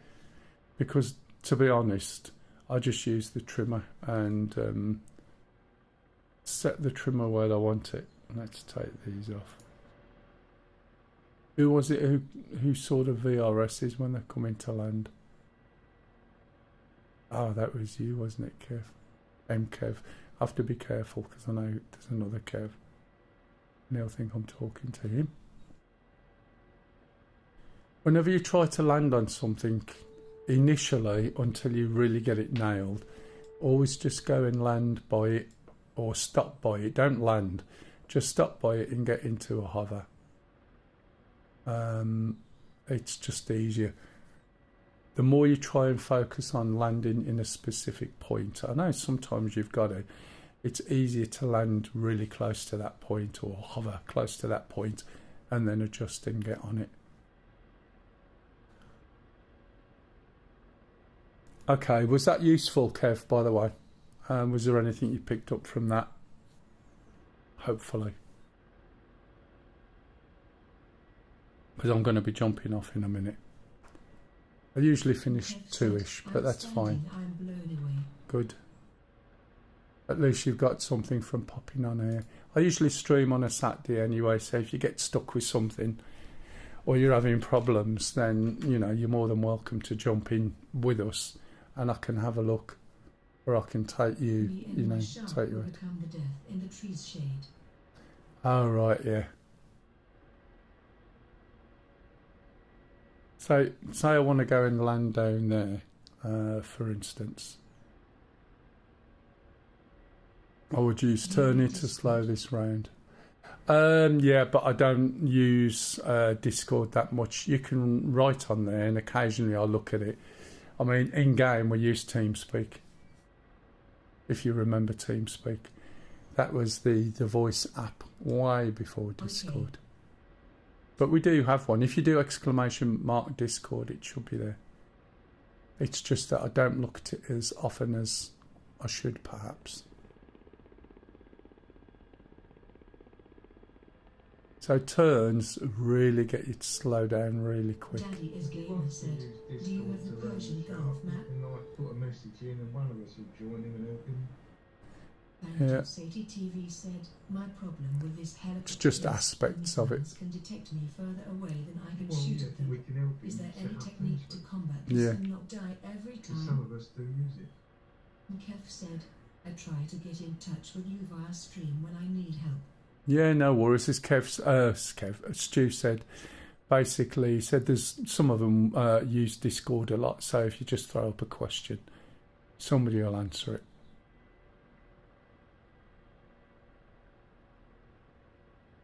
Soon, in a minute, we'll get the things. The trick is with these things is if you're moving, you're not going to hit a VRS. Lower gear. Lower gear.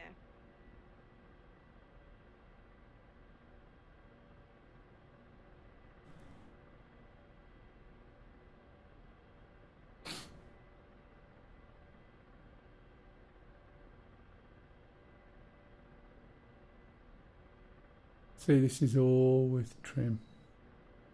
Oh, no gear. Yeah, that does help, doesn't it? TV said, "A daddy is gamer, yes, but sometimes no place to hide." Okay, it's down now.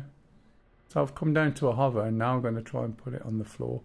But if there was a marked patch to land on or a pad, just come down close, get it into a hover and then land, then adjust to get onto the pad. Right, I think that's it for me today.